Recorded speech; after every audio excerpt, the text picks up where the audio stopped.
make sure that Nigeria is great. The obedient movement have, for a very long period of time, have introduced a positive energy. They have also kind of inculcate that sense of belonging to all youth Nigerians that they have a seat.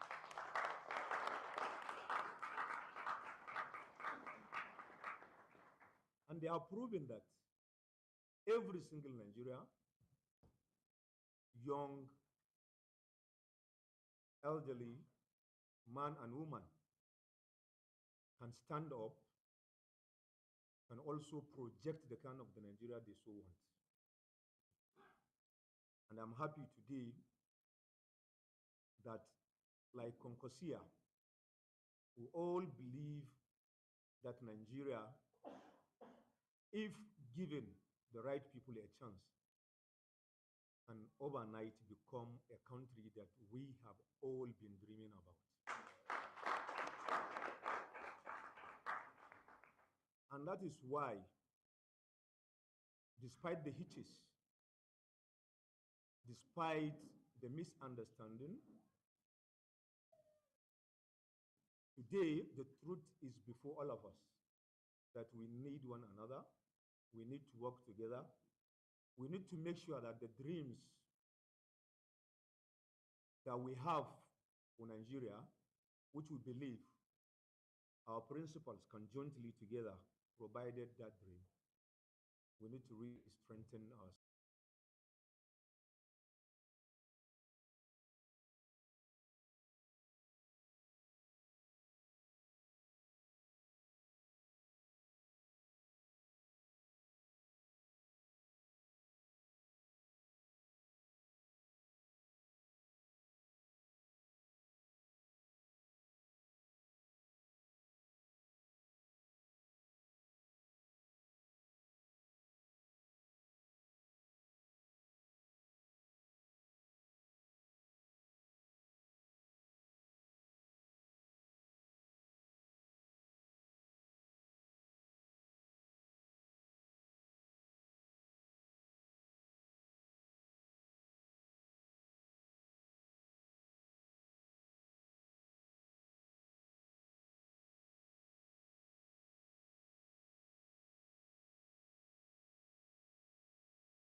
The good work our leaders have done in the past, and also the shared aspiration they have for this Nigeria, for all other Nigerians to buy in.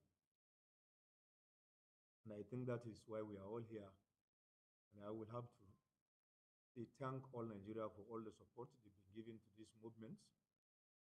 And also, we shall thank our leaders also for thinking beyond themselves, for deciding to set aside whatever it is that might have resulted into not them margin earlier on, to think beyond just themselves and their comfort and agree to work together for a better future of this country. Thank you very much. And of course, Engineer Rabiu Musa Konkosu, Excellency Engineer Rabiu Musa Konkosu, I want to thank you for this warm visit.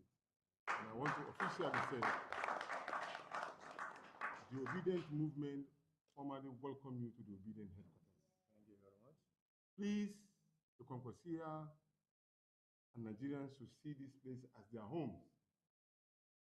We are friendly, we are not insultive, but we demand for the right thing to be done. Our demands are based on issues. Nigeria is a rich country with diverse intellectual persons. Some of these intellectual persons are so much in Nigerian youth. That is why you see the energy, why every one of them are supporting the combination of His Excellency Mr. Peter Obi and Engineer Rabiu Musa Kwankwaso. In that regard, we appreciate every of our Nigerian youth who are working tirelessly to support this. For over 4 years plus, we've been working to ensure that this is a reality. So today, the 29th of April 2026, being a landmark combination of people who want to see Nigeria progress to a better life. Let it be said, this is not a merger, because every individual of this particular group work together as a team. And once we have a team, we are unbeatable. I want to implore every one of us to know that today we have a friend and a brother in the Konkosia movement. And we will continue to work together with all groups who are interested in making a new Nigeria possible.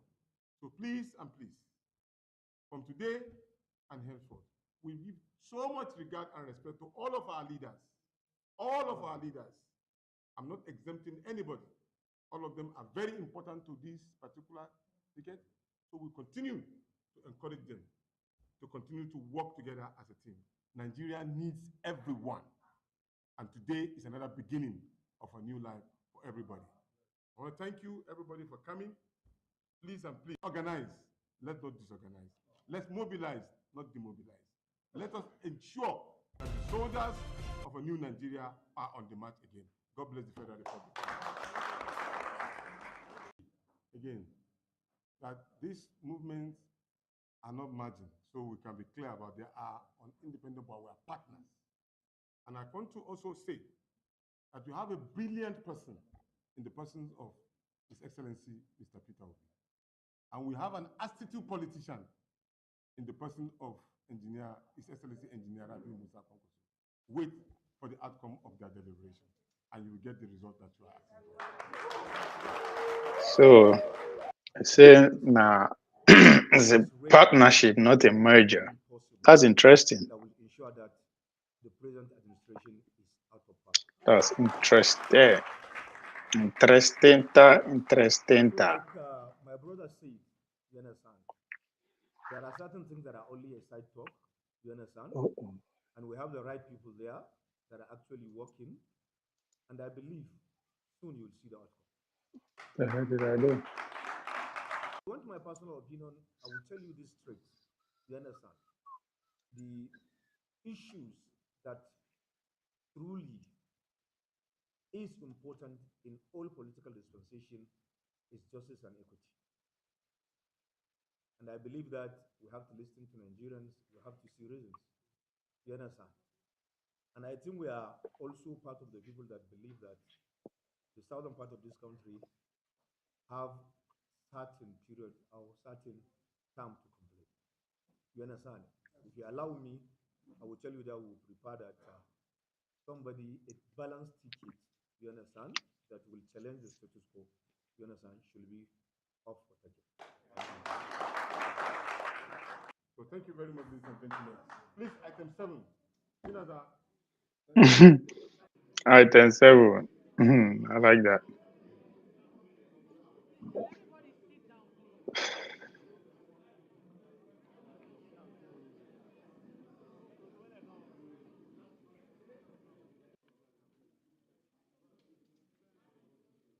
So why as we speak, the Supreme Court has delivered judgment on PDP. No, say PDP.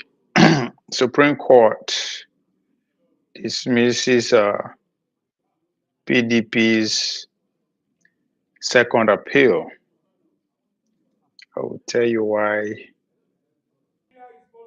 Yeah. Thank you. Dr. Habib.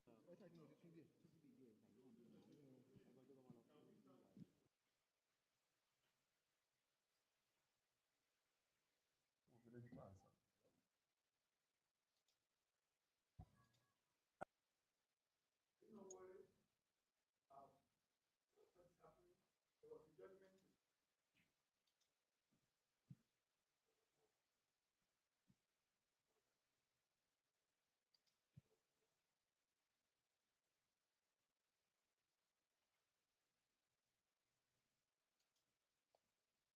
And we believe So, Supreme Court may make it a little bit more.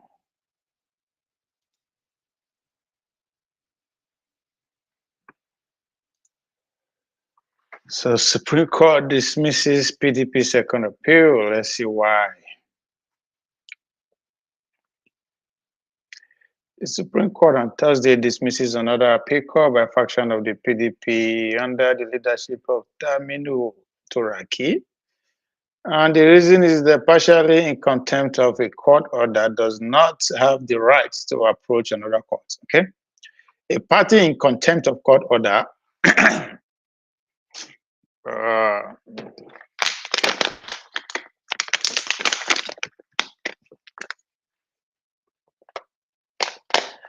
a party in contempt of court order does not have the right to appeal to another court. Appeal hereby dismiss the court rule.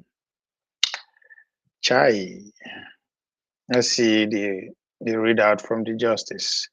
Justice Stephen Ada, who read the majority decision, held that the National Convention held in Ibadan, Oyo State on November 15 and 16 last year was in defiance of an existing judgment of the Federal Court delivered by Justice James Omotosho. The apex court elected the Turaki-led group for going on to another court of coordinated jurisdiction to secure an order instead of going on appeal. It described the move as an abuse of court process. The appellate court decided as now affirmed earlier judgment which held that this exercise was conducted in violation of subsequent court order. The Ibadan Convention has been the subject of prolonged legal dispute despite the Supreme Court. So let's say week one. So that's why you see Kilong Poensin, Omo Yoruba, Omo Ibadan, the governor of Ibadan, of Oyo State. That's why you saw him in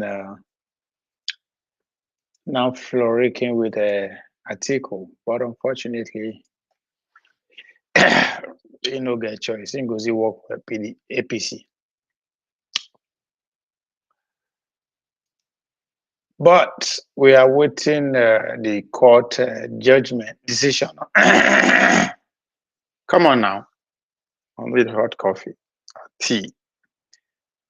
We are waiting the decision on the APC. APC are in court too. So, as APC, ADC.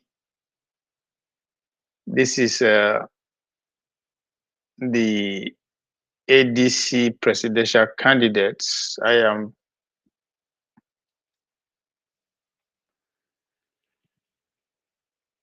am projecting that Atiku and Amechi will run on one ticket, and that is going to be NDC. So this is Amechi receiving Atiku.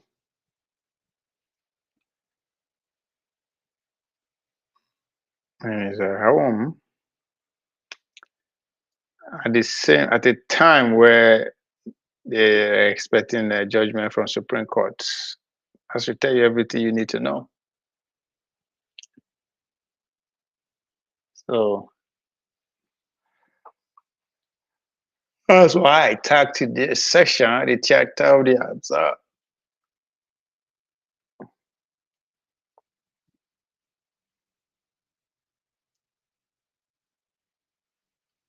So this is one ticket settled. And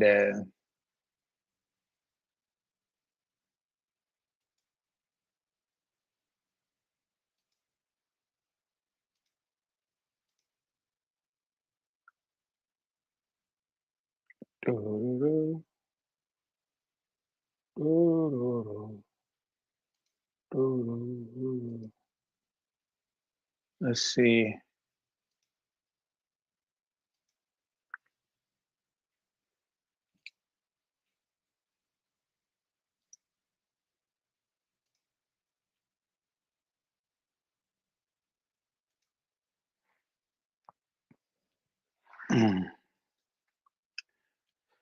So in this theater, the script is written by the people we pretend to fight. We match the beat of a drum owned by the palace. We shout until our throats are dry, just like mine right now. So I need to make myself a copy so that I will speak clearly. Give me 2 seconds. Elderly, man and woman can stand up and also project the kind of the Nigeria they so want. And I'm happy today that, like Concosia, we all believe that Nigeria, if given the right people a chance, can overnight become a country that we have all been dreaming about.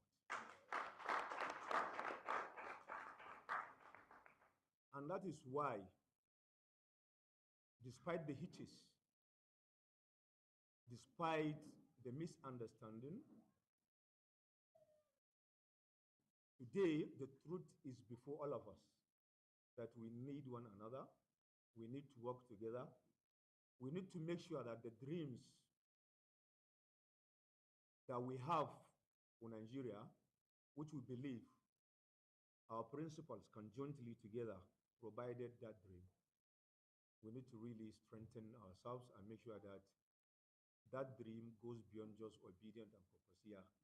It becomes a Nigerian dream.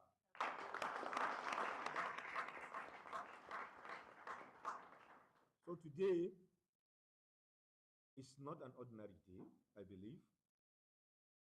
The whole world is seeing this today, and Nigerians are seeing this. Those that believe that it's just a hearsay, let them realize that these committed Nigerians are ready to work together, not for themselves, but for a better future of Nigerians. And that is why we are here today to officially, because we've been seeing, we've been talking, and we've been moving.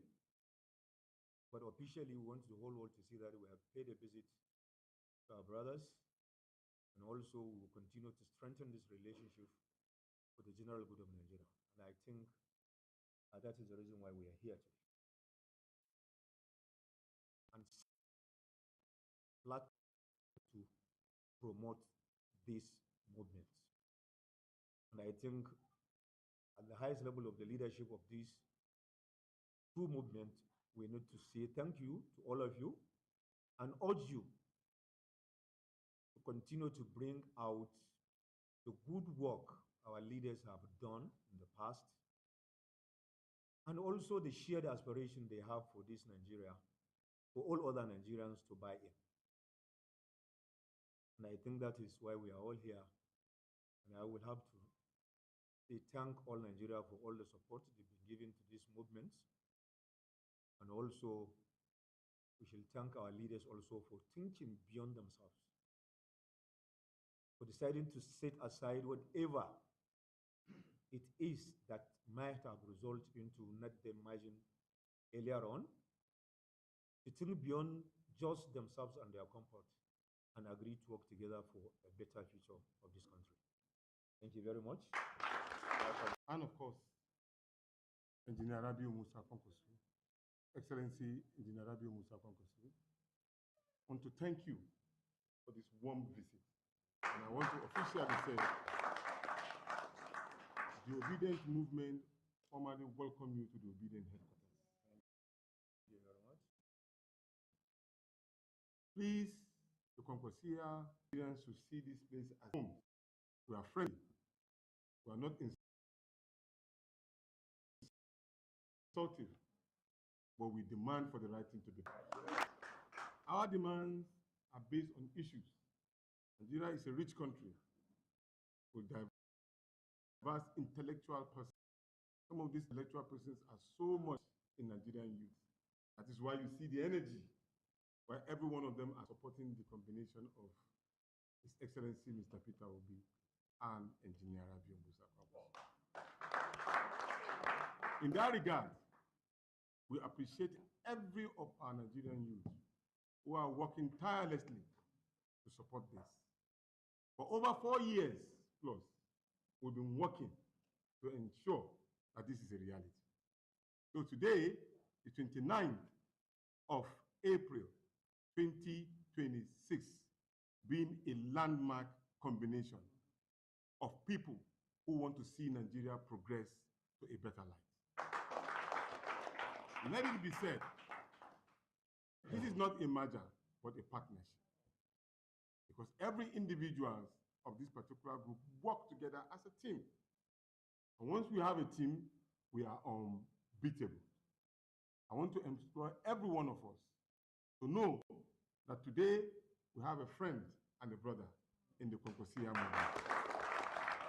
And we will continue to work together with all groups who are interested in making a new Nigeria possible.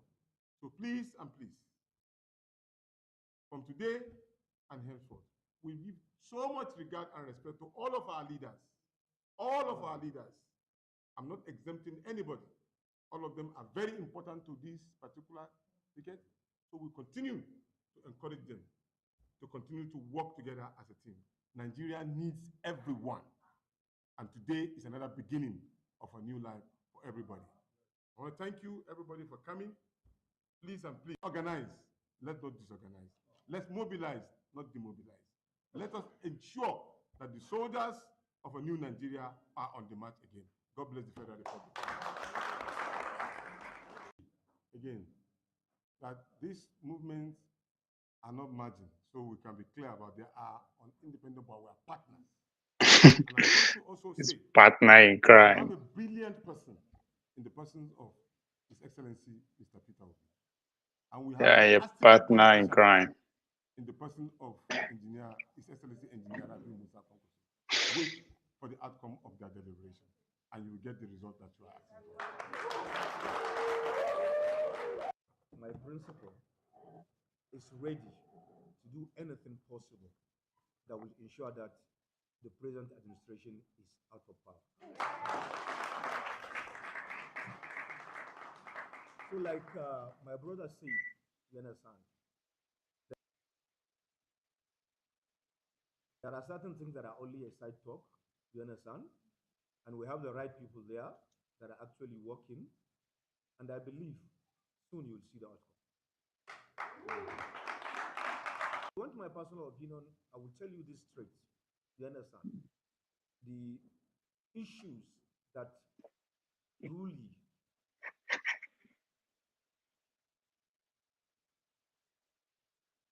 is important in all political dispensation is justice and equity. And I believe that we have to listen to Nigerians, we have to see reasons. You understand? And I think we are also part of the people that believe that the southern part of this country have certain period or certain time to complete. You understand? If you allow me, Nigeria will prepare that somebody, a balanced ticket, you understand, that will challenge the status quo, you understand, should be up for target. So thank you very much, ladies and gentlemen. Please, item 7. Item 7. I missed that part.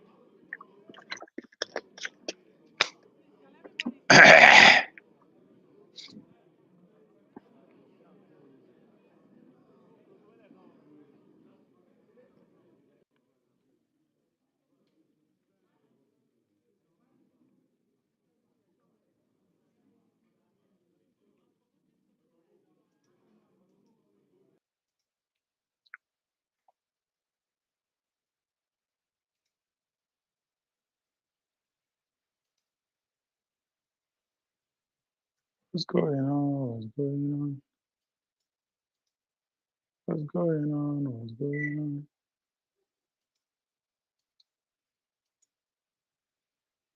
What's going on? What's going on?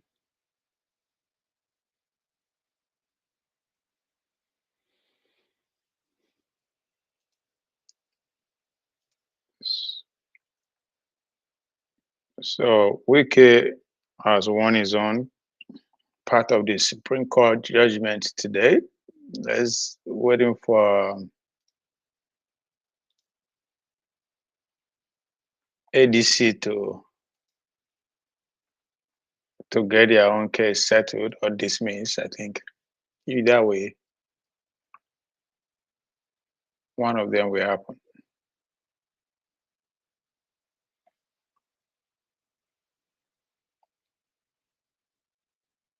Back to the theater of the Azab.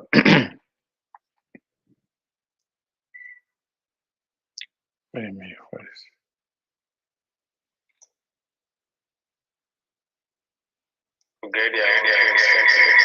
Oops.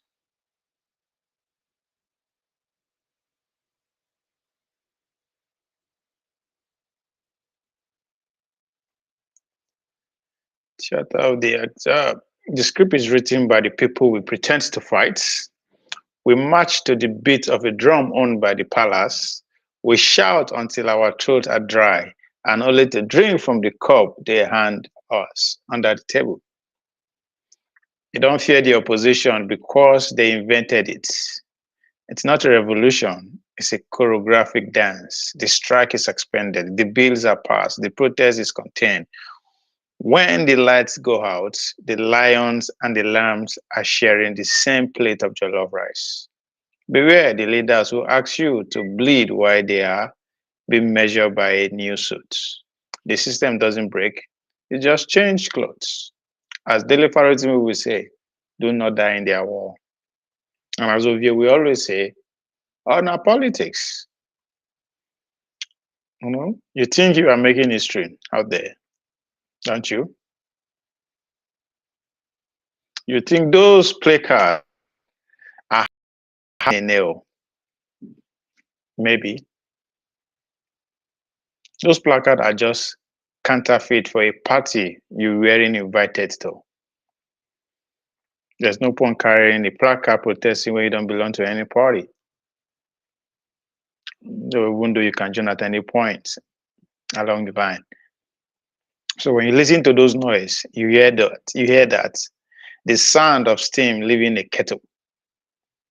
If you dey boil water, if you get kettle, they boil water on top stove or whatever. You go to hear the noise, they come out kind of fainty. It whistles at times before it explodes. We are the whistle. The government need us. They pay us to be the whistle.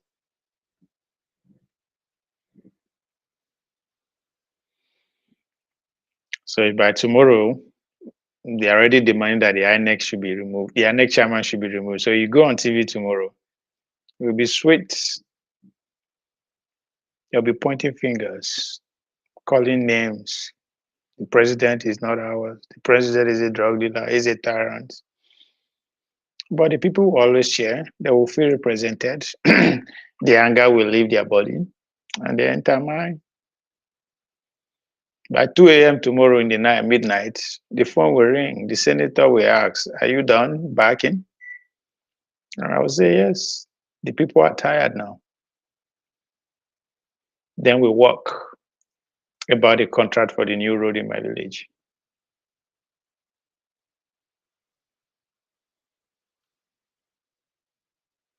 You call it betrayal, I call it stomach infrastructure. You want to break the table. I want to better sit at the table because in this country, Nigeria, you end at the table, you're already the menu if you're not at the table. It's that simple. Very, very simple. So when you in a system whereby the opposition is controlled, the political science and sociology will call it controlled opposition. It refers to a protest, movement, political party or dissident group, as you call it, or those obedient there, that is actually funded, managed, or secretly directed by the very entity it claims to oppose. The goal is real. It's to win. Fake argument, but rather to manage the narrative and to ensure that any real energy for change is funneled into the dead end. That's what all the TVs are for, all the programs. They argue to a dead end. See, that does really an average ordinary Nigerian cannot relate to. How it works. The primary mechanism of control opposition is containment. Put them on the choke, control them. With the guy that wrote the Miseducation of the Black Negro, say if you can what control their thinking. If you can control people's thinking, you don't have to worry about how they act. It becomes automatic. So the primary mechanism, the primary way of controlling opposition is when you contain them by providing the pre-approved outlet for frustration. Or the big platform now, the TV, you know, where it's called echo chambers now, but it's the pre-approved outlets for frustration. The ruling power can provide that. They have the limits to the scope. They keep the debate focused on minor issues while avoiding systematic critiques that actually threaten the status quo. If your viewpoint is a threat to the status quo, you will never appear on the mainstream media. They shut you out.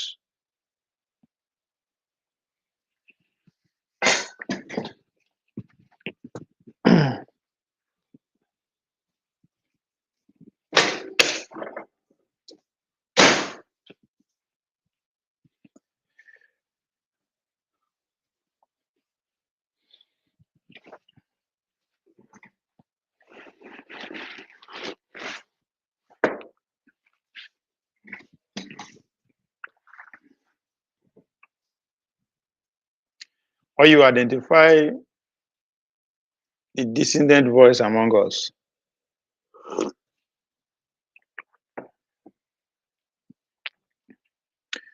And you ask them to lead the resistance, right? Shiwori is a prime example. VDM, now be the current one. You identify the dissident voice and you ask them to lead the resistance to see who joins effectively. You create a registry or a potential troublemaker.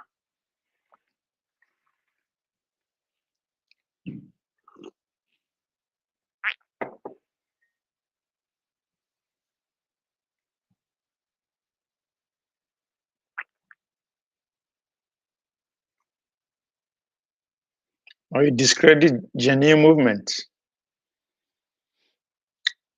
How do you do that? You associate them with real grievances, with irrational, extreme control leader. The public is conditioned to reject the entire cause. Obi, that was the point the Take It Back movement are making regarding the Obi leading to 2023.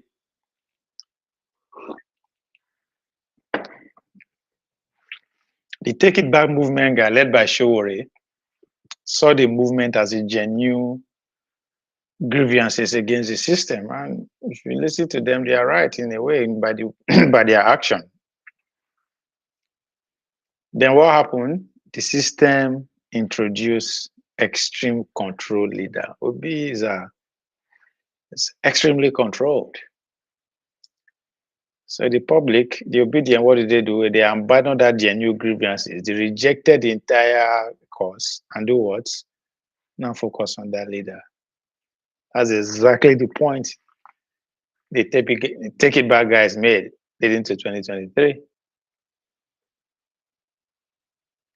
That is how you control opposition. But the finger is being pointed to Tinubu. No, there's a different way to control them. And that's exactly how it goes.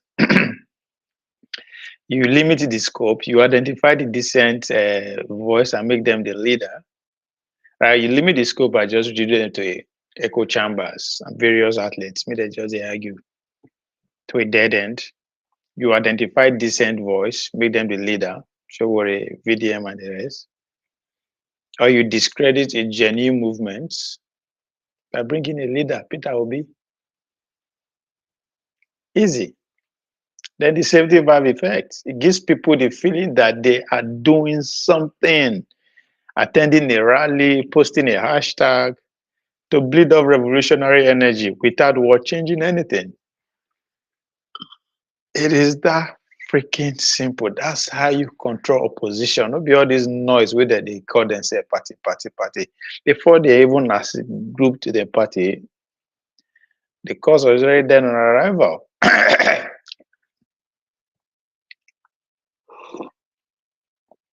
Mm.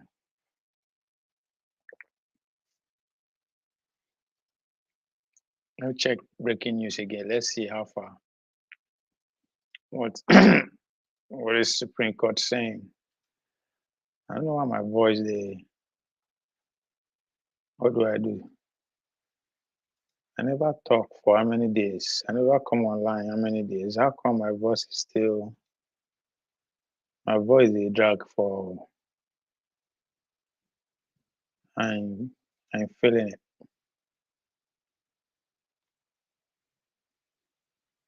Tinubu don appoint new Minister of Power, Joseph Oluwasokomi Tegbe. No, I need to find something to do to this voice. Let's see if I play something. No, cool this.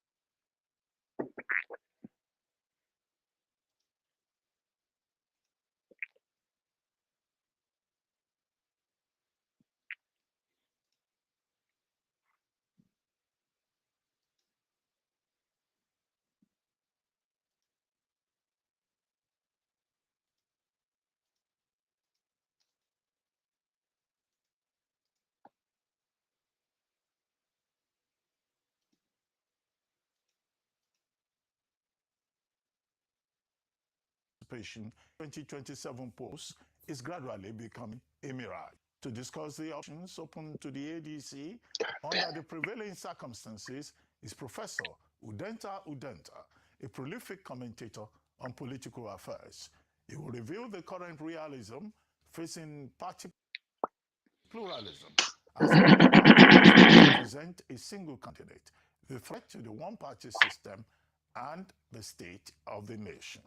Good morning, Professor Denta, and thank you very much. Wow. In our Lagos studio. At long last, I've been mic'd repeatedly in Abuja. I said, if the mountain face to come to Mohammed, he has to find a way to go to the mountain. We're glad to have you here on the mountain. So from the boss himself, Dr. Ruben, Ayo, and Rufai, let terrorizing me happen before my face, not from afar. Fantastic. I'm happy to be here with you guys. To have you here It's a pleasure. Thank you, Prof.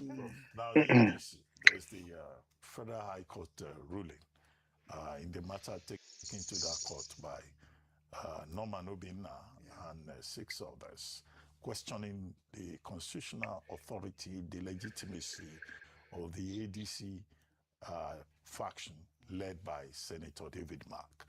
And Justice Abdul Malik has more or less upheld the position of the Court of Appeal, March 12.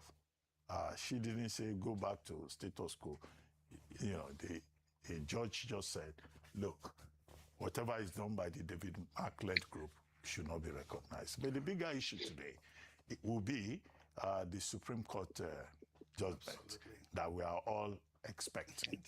Now, whichever way the matter goes, what options do you think are left for the ADC ADC now, I think there are about 3 or 4 factions, and then the David Mark faction that has been in the forefront is also in the eye of the storm. Yeah, what's your reading of the situation? There is a word in currency now. I don't know whether it's limited to the US or whether it is global. It's called lawfare, as against warfare. Lawfare, LAWWAR. See, as Rufai breathe, as if you never heard that phrase before. Justice system to deliver a very powerful political message, very consequential message. Today, Donald Trump, the current US president, is after so many people, Comey, Latif, and so on, because he believed there was a deliberate intent to use the court system to destroy him politically and as a person. At the time, that should be the question. 15, 18, Were they? cases in Florida, in Georgia, in New York, everywhere. So the crisis of opposition Not that they believe. today is almost akin to lawfare. Were they? Because even the parties themselves are overwhelmed, almost exhausted. Yep. Where do you begin? You have the Supreme Court, which all of us are going to hands off in terms of our observation, because it's going to happen any moment from now, that may actually bring to closure some of these issues being litigated at the High Court, at the Court of Appeal, etc. But if you break it down, you find what are the legal challenges. There are so many. There's the High Court at Muite or so, where the party didn't want to go and litigate this case. Say, no, you are not even competent to look at this matter. They have no locus. They took it to Appeal Court. Appeal Court said, no, take it back to that High Court. INEC now said, okay, on the basis of Appeal Court, take it back to that House means they recognize David Mark as the chairman of the party. Then they now have gone to Supreme Court. Because we either rule to take it back or say injunctively, internal affairs of a party with regard to leadership is a matter cannot even litigate in court. So APC, ADC, you have your right to do what you're doing. That could be the outcome, it may not be the outcome. Broadly speaking, what we witness now is not just capture of the Nigerian state by a sitting president and a ruling party. We are finding that capture not as a benign, passive, frame of organizing to deliver a very powerful political message. Just said, look, what I think by lawfare was a deliberate intent to use the court system to destroy him politically and as a person. At the time, was battling about 15, 18, or 19 cases in Florida, in Georgia, in New York. The crisis of opposition politics in Nigeria today is almost akin to lawfare, because even the parties themselves are overwhelmed. I've made this point over 1 million times. I've made that point over a freaking million times. That what is happening to the opposition party in Nigeria, it's not new. It's not news. It's not news. Now, excuses on excuse upon excuse from one to another. Now, these people are just giving. And that is because they have the people on chokehold. That is because the control mechanism has been put into action even before 2023.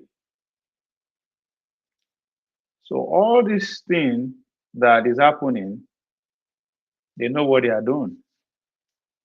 All the actors, from Obi to Atiku to Konkoso to Showore himself. They have all the opposition. The opposition is actually the people, if you look at it in total. The opposition are the people. That is why I'm always, in a way, against this elite rhetoric of leadership is the problem. Now, leader is the problem. A leader go dey tell you say na leadership is the problem. And for some reason, everybody they fall along. Okay, let's agree that leadership is the problem, but leadership at what level? Not upward. As far as I'm concerned, those men in power are already in power. There's nothing anybody can do about it. But those people who won't take power, it is now The onus is on to them now to lead the people to take power or to change the system or to make sure those who are in power do what they are supposed to do. So the leadership problem here is those one who are looking for power who fail to actually lead the people, organize the people, but instead they go from one excuse to another.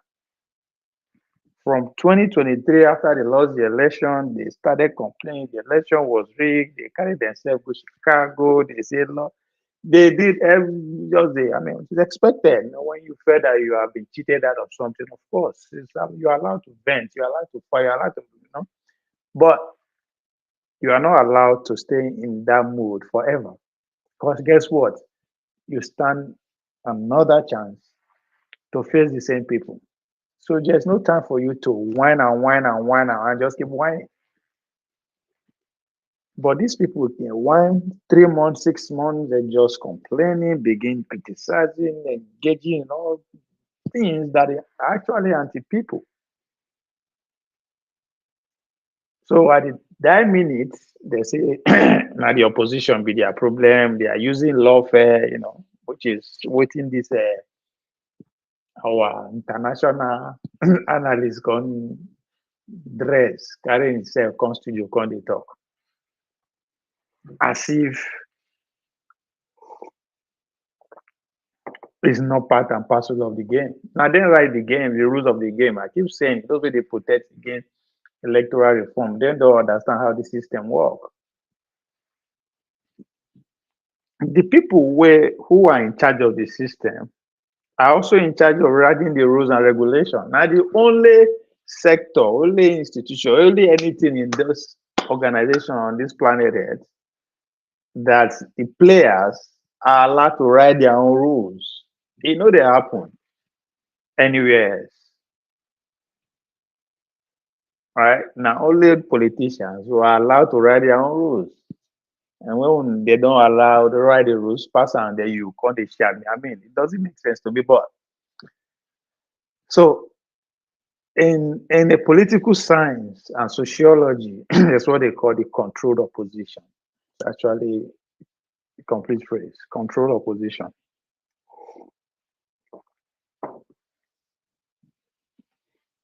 Whereby protest, either protest, movements, political factions, or what they call the dissident voice, all those voices that they know too much, right? They are too impulsive. They understand, but the only way to discourage them is to give them actually their dissident voice, but we get it, grammar. Or groups, in this case, but that are actually who are funded. So a protest, a political faction or group who are funded and managed or secretly directed by a very entity, right, that claim they are opposed. And our Nigerian reality is that if you look at all the groups, all the political factions, they are all being funded by the invisible hand or people that we know. When we know them, we go against them. Like my governor. A lot of people don't like the governor of Edo State because they happen to know who his godfathers are. So they hate him because of the case they hate as their godfathers, the Tunubus, the Obas, and the rest. When Obaseki was there as a governor, there's no way they could hate him based on know who his sponsors are. But people like me who understand the structure, how the private sector the kind of relationship they have with those in government, you understand that our private sectors now bring the bankers who brought Obaseki to the power. So they are doing the control. That's why if you look at all his policies are hybrid. Even after I finish the government, waiting to be class, go meet them. Has nothing to do with the other people. People like us see that. Right. So the fact that if you look at the fractions, the groups, I mean, you understand where the finance, the money they come from. We're having this conversation on journalism on Dr. Dameji last Sunday, right? And the the underlying point in that conversation is finance, where the money they come from, the survival of the media. Can they survive with that money? If they can survive, who's paying the money and all that kind of shit. And it's a conversation that we are continuing to be having. Every sector and institution in the country is involved in that kind of, you know. So the goals of the opposition is it's not really to win, but to fake arguments, right? That's not anything to win because after all, in the Nigerian case, we don't agree already. It's in a turn by turn. So what's the point? But the number one goal is to manage the narrative and ensure that any real energy for change is channeled to a dead end. That's why no matter how, sure, no matter the kind gain it will gain in an activism, and in the streets, at the end of the day, it will be to do what? Running for presidency. And everything will just everything will just die like that. There is no deliberate attempt to actually conscientize the people, teach the people, organize the people for a long time goal. All of them know if see big past themselves. And that has a lot to do with who is in control behind the scene. So control opposition start from those angle too. So that's why these ideas in Tunubu and APC, they do buy it for 3 good years. Now, when I see what Donald Trump say, they never gave up. They remain focused. They spread themselves around.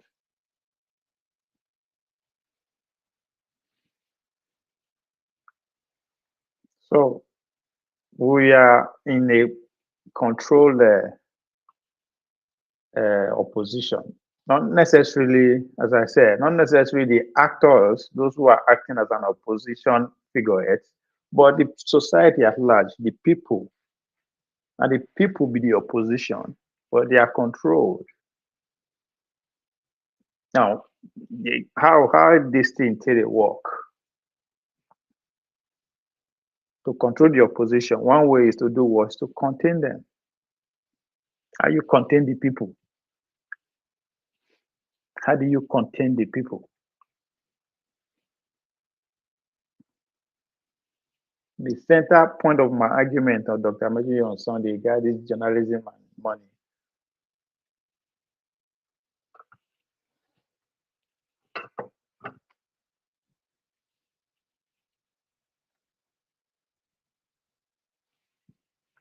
Is that they control what we talk about. Those who pay for the media to exist, to flourish, literally dictate what we talk about as a people, as a society. Imagine we will wake up. Conversation that's supposed to evolve naturally based on our lived experience. No, we all wake up, they wait what the power want us to talk about it. The others who are in control want us to talk about it. That's what we'll wait for, to read news, to read newspaper. Somebody will tell me, okay, if we know read, if we know follow news, how we go to know what's in that one? For God say this is 2026. I'm not saying you should not read news, don't watch TV. That's not the point. But they should not control. What you see should not be the beginning and the end of your conversation for the day. It should not be the alpha and omega. Read them, watch them, hear them. But you should be able to take a step back and process everything that you see. Question them, compare. That's why you are quite a rational human being. That's why you are different from every other animal. it doesn't make sense that you go outside, everybody they talk about the same thing, using the same example, the same way. That's not normal. It's not normal. That means there's something, somebody's in control somewhere. There's no way my lived experience is the same with even my neighbor, or the other guy on the street, or the other guy on the other side of the country. Even though we see the same thing, hear the same thing, there's no way we go analyze them from the same angle. It doesn't work like that. But when you live in a controlled or a society like this, a control position, as I said, the opposition here in terms of Nigeria is the people. So when the people that we also are supposed to depend on to feed us, or to give us perspective that will put us in a state of mind that we can rationalize things and come to a conclusion that we can both agree.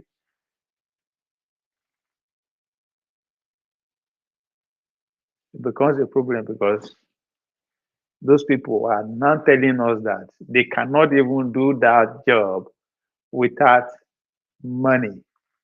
We agree. There's technology involved. They have to take care of the family, they have to live and all that. But where that money is coming from is very important, because who pays you dictates how you live.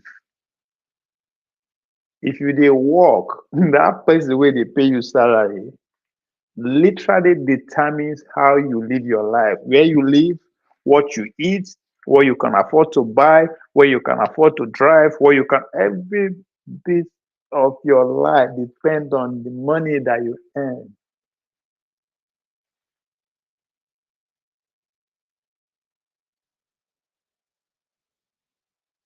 And it comes in two ways.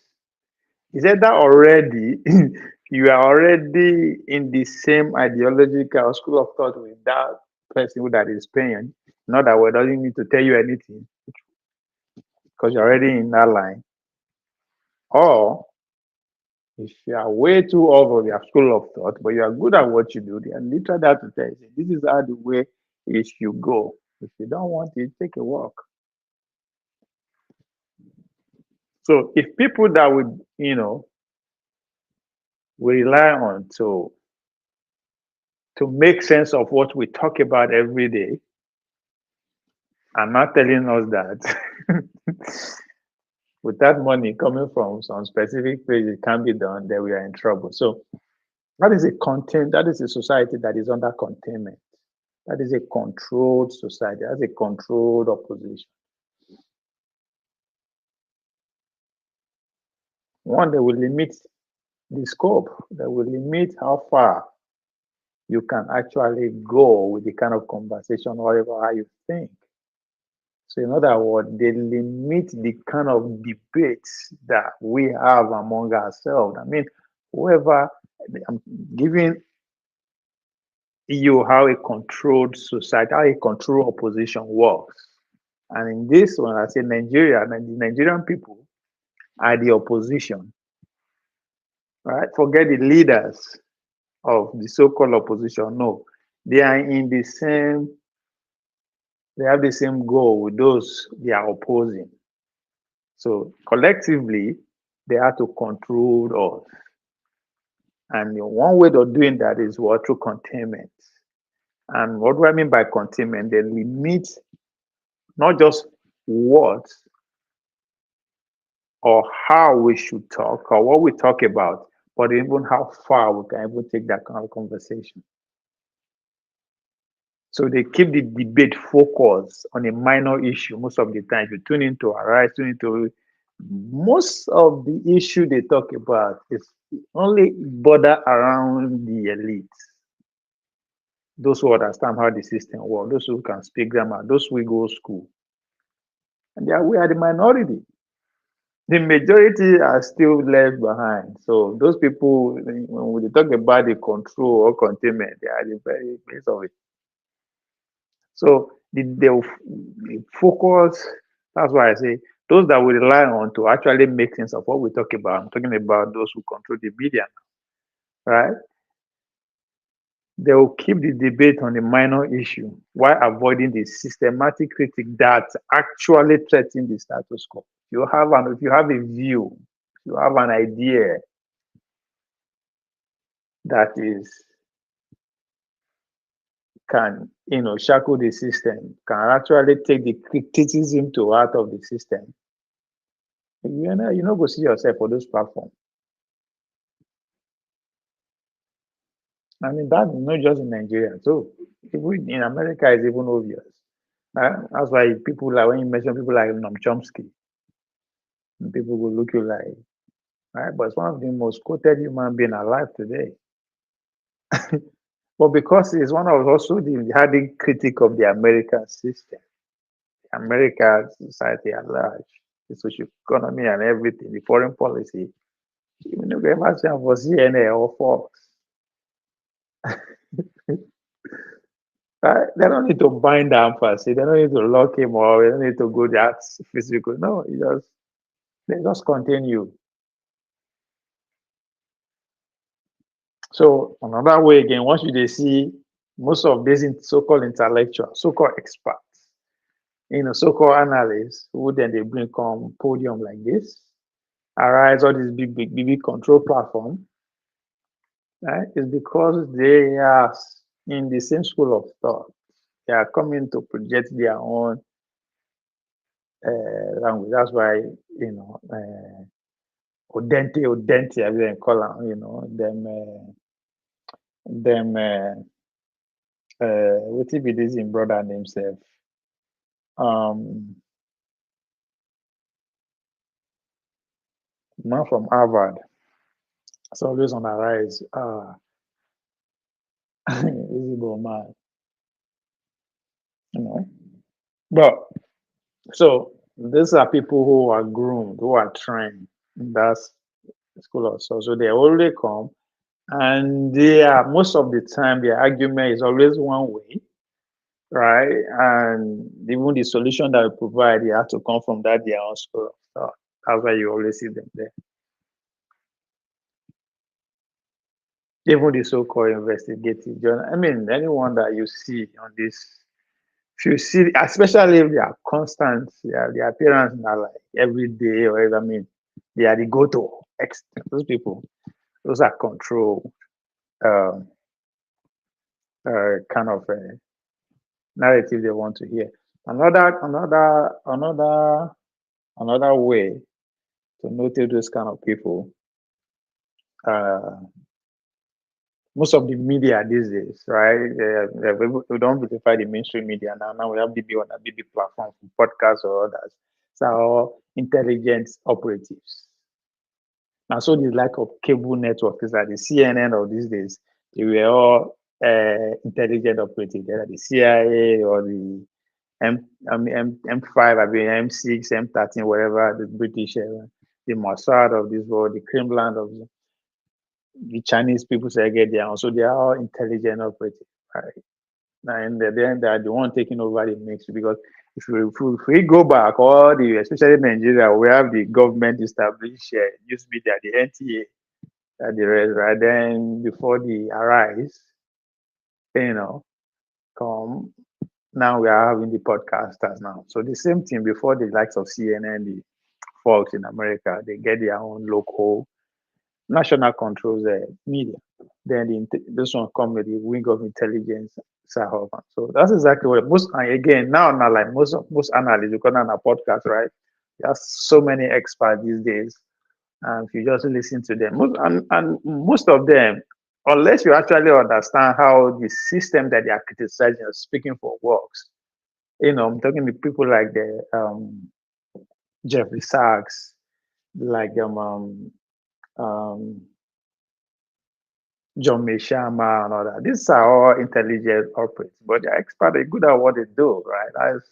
But if you are neutral in this, right? If you don't go too far in terms of the globalists, the nationalists, the left, the right, the whatever, you are just a regular information junkie like me. Just stay in the middle, right?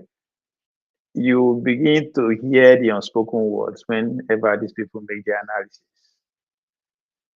You begin to hear but it takes a lot to get to that point. But again, we're talking about how you control the opposition, their containment. And Nigeria is a case study. The people are what? The opposition, not necessarily the leaders of the opposition as they want to parade themselves. So they will limit the scope of your debate, the kind of conversation we have to very narrow places or echo chambers, as we all know today. I don't know. I lost my voice, even though I never talk for how many days.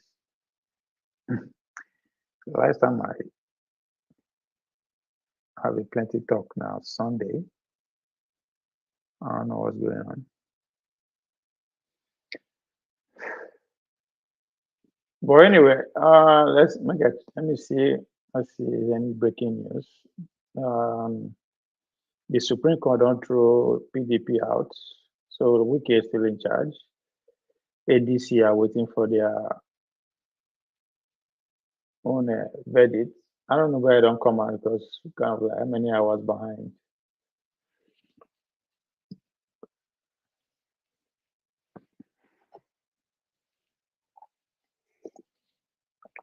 Now, another way they carry out the containment in order to control the opposition is what? By identifying the dissident voice, right? Once they identify those kind of voices, they will use them to lead the genuine resistance for one reason. One, to see who will come join.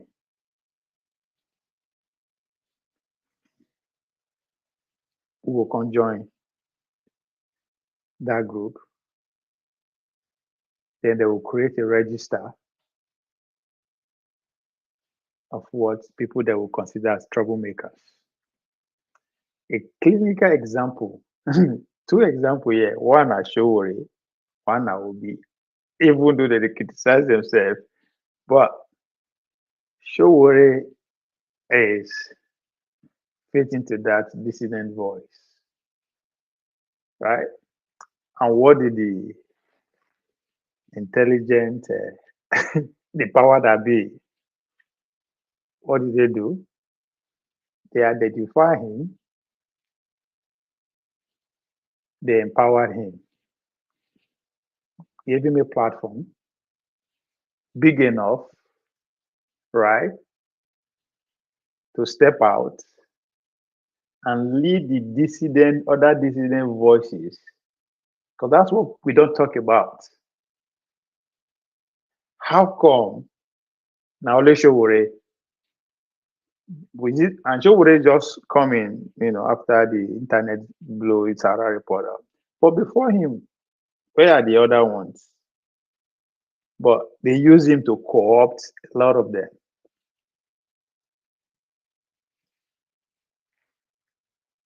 All right. Now he has a political party, everybody will join.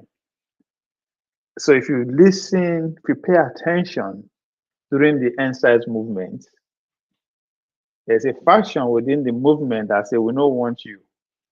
They literally, even though up to today he's claiming that nine study or NSAS, but there were strong resistant voices within that movement that say, no, because those people don't understand they come. We actually want to run this show without even having a leader, because it's as if there are people who understand that the system in a move to contain the people, to control the people as an opposition, they have to apply the techniques of containment. And one of those ways to do that is to identify dissent voices, make that person as a leader to co-opt other before it becomes too big for them to fulfill. So NSAS came out with a disguised leadership. But again, immediately they push out. Hey, where you there? Where we asked you to be in charge of the Nigerian youth, control the energy of the Nigerian youth. Man, you're sleeping. And before he say one bring your head, come and say, pushed him out. That's how you identify a decent voice, make him a leader, just to control the energy that genuinely against the system.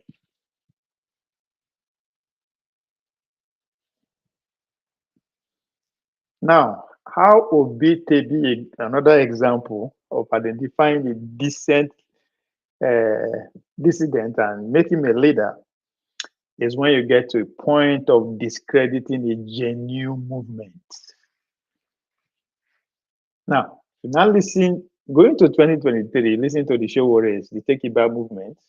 What is your frustration against the obedience or against Obi? That there was a genuine movement, then somebody just come, and that movement become what? So you use decent individual as a leader to co-opt other decent voices around you, around the society. That's one. Or if you now want to discredit a movement, a genuine organic movement, what do? You associate the real grievances. The real grievances. The Nigerian youth, the Gen Z, really want to take the police institution down and reform it. They want to destroy this political system that we are operating and reform it. That's a genuine grievance of average Nigerian youth. But guess what? Then they decide in order to discredit that movement, you have to associate it with what? With irrational, extreme control leader. That the public will be conditioned to reject the entire cause. That's exactly what the obedient movement did. If you go to the obedient movement now, what will be their logo? They want to what? Save democracy. So you see where that organic, genuine grievances of again what? Going against this corrupt individual and the institution at large, and just read the system of these people. But what did then? That's the real grievances of the average Nigerian. But what did then do? The system create a movement called the obedient movement led by Obi that is extremely controlled. How you go to know say they're extremely controlled? Now, when after they announce the results, that clearly go against the wish, the real grievances that the young Nigerians carry put for head going to that 2023, right? They saw the result go against what they want. Either their vote reach to change things or not. They are saying enough is enough with all this. They are ready to burn everything down. But guess what also happened?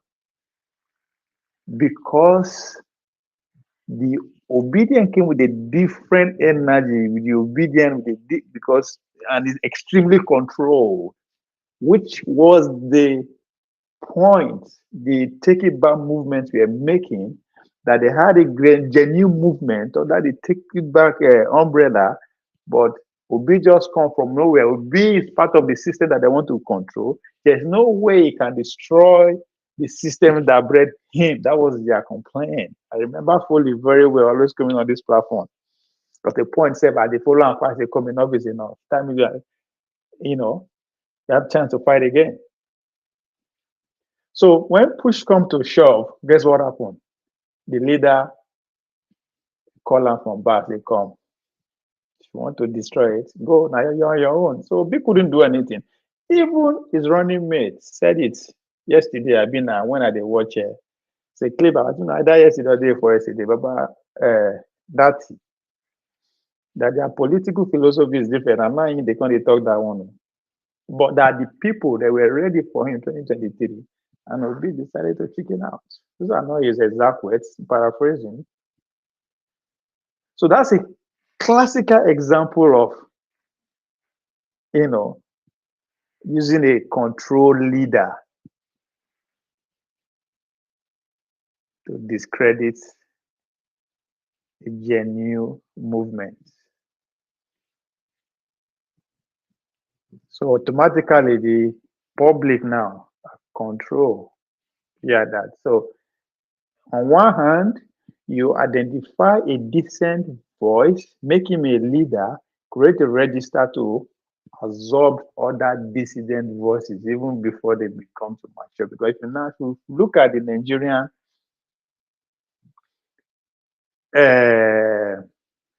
the dissident voices out there, the dissident voices out there, talking about the so-called what they call the human rights, all these guys with the lead depending on they call themselves now, but just it's a political season, so there's so many names to call them now, right? So if you see anybody a young person out there who has the tendency, the capacity, the voice, the knowledge, to challenge the system, the status quo, what do you see? You see that that person is already under chivalry or is now an obedient. Now, am I saying these two group of people, individuals are evil? No. I'm just saying that they are controlled individuals. The same system that we want to fight, the same system that we are criticizing, are the one creating these leaders. Just to do what? To control the people, control the opposition. So you apply strategy of containment. I get one patron here. Let me see you.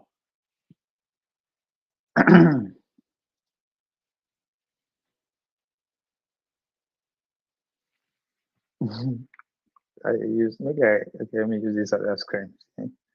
I'm trying to see your comment.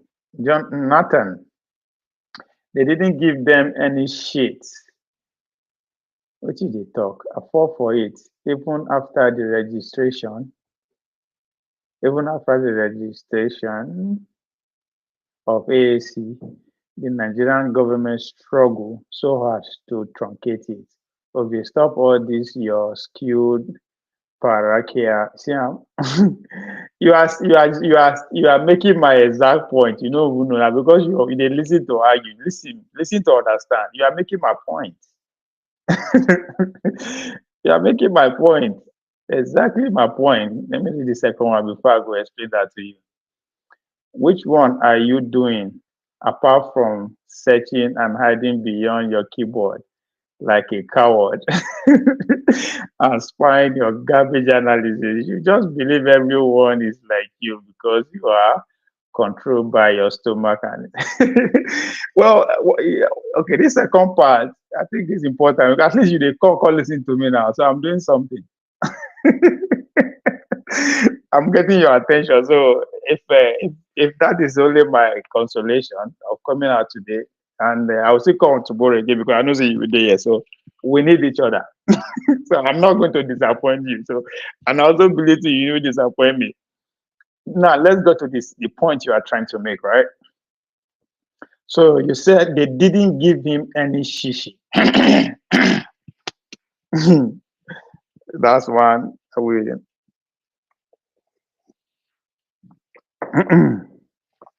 All right. let me start with that. Let me start with that point. First of all, who is they? Then who is they? I think that's where me and you. That's why I make you listen to understand. I started by saying, make I teach you. Let me put my teacher's hat on. I start by saying, I was talking about a control opposition, and I break it down to say, in case of in the Nigerian case, the people are the opposition, because I believe that the leadership problem that everybody seems to be believing that we are having is at the doorstep of those who want to take power. Those who already took power or are in power, Leave them. They've achieved their self-actualization. If you want to go by Abraham Maslow hierarchy of now, you will now look down to the next cadre of leadership, those who want to take power. Now, where I believe they fail is that they fail to lead the people, they fail to organize the people. And I said, in the Nigerian case, their motivating factor by just doing that is the turn by turn agreement. Not just that, you go reach your turn. Right? So, my focus here of controlled opposition is not ADC, Labour Party, no, it's the people, with the people, right? There's anything like that. And I say, one way to control them is to apply the techniques of containment. I hope you are listening. They apply the strategy of containment. Now, when they here in the sense that those that control the structure, the system, the outside power and the local power.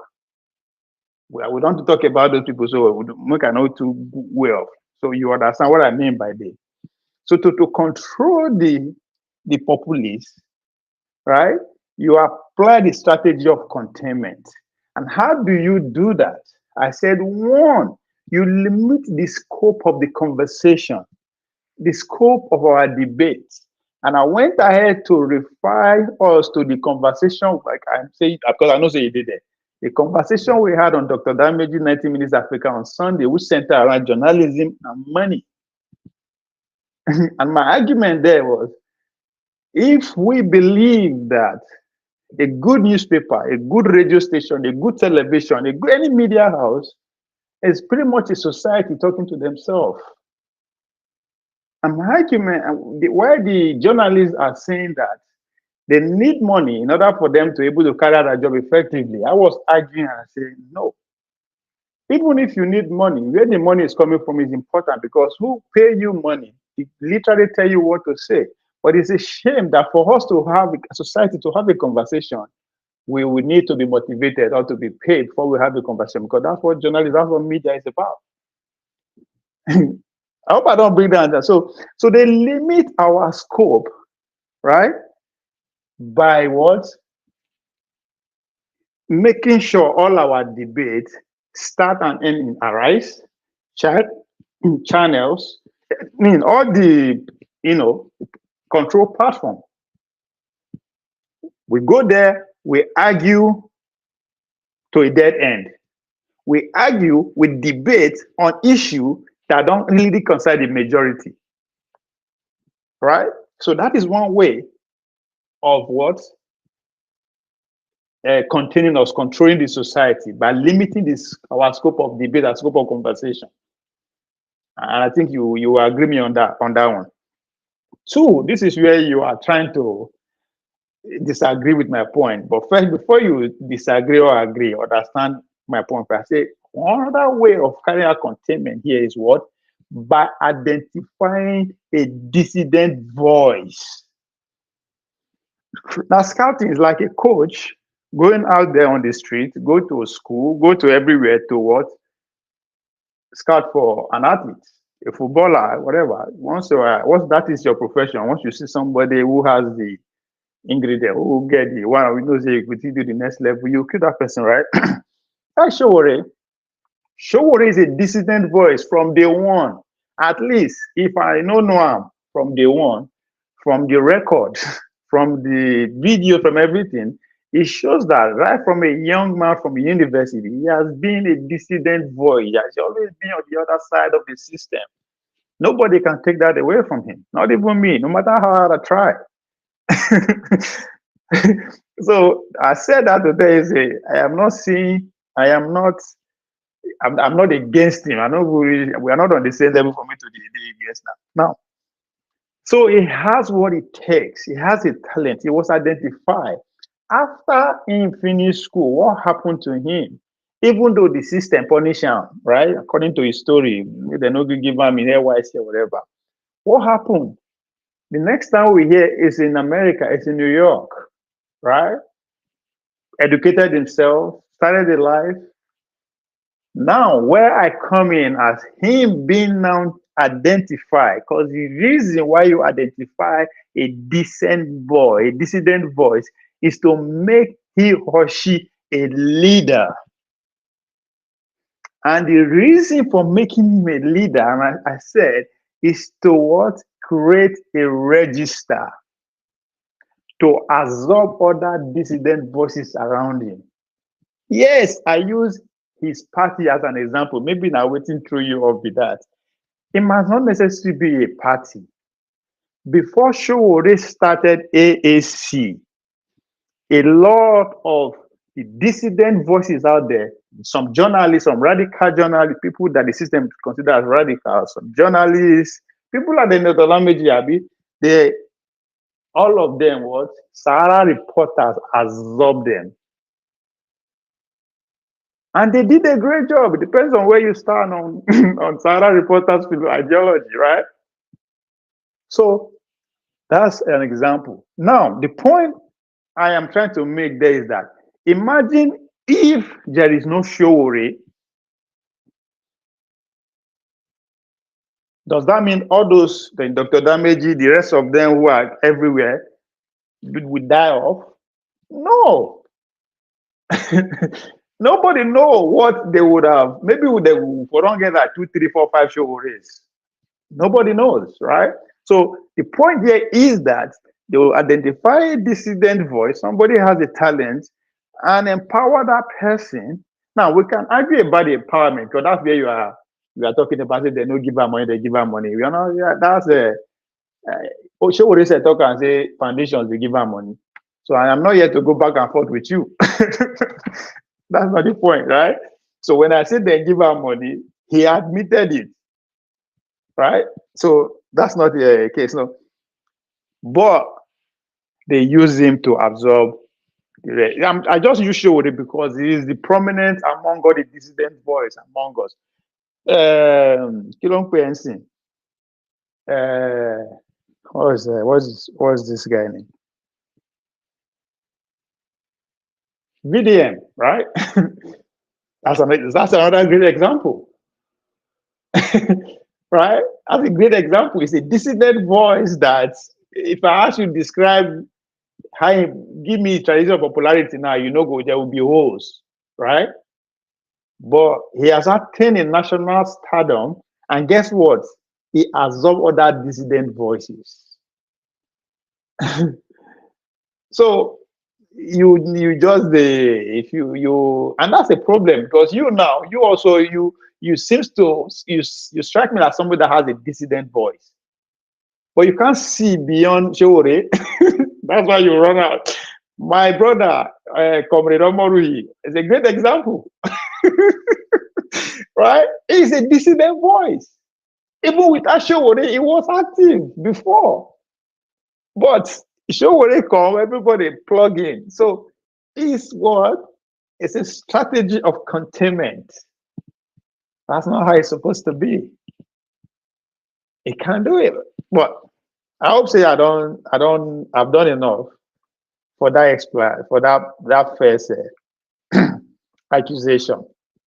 They didn't give you shit. Now you went ahead to say, lose.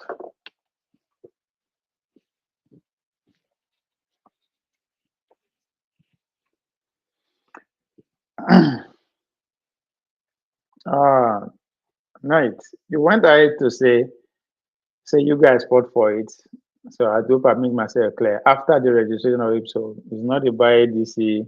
I just use ADC because ADC they're under how many, but I just believe you got my point. So if to say you listen to understand, you will know that I am not spewing or trying to push anything that is not founded. No. So everything that I said, if you just listen, as I said, you don't have to agree with me. No, that's not the point. That's not why I'm here. If you agree with me, that means you have a problem. The goal is to provoke you enough to go do research on your own. That's what the answer is supposed to be. Take from here, take from here, take from here, join them together, make your own mind. That was my argument against the journalism of last week. Be that, say journalists, don't try when they try to spin things, trying to convince me that is becoming expensive and more dangerous. Just tell me exactly what is there, and let me made up my mind. See, so don't take everything I say. Do your own work. All right. Um, who is the controller you refer to? I don't tell you now. I tell you people you collect money from. I ask me admit so. I don't want to know where they collect again. That's not the point. You don't collect. So that's it. That's why I'm using him as an example. So for your information, I didn't say she and wasn't referring to money. I said they didn't give him shit because you said they gave him a platform. Maybe they also gave you this platform. I don't know why they argue. I don't be me talk calm. Now you talk calm by with him mouth. I confronted, maybe only me don't ask him say. He accepted money from Ford Foundation, Meridian Foundation, whatever foundation. And now, he said, so I be you, if I be you, go and Google all these foundations. That's the easiest way to, but go and do your research on all these foundations. Why is it that people, because it's not just me that is against those kind of transactions. Go and ask why. That should be your curiosity. Okay. Now, what are you supposed to do? Should they curious about that? Okay. Why is everybody saying, why instead are they saying collect money for these people? But why are these people? Why these people? Why are everybody? So that's how you you arrive at your own conclusion. Because I guarantee you, if you do your own research, you are not going to come to the same conclusion with me, even if you see what they see. You also approach it differently.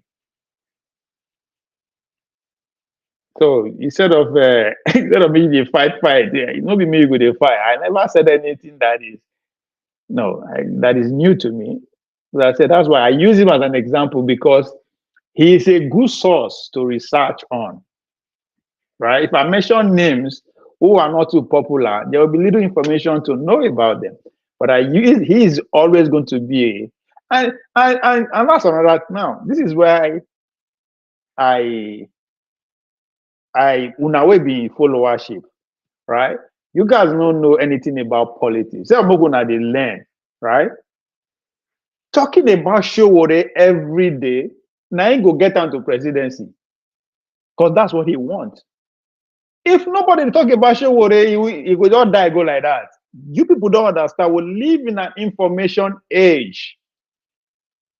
And that depends on how your dream that make people they talk about Showore every day, good or bad. Because he don't enter the arena of popularity. Now popular pass now they win.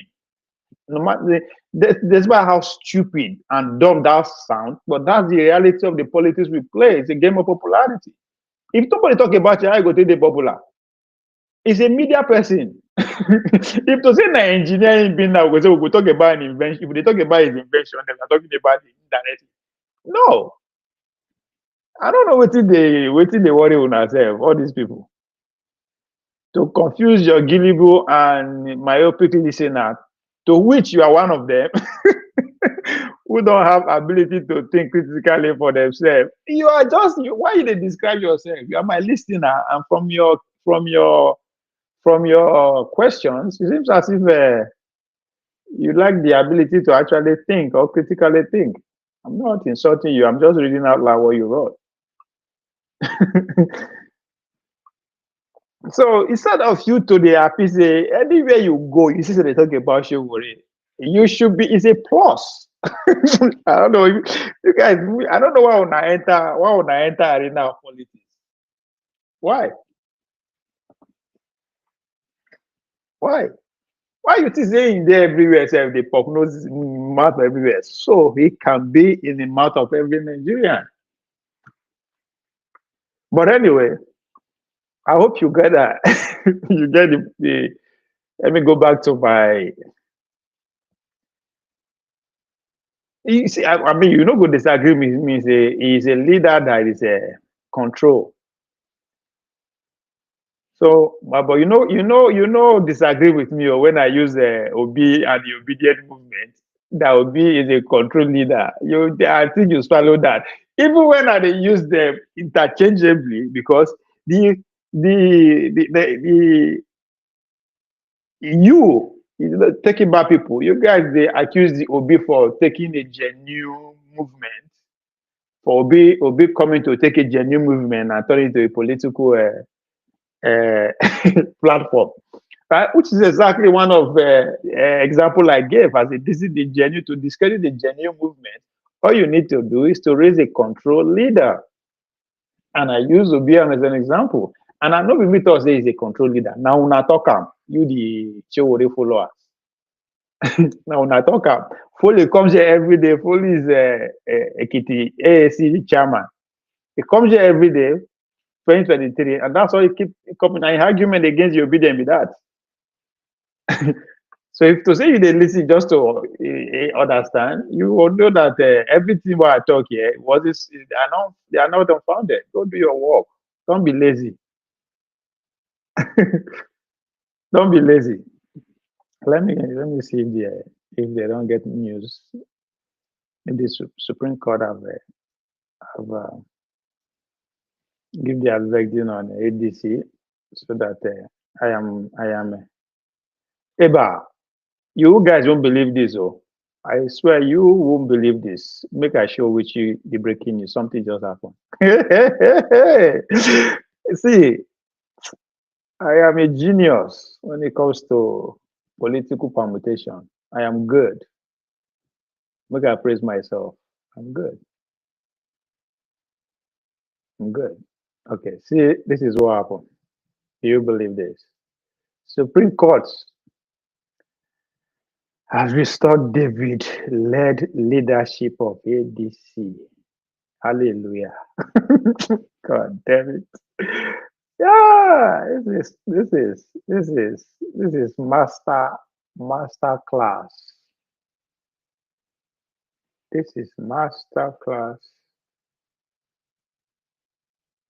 Let me see, put it on there. This is a master class game by Atiku. That guy is good.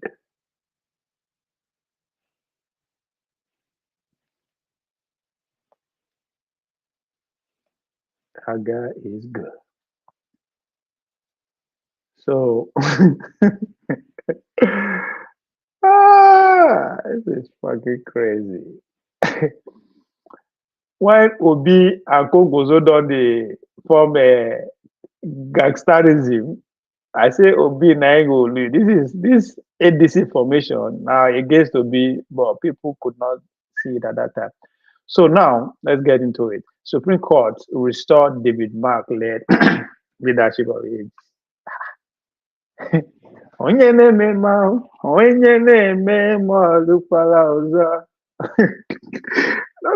Was it not 2 days ago, as the priest, as King Charles will say to the House of Congress 3 days ago, just the other day. Just the other day, yeah, they say court, Abi, no get, Abi, whatever they said has no qualms in the political party, in the party affair. So let's see, the Supreme Court has affirmed the factional African Democratic ADC led by former Senate President David Mark Ako recalled that the ADC dispute follow action by the Independent National Electoral Commission, which declined to recognize some claim. See? So now this is okay. Make I keep my thought first, make it complete for my head. Because the last 48 hours, I've seen literally the move by Obi and Konkoso and that pivoting towards NDC, PROP, I'm sure that party they've been rumored. In other words, they don't form their own faction. I mean, yes, a faction come together, but they make it so obvious that, in fact, even the obedience are beginning to insult, I think, Abubakar, if I'm not mistaken. So now, they just go hit the boy with this. It's becoming interesting. I'm loving this game. Loving this. I'm loving this shit. So INEC also removed Mark and Raul Arigbisola from its portal and website as ADC International Chairman Secretary citing. That was so they fought INEC. Should I say they won? But what becomes of the obedient who already turned their back on Atiku? Are they still going to seek for his anyway?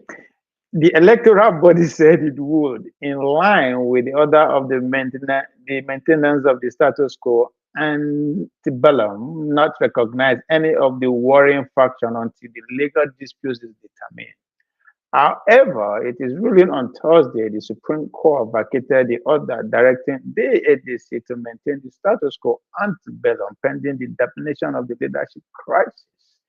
The Apex Court, in a unanimous decision by 5 members, panel headed by Justice Mohammed Lawal Garba, held that the Abuja Division of the Court of Appeal acted beyond its jurisdiction by unilaterally issuing such an order after it had already dismissed a case that was brought before it by one of the factions. The Supreme Court had given such an order an appeal it had already dismissed was unnecessarily unwarranted and improper.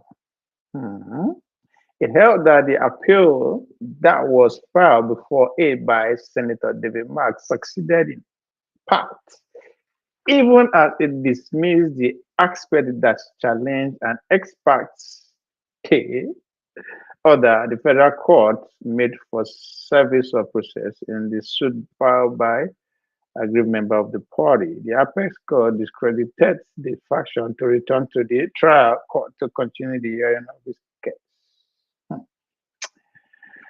Interesting. So now that they are running against time, what happened? Are they not going to settle on the what is it called? Kilomkwe, direct or consensus? Ha ha ha ha. I'm loving this game. It's getting Obi Shawore to you. Everyone is controlled. Not be me talking now, this guy. I don't know why you know if you use your polo again. Use your head now. I didn't say that. I'm not the one that said it. Now, take it back movement are accusing Obi of being controlled by the system that you people are trying to dismantle. Those are not my words. I don't think I'm that articulated. Now, the talk cannot be me. Why are you accusing me now? Sure, you don't talk as if you collect money. So why are you thinking that thing? I mean, don't let me bite my tongue. Go. That's not my thinking. I know it's not. I don't know Buddhist like that. I am just thinking out loud what they said by themselves and you people.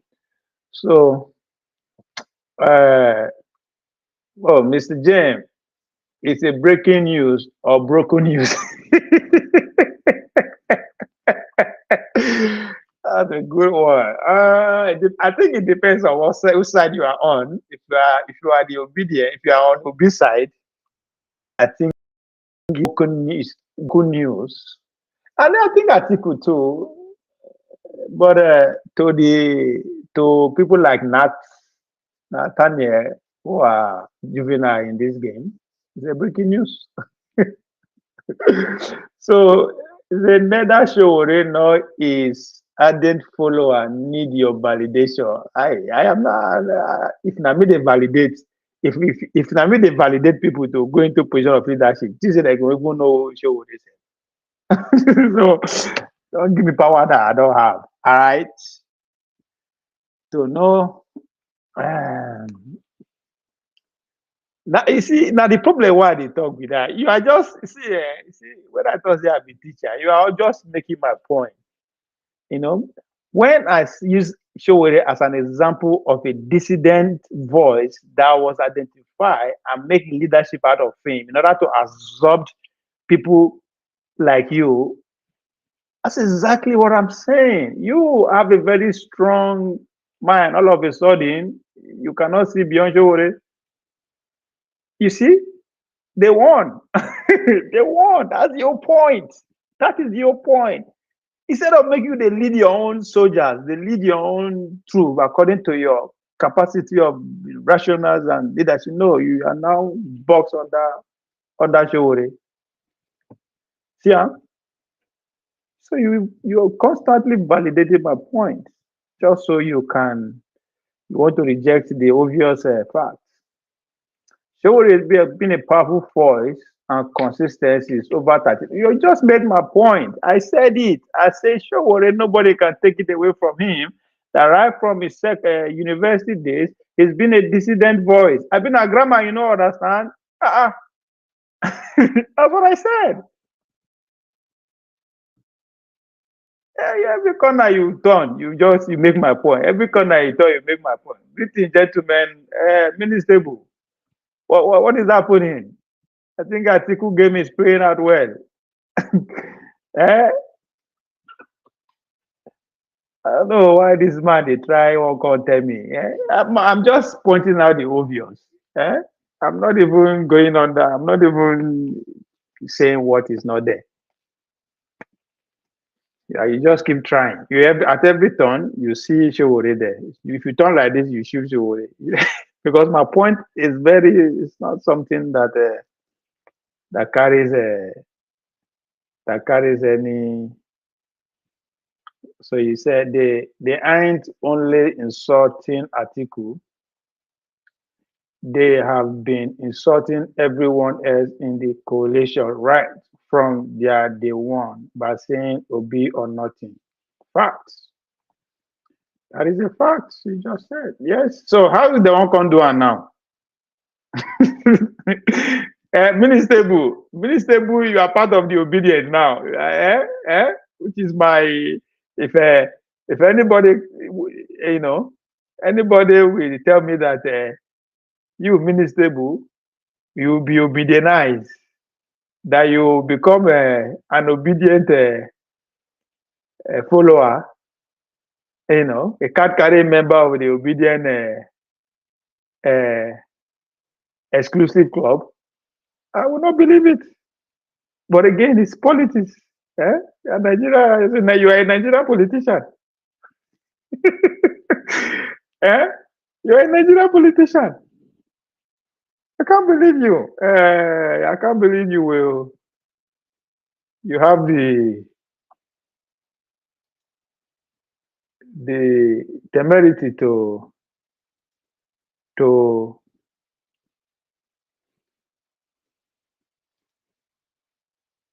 do like this. But it's okay if if uh, if Obi can be jumping from one party to another. Who is you? Who is you? So it's okay. Maybe I'm just jealous that you didn't carry me along. That's what Nathaniel would say. And because I didn't invite you. You're right. You got them right.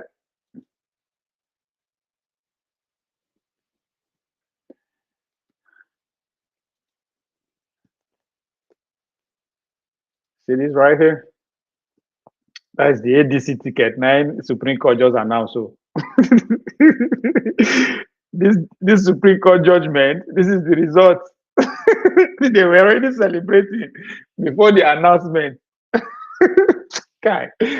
I love politics, man. Politics is If you are not blinded by Showore and Obi, you will be seeing clearly. Like Nathan, if you are not blinded by Showore and you would have been seeing this coming. This is what the ticket was put together for. Atiku Amechi, Ashe ADC. Ah, isn't that wonderful? Just look at that ticket. Just look at that ticket. I know Minister Bu will be smiling. Minister Bu, as he's spending $9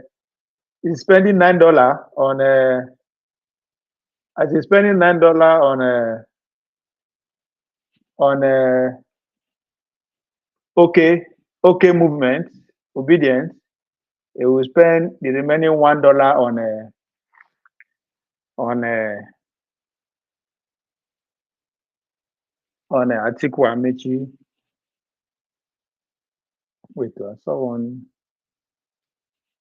Which one I saw? Okay, this is it. Let's see the one begins to speak grammar. Let's listen to their grammar. Grammar. That is grammarian. Abuja. Let's go. It's time to speak grammar. As we are gathered here for the final ruling of the two opposition parties ahead of the 2027 general election. Seamen. This is Judgment Day. Oh, And this was what is going to happen here is going to decide whether democracy will survive in Nigeria or democracy. now. In case you missed that point I make, Nathan, where I said that, where I used to be, why I said that the genuine movement that the Take It Back movement, right, started, right, with very clear mission, which is to do what? Destroy the system. By doing what? Making sure you vote out all these people who are parading themselves as leaders. That was you guys' clear mission as Take It Back movement. But what happened? The system had to create another dissident group. Remember, in Showore case, I said dissident voice. But there is need to create a dissident group and choose somebody who is heavily controlled to lead that group with the sole aim of what? Making sure that genuine grievances of challenging the system is abandoned and now follow the what the newly control leader is bringing, which is Obi. So they went from taking back that movement what you guys created. They went from challenging the system. Obi came and took it over, say he want to go from production what to consumption, from consumption to consumption. But today now, what did they water it to? They want to save democracy. As if they then created democracy. Those who created democracy, they don't kill ourselves. They know they play by the rules again. But they want to save it. And that's the effect of what? A control opposition. A position that has been contained. So the examples why they cite is not something that you cannot see on your TV, but you know one just are going to with a lie to your eyes, say you know see them. Is it not the theater of news? Mr. James, leave my people, leave my people. Okay? I like and my people can speak grammar. Leave us.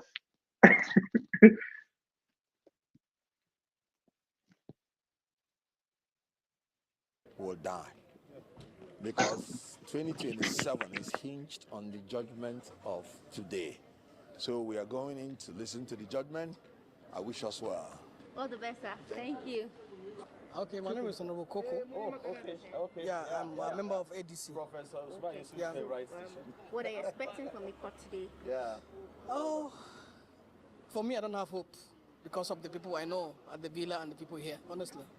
I just came in to see, but I don't have any hope. That's the truth of the matter. So you're not expecting the best? I'm not expecting justice from these people. That's the truth of the matter.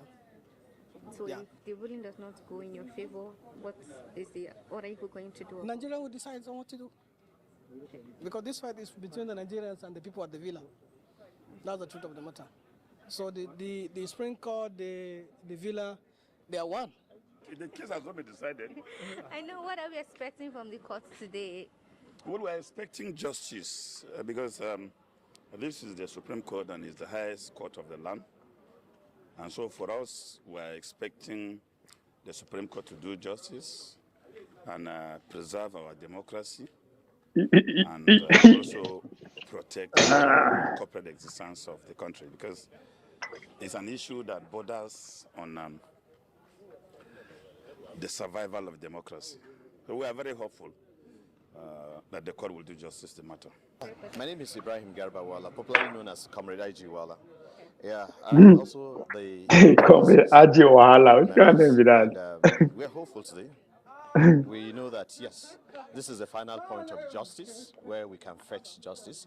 And for as long as the matter at stake, it's about getting to the peak where the final point of justice, like I said, is going to be administered.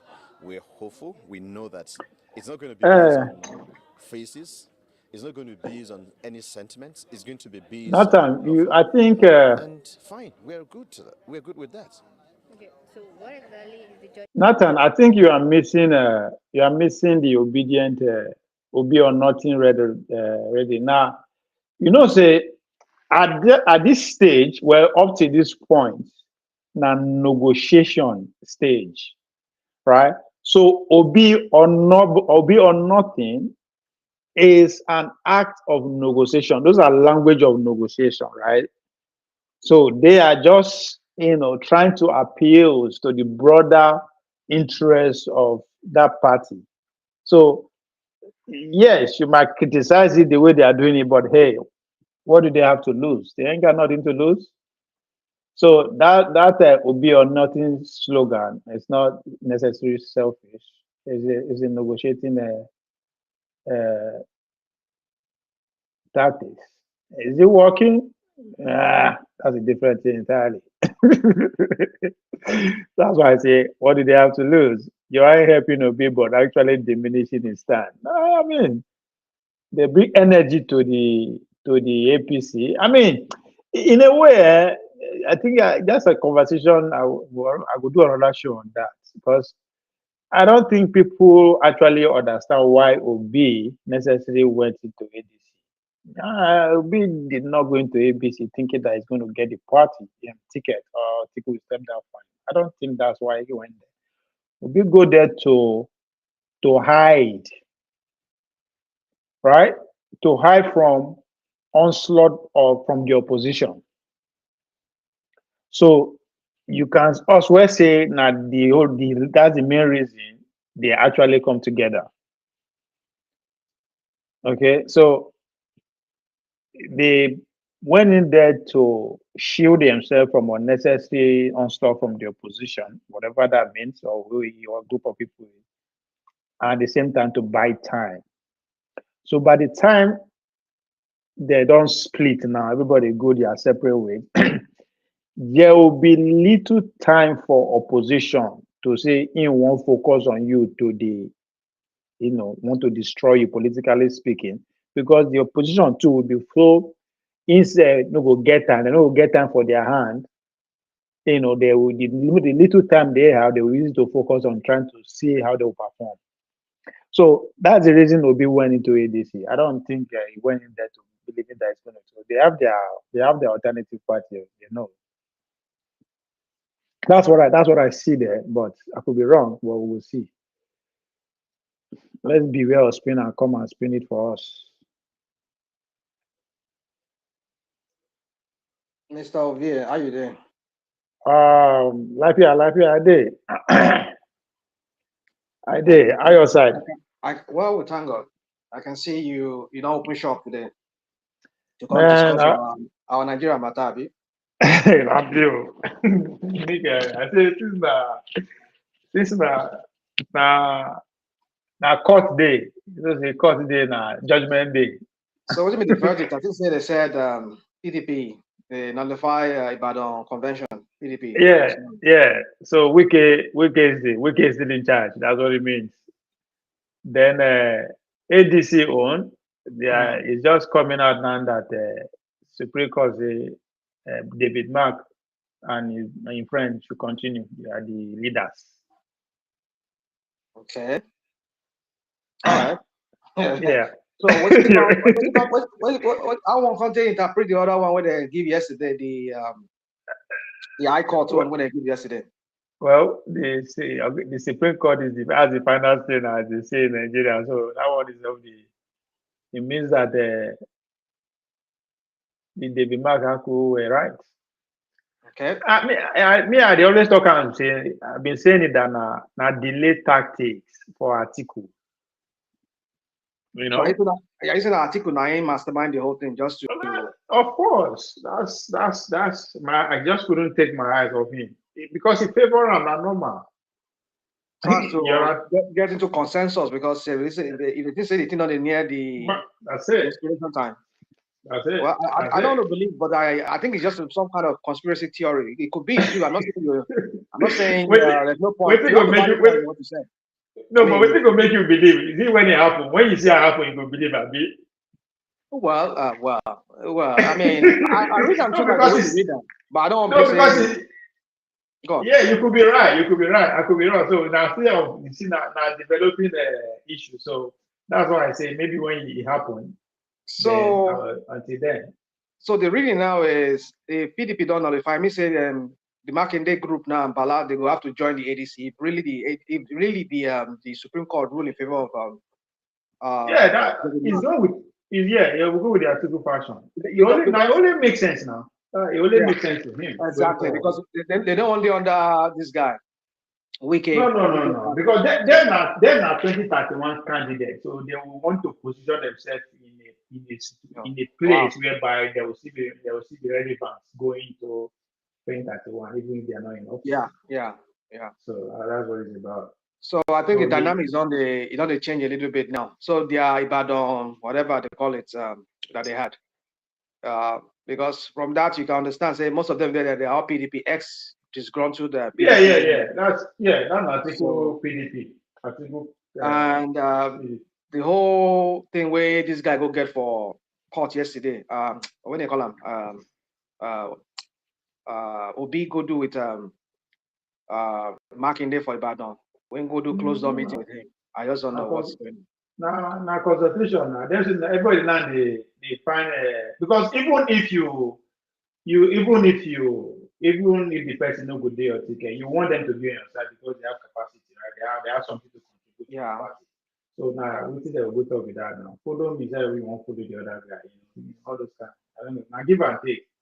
I think that's what it's about. That's what that visit is about. Because that yesterday's ruling, where the way I see him, it looks like that it will happen eventually. Be that say maybe the Supreme Court will send them back. It will reverse itself. That was what I was thinking. Yeah, I was surprised. Because if you listen to all that ruling from those lower courts, like that one, that even like I listened to this guy, what's his name? Oshomo. What do you call him? Liberals Oshomo. They kind of explain it in, you know. These are new electoral law. You know, there's a way he said it. They said anything that has to do with even though the Supreme Court has once ruled that anything party thing should be party within the party.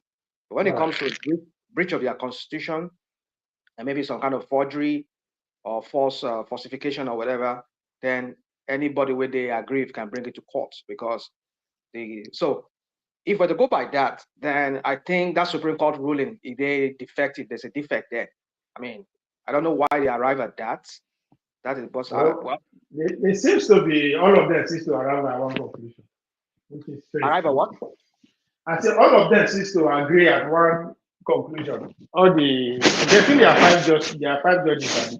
No, it's conflicting. That's what I'm saying. I don't think you understand what I'm saying. But since not then the Supreme Court now, there's nothing. I get your point.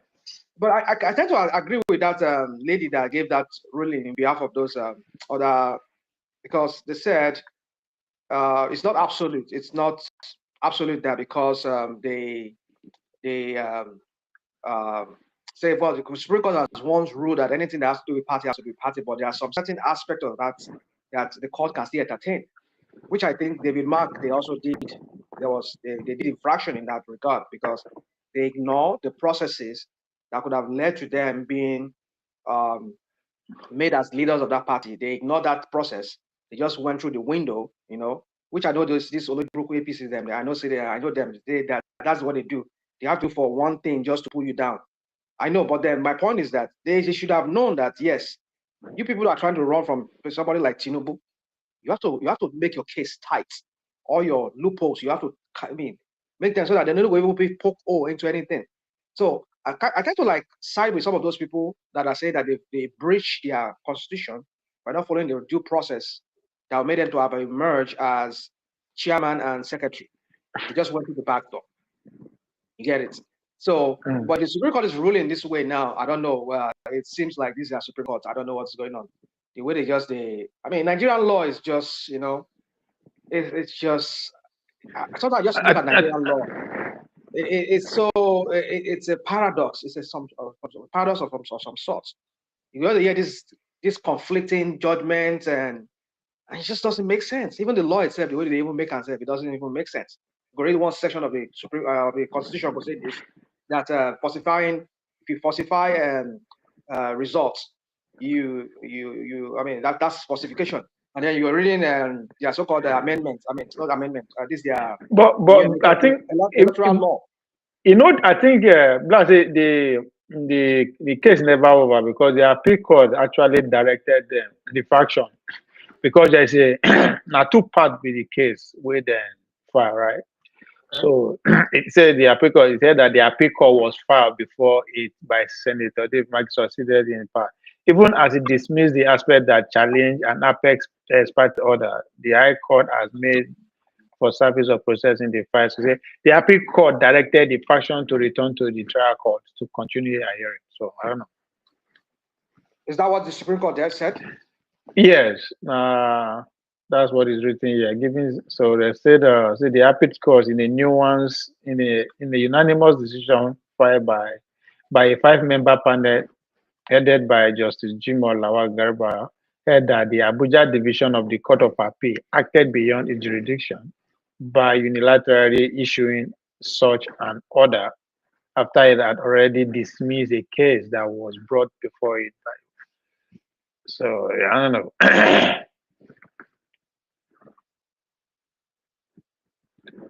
They go settle themselves.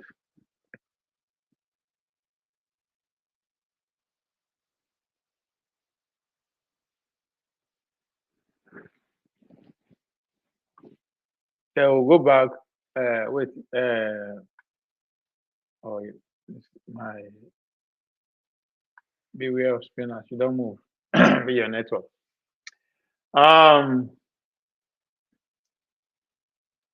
They have the numbers, they have the emotions, empathy, compassion, sentiment, but lack necessary strategy to achieve their aims. You see, this point where you make so nice is now the same point where I they make where you know one listen, so you argue. That is the whole point. That is the whole point of giving them somebody like Obi, a leader who is heavily controlled, because that is the only way they can channel those what you just put forward, those their emotion, their empathy, their compassion, sentiment. But you see, they lack necessary strategy to achieve their goal. Who is in charge of that strategy move? Who is supposed to, design that strategy and implement it? The leader, NIMBDOB. Again, I did not say anything that is new. I am only repeating you people's argument, the obedient, the take it back argument. Right? That Obi came and took over the organic movement that you guys are curating. And guess what? And it just lead it to a different angle entirely. So at every junction, you come back and make my points. But you see, I don't understand. Maybe not because they see this my three disciples, but okay, I get it now. Now because they see these three disciples behind me, that's why you're angry. Chai, okay, there. Why? Don't be angry. Don't do that. Ah, if you believe in democracy, you have to accommodate everybody. You are not just meant to accommodate everybody. You are meant to give everybody a seat at the table. So even if you don't like me, you have to recognize the fact that if you don't like me based on my choices, you have to recognize that it's not just me. There are millions of me in that who are on this journey. How do you accommodate us and also give us a seat at the table? That's what you are struggling with. For you, we don't even deserve to be to be here. But to, see things in a different angle. Now the same thing here you dey follow. Now just because you are just hungry that I am not verbally against these people. You know, I don't know why. Just enjoy the show. That's all we can give you right now. Let's go back to this Oslas. From the Supreme Court. We're expecting a judgment that is from the Constitution of Nigeria. We're expecting a judgment that is strictly based on the fundamental rights of every citizen. We know that the recent electoral acts is actually a yardstick for anybody to begin to look into doling out justice or injustice. So with what the Federal High Court pronounced yesterday, that INEC should not recognize David Mark leadership. We're not relating what happened yesterday and this, because this precedes what came yesterday. And besides that, what played out, the 6 people that went to court and finally the judgment that came yesterday, it has to do with a dramatic reactive situations. What do I mean by that? You remember when the likes of Kwankwaso stepped into ADC? You remember prior to the convention, there were so many activities. And that particular individual that has been sponsored by whoever, that's that boy nephew, was not playing his script very well. He was short of that idea, let's say agility, that's political sagacity for him to deliver the script very well. Now some opportunists, right, saw the opportunity for them to showcase themselves above Nafiu. They were actually seeking for patronage from whoever is sponsoring Nafiu. So it wasn't a serious thing. But the Nigerian judiciary, we have the good and the bad, especially within the High Court. But the hope we have in Supreme Court is based on the rule of law. So that one in High Court yesterday, it was a caricature of the justice we're looking for. Sir, please can we know you, your name, the party you're representing? I'm Engineer Jide Adeniji, former chairman, FEMA, ADC. Okay, yes. So why are you here today, sir? Just to be part of the judgments. We want to get justice and not judgment. Okay, so what are you expecting from the court today? We expect the judgment to favor us. And by the special grace of God, the judgment will favor us. Yeah, Right Honorable Jones Chukwudi Onyerere, former ranking chairman, Committee on Banking and Currency, House of Representatives. So which political party are you representing? Did you come here for today? The faction? There's no faction. I am here for People's Democratic Party. Yeah. So what do you expect from the court today? I'm not in the minds of judges, so that's why we're here. If I knew, I wouldn't be here. So we're here to listen to the judgment, and we pray that it will be in our favor.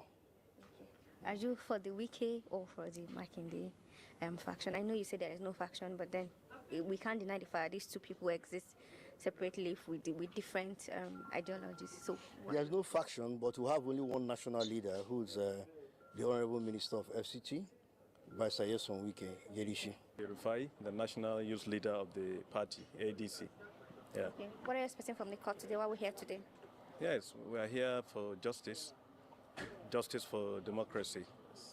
And this is the last hope we have. You know, this is Supreme Court.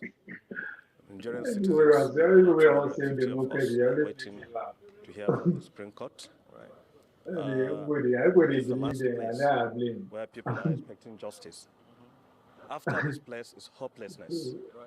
So we are very optimistic that the court People will want do the no right thing. justice. That is It's a a very Obi simple or issue, nothing. whether the court has any role in the playing Why of was it democracy? political I mean, parties, internal party they are politics or not. fucking We, that we are not the learned ones, we are following cases. We know that Supreme Court has given verdict on this kind of issues, and it's that court has no, but we don't know what will happen today. We don't want to preempt, but we are here, we are citizens of Nigeria, we are constitutional democracy, we are a party, we are following due process, but we pray, me as a youth leader, that we'll get, justice, because the youths are suffering, the youths are losing hope in the democracy because of what is happening to the ADC. It is clear that the ruling party wants to make Nigerian democracy a one-party system. That cannot happen. Nigeria cannot be a one-party democracy. It cannot. It cannot. So we are hoping, we are optimistic. The judges will do the right thing. Of course, the judgment was reserved at the last adjourned date. We had expected that the judgment should have come earlier than this, due to the urgency of the matter, due to the importance of this journey. Of course, there is an INEC deadline for submission of candidates and all that. But of course, it's better coming late than never coming at all. We had expected that the judgment should have been delivered earlier, but then we are here. The Supreme Court is the final court. After them, you appeal to the God Almighty. Let's see what the justice of the Supreme Court will say. Let's see the jurisprudence they will profile. Of course, whatever they say is an authority, for future litigations, So we're optimistic that they will stabilize the polity. But of course, if they also allow themselves, to be influenced by the presidency, we will not hesitate to lash on them. We will not hesitate to criticize them. Of course, we know their track record. We know the justices of the Supreme Court that are pro-government. We know those of them that attend meetings in the night.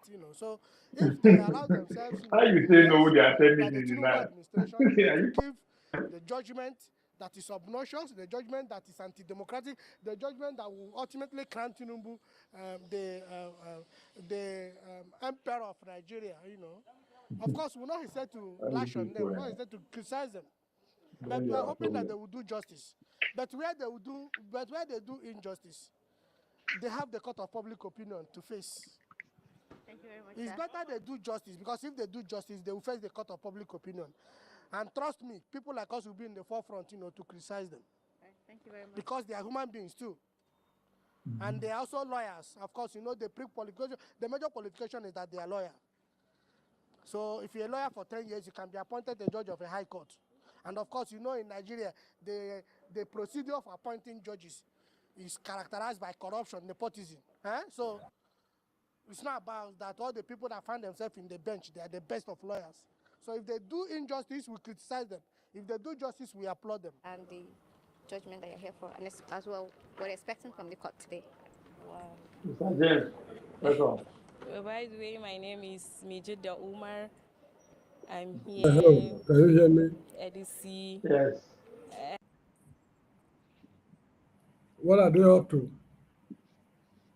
Oh, Supreme Court is declaring winners and losers. your favorite Supreme Court of News. Yes. Supreme Court. Those are your favorite people. I said they Supreme Court of News. Yeah. They are your favorite people. So they are passing judgment to their friends. I wish it is possible for the military to come back. No, those military, they are too rich now. They are too rich. The rich people don't. They are too rich. They have too much money. you are correct. The modern military cannot do it. If not, this would have been a very good opportunity for them to sweep this nuisance into oblivion. Do you remember Irabo? Who? Who was it? Irabo. Irabo was the former chief of defense. That's soldier. That's soldier. Yes. Yes, I remember. Yes. As soon as he finished his tenure after Buhari office, do you know where I saw him? I went to Harvard. I saw him I went there to see him and Peter Obi and the rest of them making speeches. I just shake my head and say, so he's giving speeches how he can fight or conquer Boko Haram from Harvard. I laugh. Anyway, they are meant to write books. Maybe they don't give them $500,000 contracts to write a book. That's it. So they are too rich to want to take a risk. We still have very many rivers to cross to see the promised land, just to see it, not to enter, to see it. We are not even on the road. We are not even on the road to the You are correct. You are correct. We are not even on we are going opposite it. We are going backward. No, anyway, we are still in the wilderness. The wilderness of tap us, say, hey, you're on the wrong road. No, we are in the wilderness of Judah.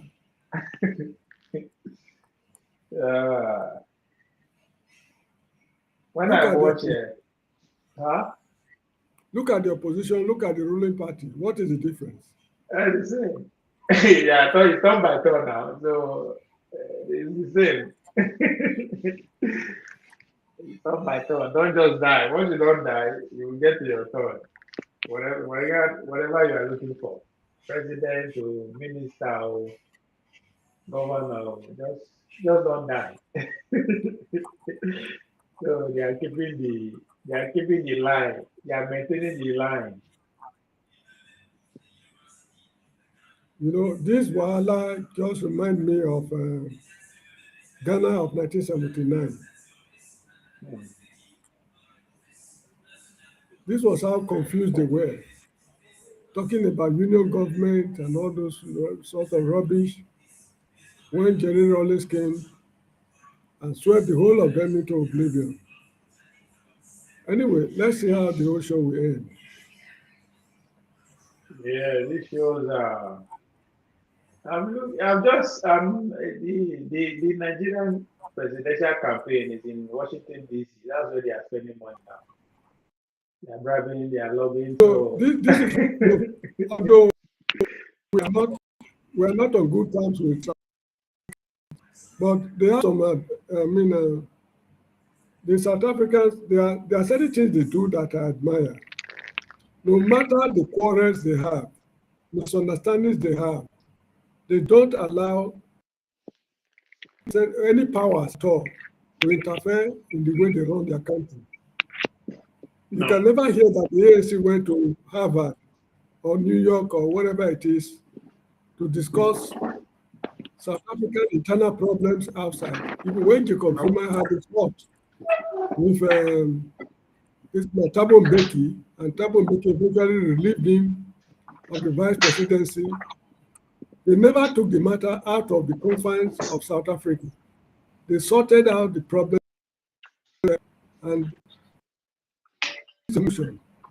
A situation whereby we go to Harvard to solve Nigeria problems, to me, is something else.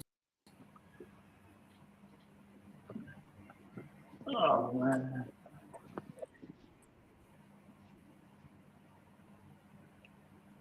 Just a minute. My connection is, you know.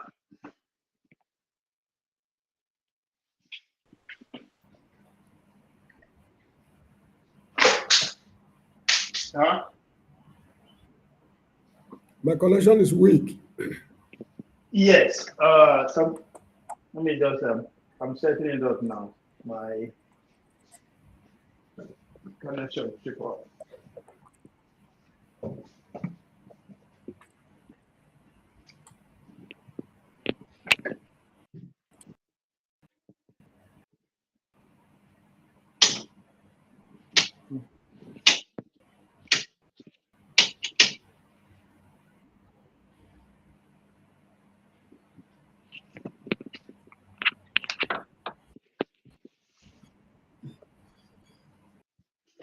Yeah, so those our politicians have decided to take the campaign to people who can take them out of power and go spend money. So they are all blowing millions of dollars in Washington D.C. Oh man, trying to. You see, what I find very strange is that the youth people are looking up to, they don't even know how to coordinate things among themselves That's and get why. at the right politicians to this land. The youth. That's why This is I why they was. flock around the man. No, this is why. Yeah, that's why. That's what I've been talking about this morning. That the Nigerian people are the opposition, so they are being controlled. They are control opposition, and the way to do that is to contain them by using leaders, individual leaders. I use Showe as an example. So a lot of dissident voices there, young people are now under either they are under Showe or they are under Obi. And these individuals are controlling individuals. So there's no way the youth can have a reason out of these two people. Right? They follow Obi to the poll, Obi leave them there and chicken out. They follow Showore will go to some point, he will say he won't become president. So you see why the youth are kind of they are caged under these two people. Pachama,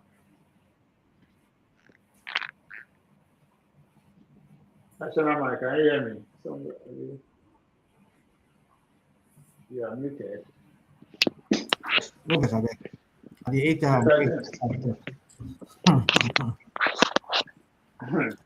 Can you hear me? Yes. I can hear you. I'm having an issue with my. Give me a minute. I can hear you though. Oh, you have to mean? Okay. I think people can hear you. Okay.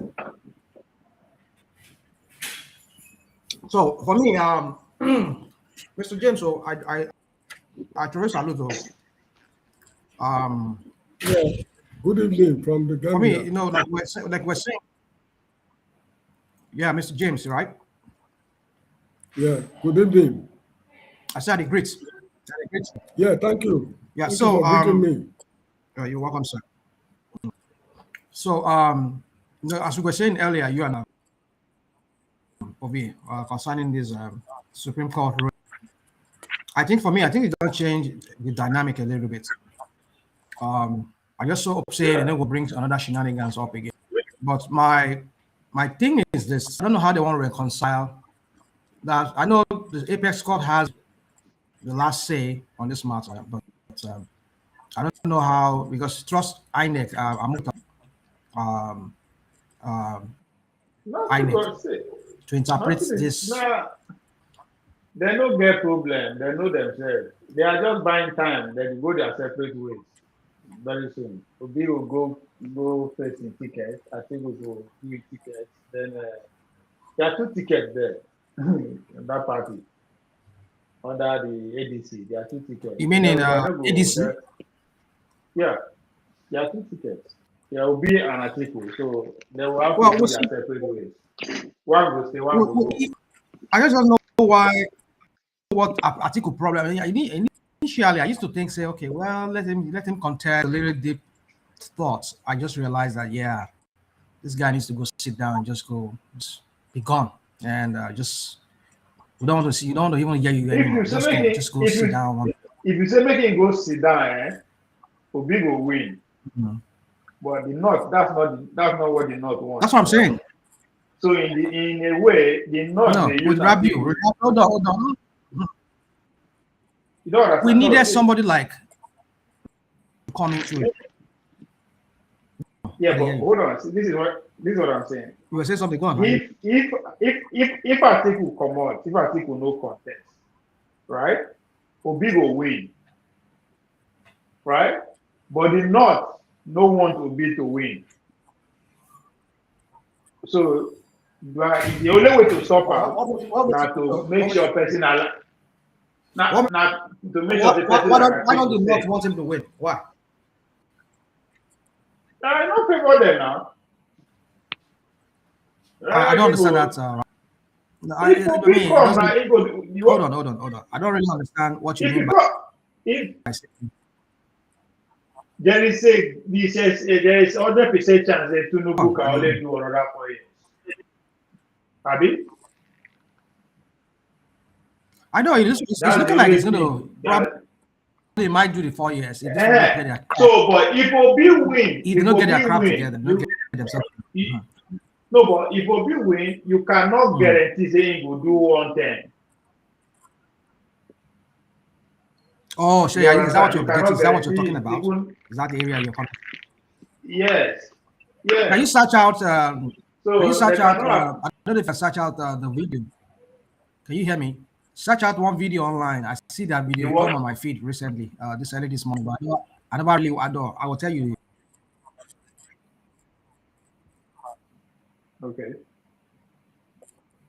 So the North, Tinubu knows that the North no get choice. You can only replace him with Obi. So he go there on their balls. And the rate with this Muslim extremists, this war that they do waging on the northern Nigeria for how many decades is backfiring. So if you give Obi presidency, I swear the guy will do 2 years. Nobody could be making him there. So the permutation in a way is not really, they favor the North on the grand scheme of things. So they have to play safe. They gamble with good luck. Now they know how long, what it costs them for them to take good luck out. So they will not play that kind of gamble again. Unless the Obi lobby team in Washington win. If they win for DC, win for London, then we have a different Nigeria coming. But any political movement or organization without a purposeful leadership isn't different from tomorrow. You are right, but it is the leader now that is in question when it comes to Nigeria. I agree. The obedience no believe on Showore. The Showore movement no believe in obedience. The Composite movement, they are dining with obedience with a long spoon. So you have to factor in our reality on ground. So don't be say what you talk. Don't be say Showore all this no, but there's underlying reality, right? That's why these leaders don't work. How come? So just ask yourself, right? How come Showore know they get traffic for North? How come Obi know they get traffic for North? It's not because they are not doing well. It's not because the northern people, young people, they cannot relate with what they are saying. No. But there's a political reality that is being controlled by those people who want power in every corner of the country. We talk about the class of 66, the Obasanjo. They are still controlling things. Obasanjo, I think they so. He still get power faster than any other non-political office holder in Nigeria.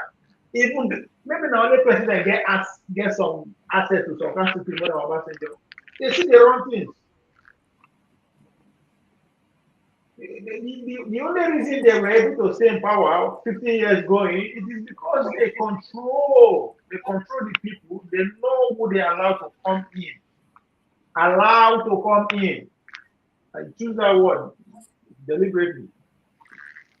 So it's a very controlled system, not necessarily because they show what is bad person. No, we are all human beings. But there are some kind of things where we say them no, we don't know. Because I remember the first day where I asked Show about this fund that we donated to his media and all that. He made a point that I'm not going to disagree. It's not normal. Everybody collect that. Not like everybody, but those foundations always donate money, which is the argument the journalists are trying to make on the Tadamede show there, right? So, but I can't answer one question. I say, come on, do you actually believe that these men where they control power currently in Nigeria will allow you come close to power when they know this kind of relationship with the other? Not because they them are clean or them no get the same they do, but they don't go trust them, especially my brothers, my people for North. They will not. So it's not just me, and not me just to point out the obvious. But of course, he said, I like his response too. I talk with his response. Say, cannot they say they no go and they no go with them, and they have to know as his usual talk, which are appropriate. But again, those are just rhetoric.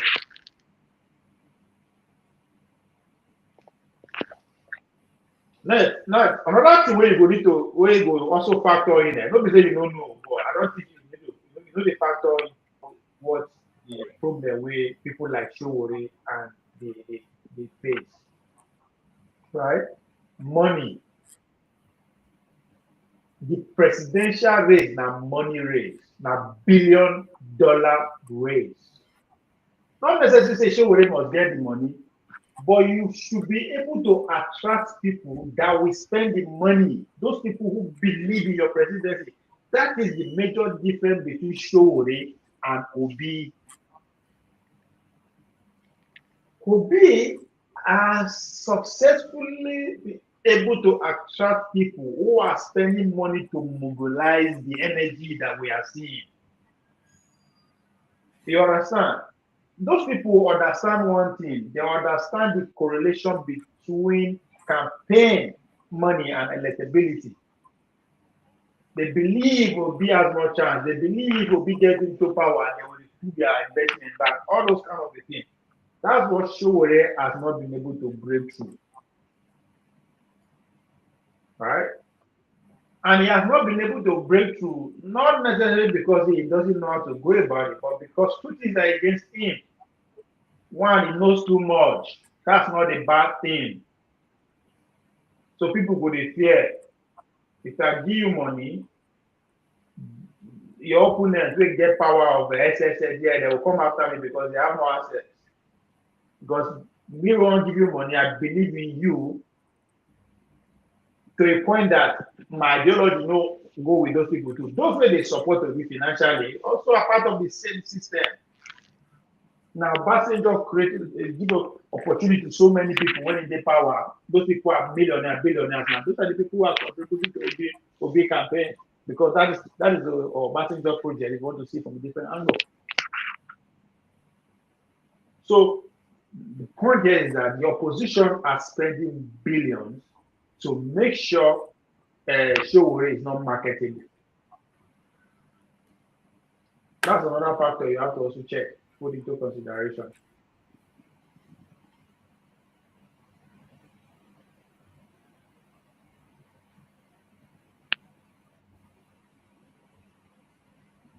So the money now they don't have that now the season to spend money they exchange that like mad now.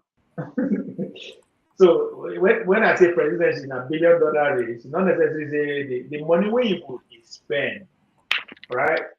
Interview, travel, because you are supposed to be everywhere at the same time. You are running to be a president of a country, especially a country that is as big as Nigeria. You are expected to be more than one place at a time. That's when the money comes to play.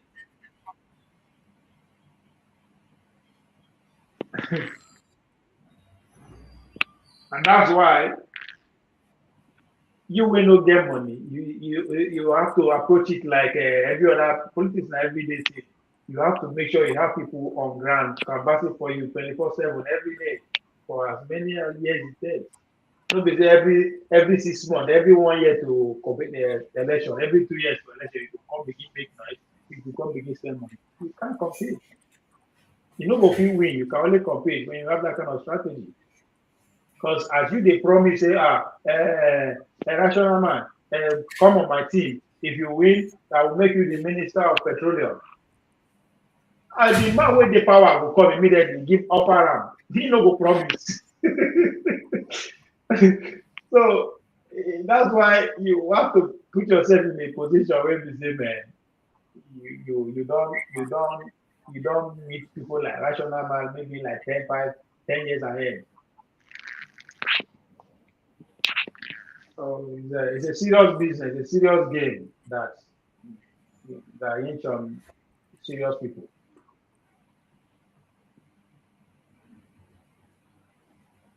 You are now allow me just to talk. So I will talk to you. I'll pick up for the next 3 years.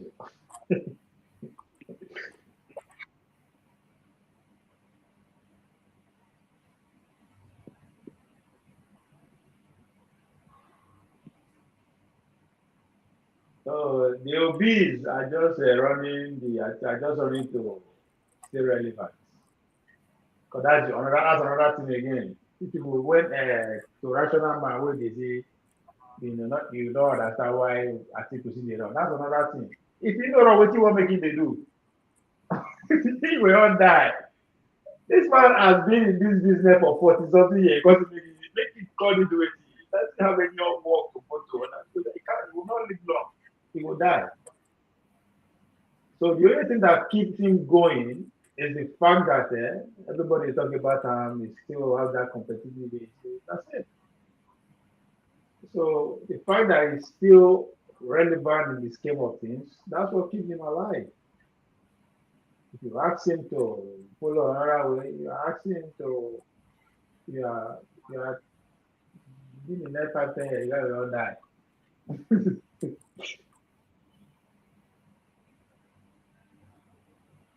So the same thing. No mind my devices. So those devices just they act anyhow. You understand. The same thing with the people. We could compete to the go hold. So what they could compete to, they can't stop. That's what they know. You see, it's a mess. It's the Nigerian political system is a mess. It's a real mess. I've never seen a system so disoriented, so convoluted, so messed up like the Nigerians. And I think it's deliberate. You know, the more they make it that way, the more the people just get confused. The people just get perplexed. You know the funniest thing? They don't really want to get involved. You know the funniest thing? 1979, when Obasanjo, after I don't assassinate them, Obasanjo come in hand over to civilians. During that brief stay, they ratify full finishing touches to the Constitution. That's pretty much what I use it today. That is when most of these things that is causing us, the Sharia law, the power too much, all these things where we dey fight for. So that is when Obasanjo inculcated them into the system, because we were forced to go from the British system to the American system. So Obasanjo was the man that carried out that process. Now I'm saying this because if you go read the minority reports that was put together, everything that is happening now was what those who are against Obasanjo constitutional review or whatever, that there's going to be conflicts, there's going to be too much power, there's going to be religious, as it was well detailed on the minority report. Who write down this was authored by 2 people, one Hausa man and one Yoruba man. They said that their 1979 constitution, or was it 1978 constitution? Yes. They said that constitution was a mess of a constitution. Yes, that's what I'm saying. According to the history, they said it was supposed to be a parliamentary system. Yes, Obasanjo, yes. Yeah, because you see, the thing that would have been better for Nigeria now should have been a parliamentary system.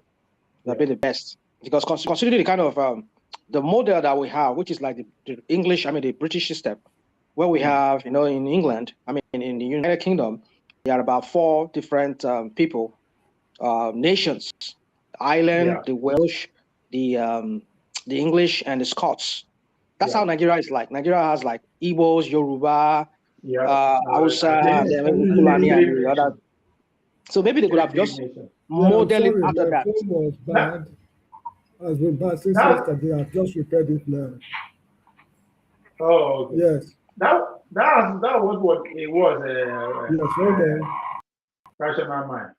Yeah. That's just nice school. Nice Poland. That band. Yeah. I mean, when I heard that story too, I was like, maybe that was the genesis, because the founding fathers they knew, they understand that Can you see me? Yeah. Good. Yeah. Sorry. Yes. Sorry. My phone has been back since yesterday. Mr. James, are you saying something? Oh, hold on. Okay. All right. Okay, if you meet us so that we're not going to hear that noise. Anyway, so you see, the founding fathers, they understood that the Nigerian composition is like the English, I mean, like the British Now then system. give us, man. No be there. Now then give us the. So because the so-called freedom. Wait. Oh, sorry. I think I muted you mistakenly. Go ahead. Hello. You know, maybe I didn't meet you. You were kicked out. Okay, something you make some valid point, especially if your supplier did it. see, not. Now I know say, don't be say you. I've always made valid point all the time. You just the best say these three disciples they my back. Now what you making a disagree with me with that? Don't be say you think I am supporting them. No, that's the karma where you get towards me with that. That's why you did. That's why you did. Yes. Yeah. Sorry, please bear with me with this. My coming in, coming out. It's just yours. I don't know, maybe my sister or now the stream yard or whatever. Yeah. Studio stream. It's just kicking me out every time. I don't know why it's doing that. Maybe when you get time, don't use when you get time, free time, just check your settings. Maybe I don't check them many times. I don't even understand what thing they really make them. They push me out, they kick me out like that. Because they use the browser from. Maybe I should switch on another browser. They use what do they call that? Google Chrome browser. Now they use maybe not compatible with this with the stream. Yeah, maybe I should switch to say the other ones. Yeah. That's yes. Try that. Use yeah, I'll try that. But I just it's just like I use this as my default setting. Chrome as my default setting. That's why they switch to. Maybe after this meeting I'll just go look at my Firefox. Anyways, so my thing is just that I think that's the genesis of the whole thing, because I think this presidential system is not really this winner takes all kind of crap that they do in this presidential system that we are running. You know, is Nigeria like the United States in some ways? Not really. That's what say now. Okay, what happened is when the America won take over Nigeria from try to push the British Empire out, from investment and all that. So they needed a way they could feel control now. So then the system you understand. Because say themselves, when they break away from the British, they have to redesign their own So they are now that's the system they understand, they perfected it, so they are now exporting it. So now during that period, as soon as we get independent first, they have to force the British to give us independence after the Second War, they don't come victory. So they have to now, because now British system now we start with. That's what they gave us when they were exactly. Yeah. So then America also, their way now. Covert operation through military coup, everything, all the civil war, they were behind it. With so many people that actually who know the fear with all the true way happen. All those are our boys, all those are military, but they're all small boys now. What they know about geopolitics and how to be the nation, right? So they were influenced heavily by the American intelligence and all that to push us away from that.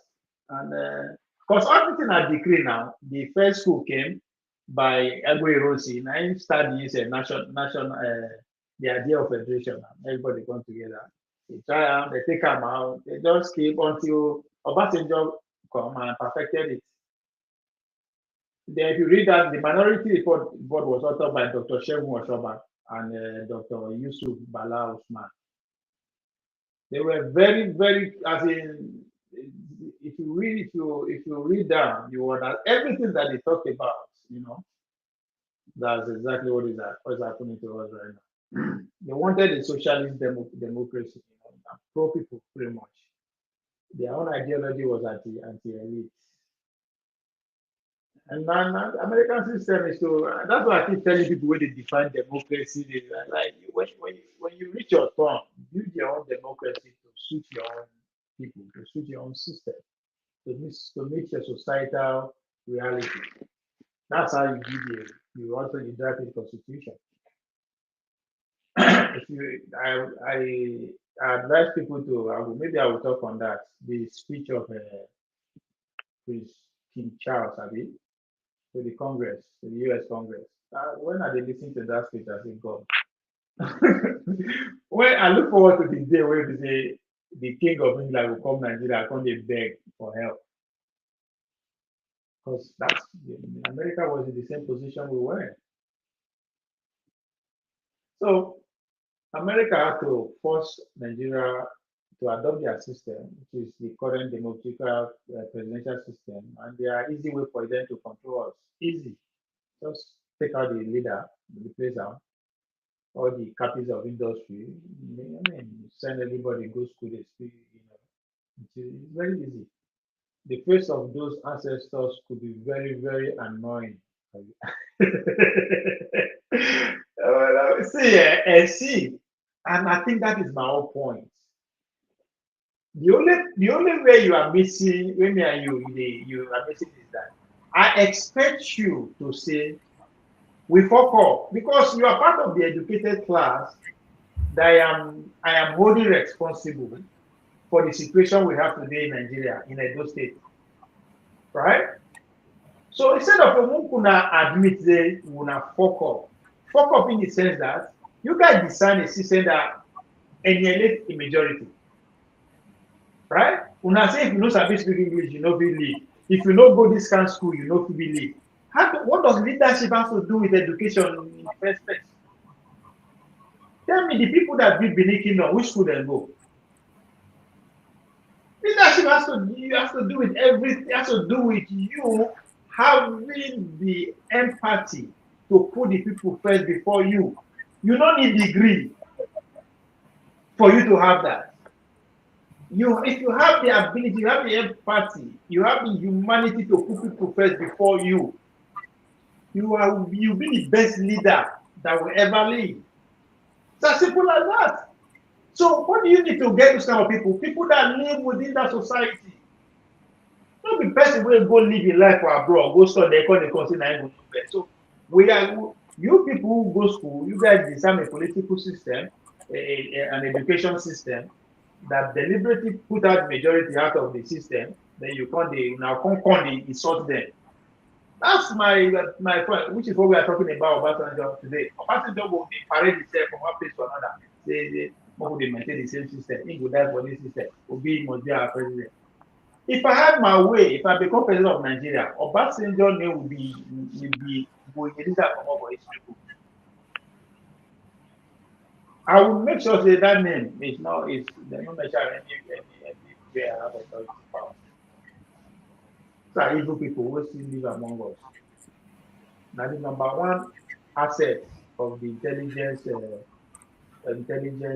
empire is that CIA, the British intelligence. Now they are number one agent for Africa. Obasanjo.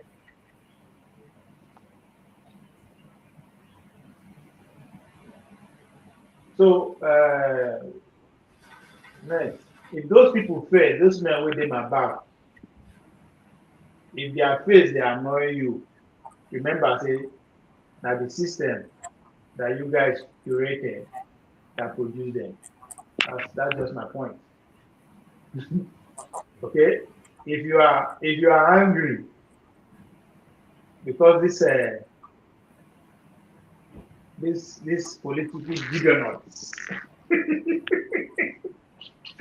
these leaders, if you reverse, remember that you contributed to building the system that bring them to power. All the rational mind, all of them. Now when I build this democracy where we did. Now when I fight military, when I want democracy. And the democracy where we practice now. Now give us Tinubu as our president. Give me Monday as my governor. Una come the best. Una give me leader and they support them una the best. I just don't understand. So next, anytime you see these men for my back, just remember, say you as an educated person who supports this system that we're practicing, you are responsible. And what I expect from you, go back to the community, go back to the people, apologize to them, and leave them alone. Don't say when you apologize, will give it and leave them alone. Let them produce their leader. That's all. I'm not asking for too much. Leave these people. Because now they don't force now, we are not the common.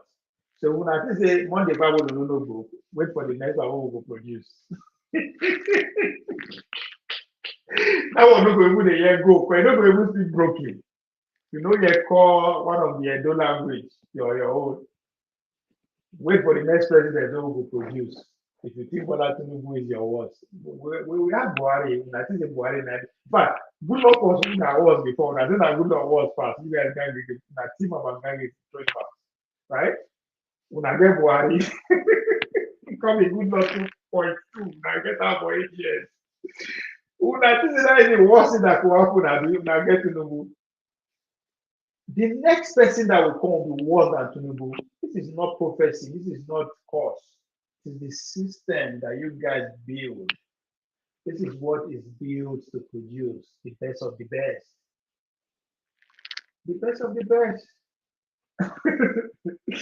If you say you go beat this system, you don't understand it. You don't understand it. This is a serious system of things, very serious. And God don't catch us it's been going uninterrupted for the past 25 or 27 years, uninterrupted. You know what that means? You know the kind agent, whether this system don't produce. If you know that 25 years, that's a generation. Do you know the kind agents this system don't produce? And they are everywhere. They put finishing touches. They have been trained everywhere, from Colombia to Harvard to London School of Economics to Abuja, the democracy, whatever institution, every nooks and crannies of this planet, that our democracy, this system has produced, that have been trained to come and maintain it. For the past 25 years, these people have been looting. They didn't loot like say tomorrow no day. Do you think you are going to take power from them within for another 25 years? This is the system we the educated people build.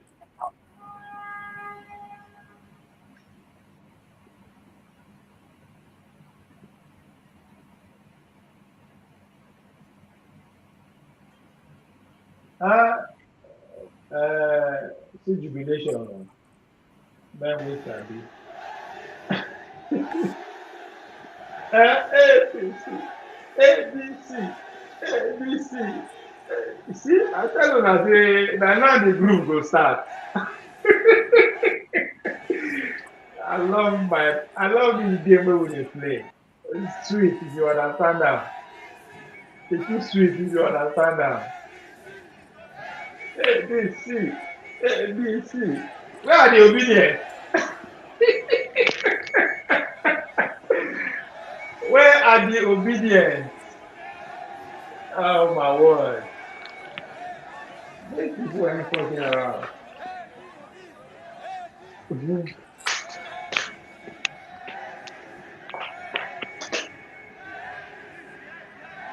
They ain't fucking around, man. Nigga.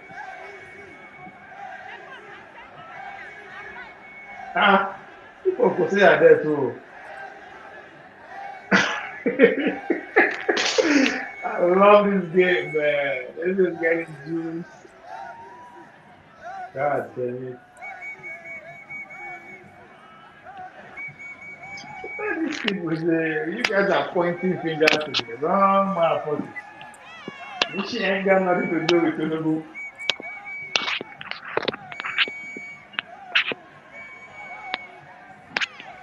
Why?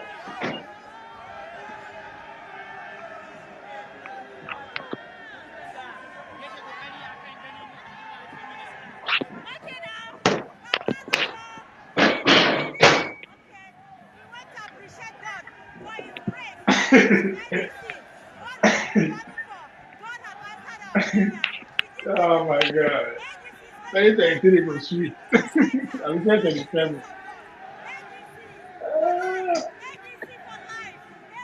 ABC. ABC. ABC. Oh my word, man. These people are fucking. Education has a lot to do with leadership. Moreover, Okpabolo doesn't even represent your interests. The poor or the Mr. illiterate, they also represent the politically established. Mr. This Obi, kind of person. Yes, can you hear me? yes, I can hear you. Education and leadership do not necessarily go hand in hand. It is possible to have a highly educated man performing creditably educated man. It is also possible to find an illiterate performing creditably, living up to expectation. Also, an educated man, in fact, if you look at a man like Soludo, he's a professor, he's messing up. You will agree with me because he's not delivering what he promised. Look at another professor, Ambrose Folosho Ali. He promised free education and he even delivered more than he promised. These are two educated men, so their performance has nothing to do with their education. Now look at I agree. is it Okpowelo or so? Okpewolo. Monday. He's not very educated. Ogbemudia stopped in Form 4, I was told. Let's say, he's not educated compared to Ambrose Ali, but Ogbemudia, with his little education, did extremely well, while Okpewolo is struggling to even make his mark. You get the point? The point I'm making is, to be a good leader is a question of character. What do you have for the people? Your level of enlightenment. Look at John Major of England, Prime Minister of England some time ago. That guy had only school certificate. He didn't go to university. Ronald Reagan of the United States, I was told that he was not highly educated. So education has very little or nothing to do with leadership. This is my own point of view. I agree. I think my point, the point I always make about this is that we have to factor in our society, our reality. The current education where we get, at least for the past 50 years, it is not bridged to actually, it's not for us to build our society. The education that we receive, if there's anything that succeeded in doing, has succeeded in making us selfish individuals who always want to get the core of that education is to compete. And competition only leads to one thing, a rat race, always leads to the bottom. So what Nigeria needs today, we need people who live in Nigeria. We use Abu Salih as an example. Those are the people who were educated by the environment that they decided that before any other Western education. So they understand their society. Now, people who live in your society that can build where you live. Nobody will come fix your house for you. You don't need a formal education to develop where you live, you as a human being, where you stay. You don't need any formal education to make your environment look comfortable, to you to live there. You don't need that. Now, where I want to agree with you that education is needed, if there's no need for we to actually build a modern infrastructure, That's where your education, technical side coming. You are not go there only just because you are a physicist doesn't mean you will not be a governor. No, you are supposed to be at the technical level. That's why it needs us that are edu people to favor our own system of government. I will say, no, we go back to the days of the Benin Kingdom. We are going to have the elders of the society be the governing structure at the top. They are in charge of making decisions. Then una wey dey educated as una, since you guys live una know too much, you guys are the second layer of the leadership, which was focused on practical activity, development. Now, want build road, build house, you want to do this, that's where you are. But when it comes to the moral authority, the governing structure, no. You don't need education. You don't need to go study physics, chemistry. No, you don't. It doesn't matter. No need to do that. You just need somebody who is grounded enough in the community. Just as Mr. James said, somebody who put the people first before you. The current education don't make you think that. The current education wants to make you to be satisfied first. Make money first. Be comfortable first. Be rich before you reach out to people. That is the kind of education we are receiving. But in order for you to lead, is the people first. you're not supposed to get anything. The people, once the people are satisfied, the people are okay, then you automatically will feel fulfilled. You don't need any education to have human sympathy, to have people first. No education. Ovie, can you hear me? Yes, yes, I can hear you. I don't think I don't change this my thing now. Just hoping it work.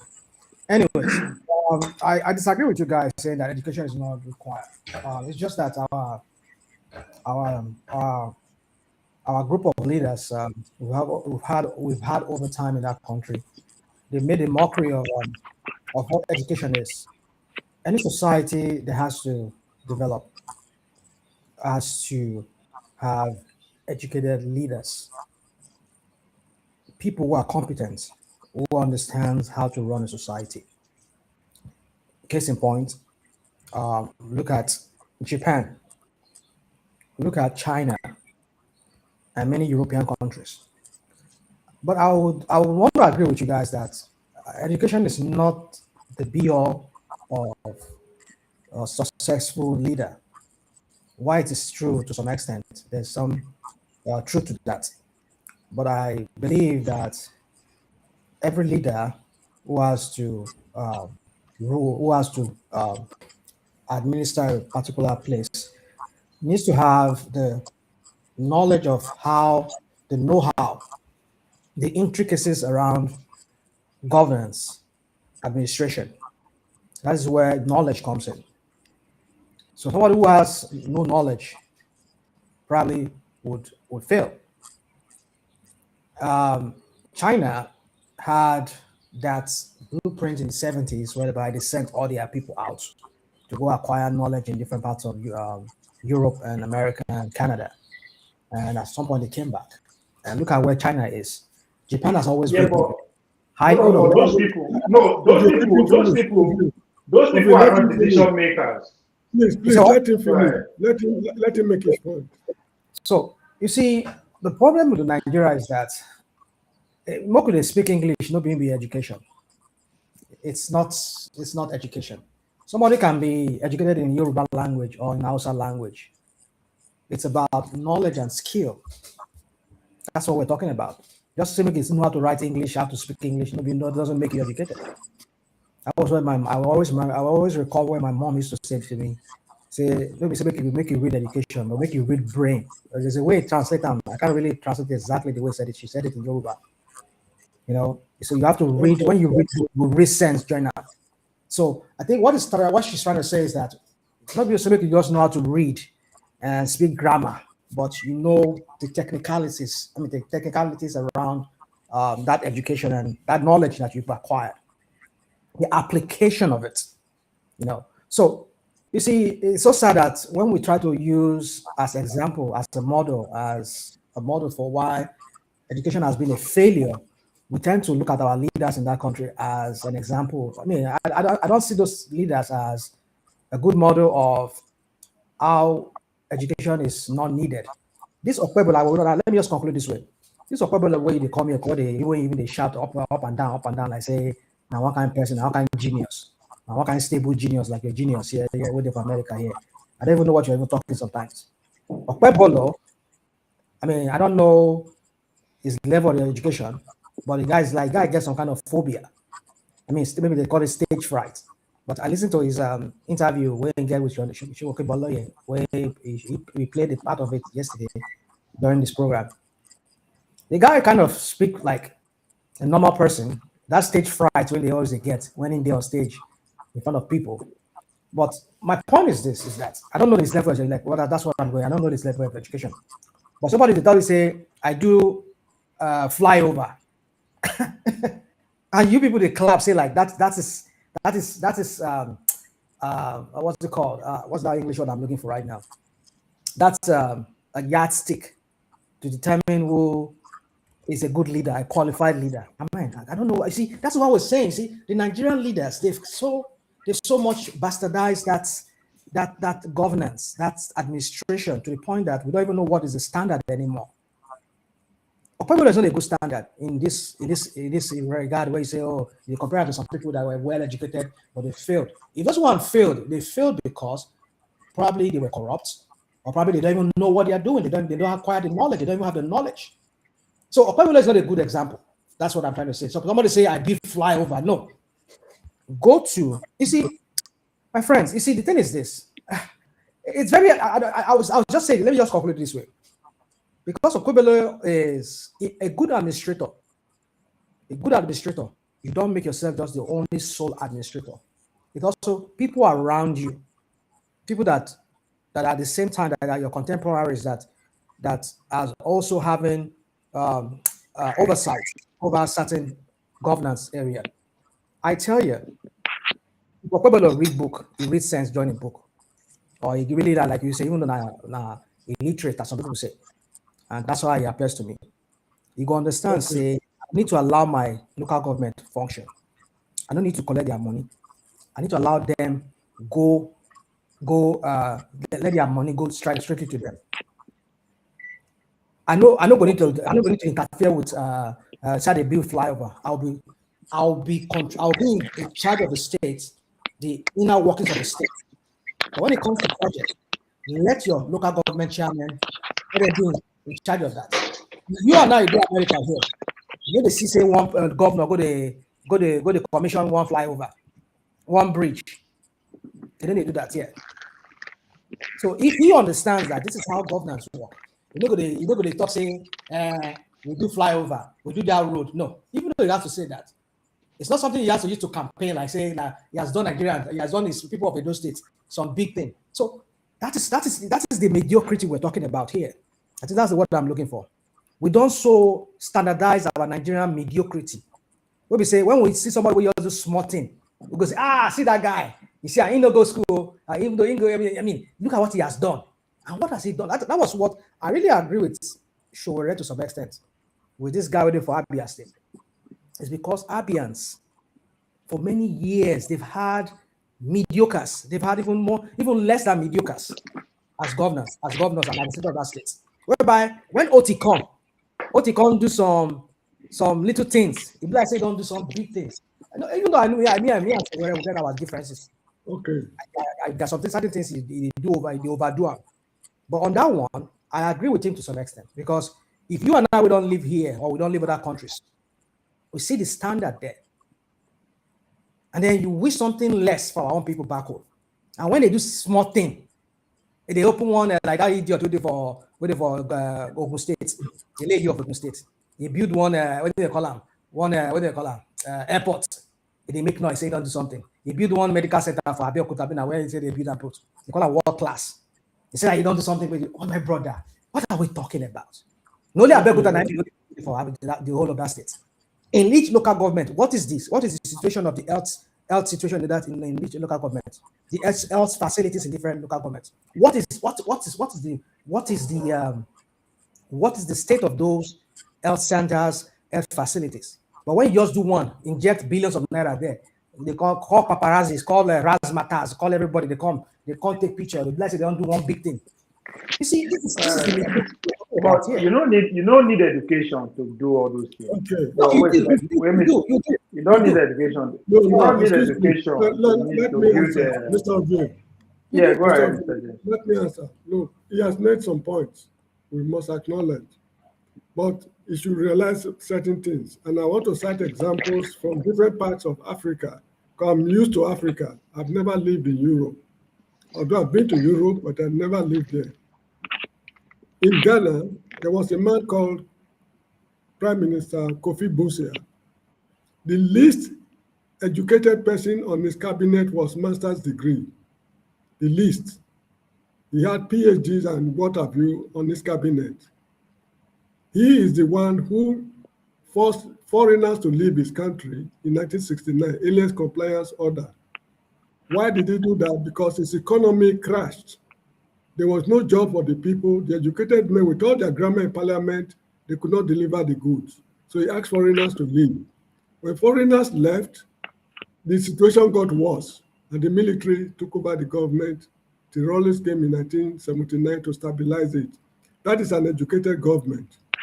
Now, Soludo of Anambra State, he promised heaven and hell during the electionary campaign. What has he delivered? He's a professor. Okpebolo in Bender is not a professor, he's just barely literate. He too has not performed because people expected so much from him. I will not tap his back for any reason at all. I mean, it's not my star. But look at Samuel Ogbemudia of Bender State of those days. Ogbemudia was a Form 4, in fact, did not even cross from Form 4 to Form 5 before he joined the military. He, as far as infrastructure is concerned, is the best Bender State has ever produced, both Edo and Delta. Go to South Africa. Jacob Zuma never went to school, not even primary school. Let me tell you his history a little bit. His father died during the World War, Second World War. So the mother was a domestic worker. She could not send the boy to school. Then the boy went up and down, joined the ANC. Then they drove him from South Africa during apartheid. They went to Swaziland to live with King Sobhuza of Swaziland, the father of the present king of Swaziland. While he was there, they taught him how to read and write. That was the only school he attended. He has no formal schoolmate. He has no alma mater. He has no formal education. Now, when he became president of South Africa, he failed South Africa. The Gupta family ripped a fortune from South Africa because of his ignorance. So the point I'm making is this. Educated men and ignorant men, they both helped and failed Africa. Even in the Gambia here where I live, the first president we had was Dawda Jawara. He was a veterinary surgeon trained in Scotland. For 30 years, this man did not build one high school. There was no television station in the whole country. That's a veterinary surgeon. There was no television house in the whole country. Nigerian government was doing a lot to help them to stabilize the situation here before Yahya Jammeh took over. Yahya Jammeh attended Gambia High School, just secondary school. Yahya Jammeh established a University of the Gambia, Gambia Radio and Television Services. He expanded the airport, tarred roads, electricity, water. The Gambia you see today started development in 1979 by a boy who attended only high school. So the point I'm making is the character of a man has nothing to do with his education. There are educated men in Nigeria who commit adultery. That is their character. And there are illiterates in Nigeria who will refuse, even at the point of death, to commit adultery. That is their character.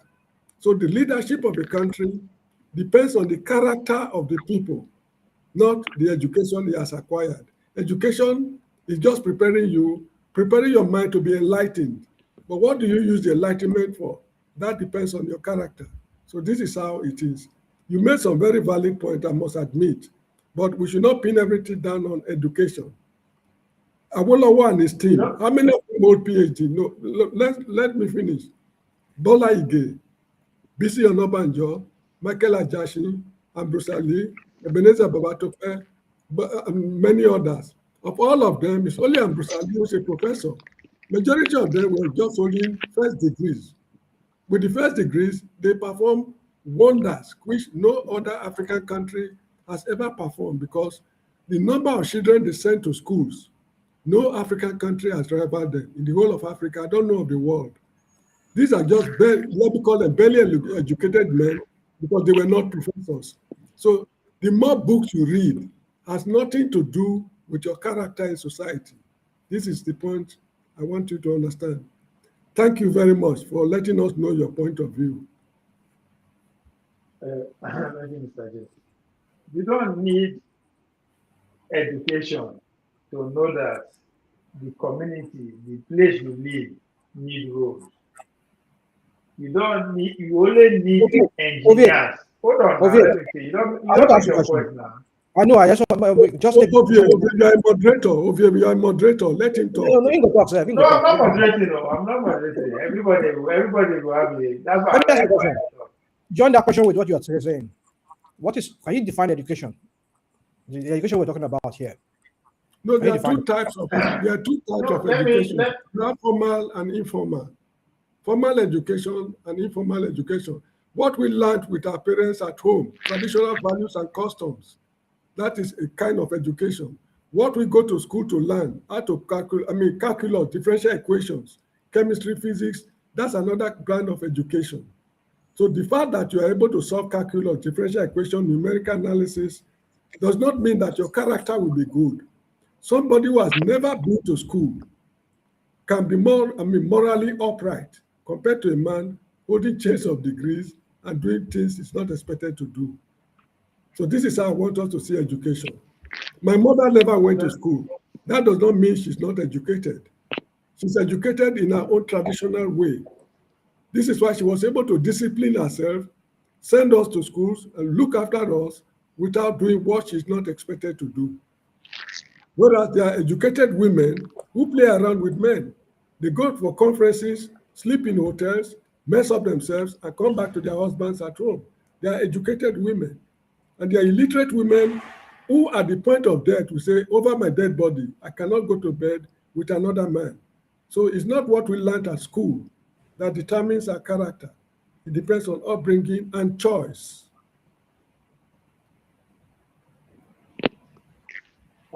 Now,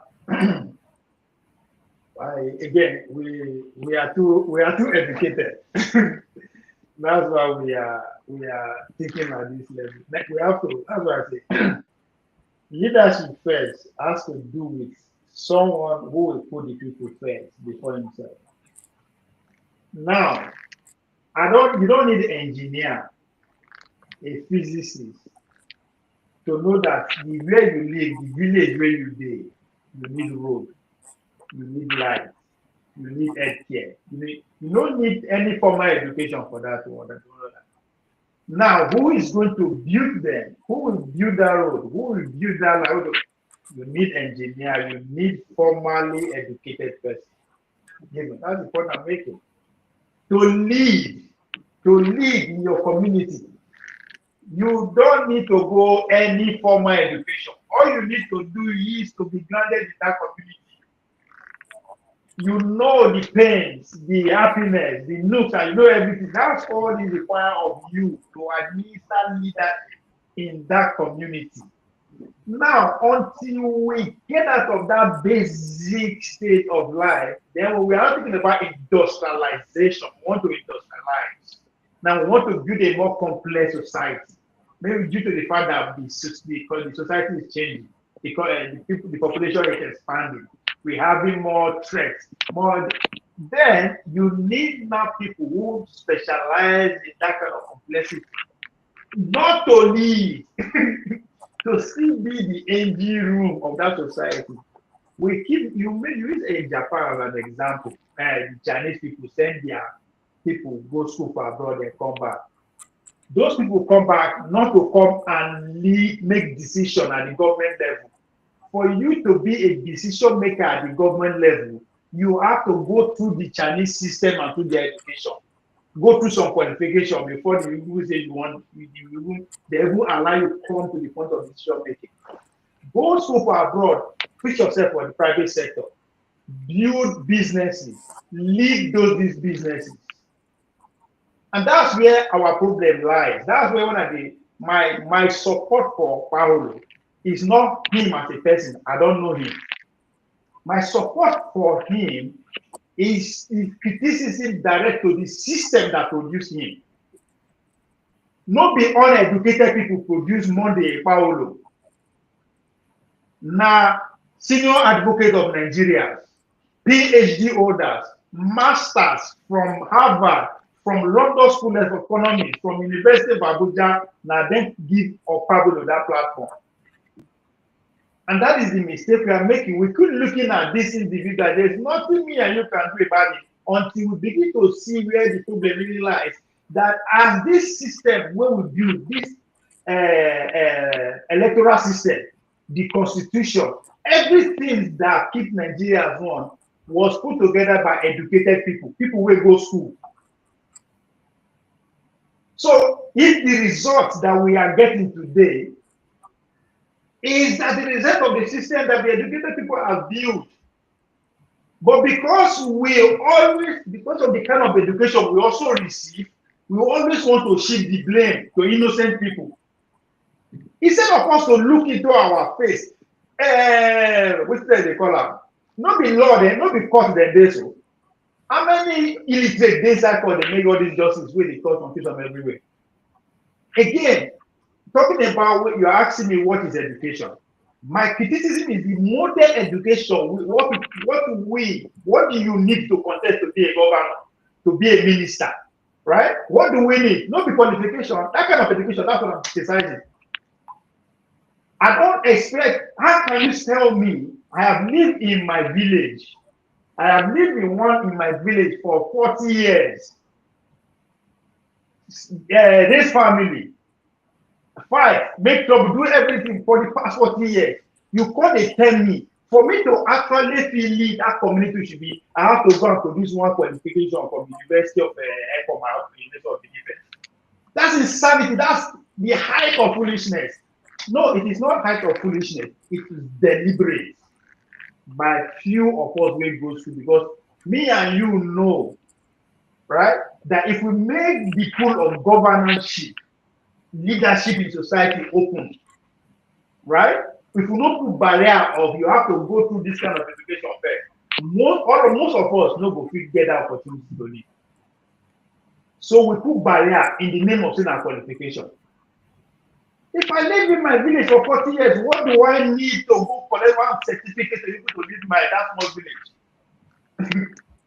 So we miss that's why I say when it comes to leadership, you don't need to go to formal education, to go to formal school to lead. It doesn't require that. Now, if you want to now build the complicity of you want to build an industrial society, we can have a conversation. That's why I also believe up to today.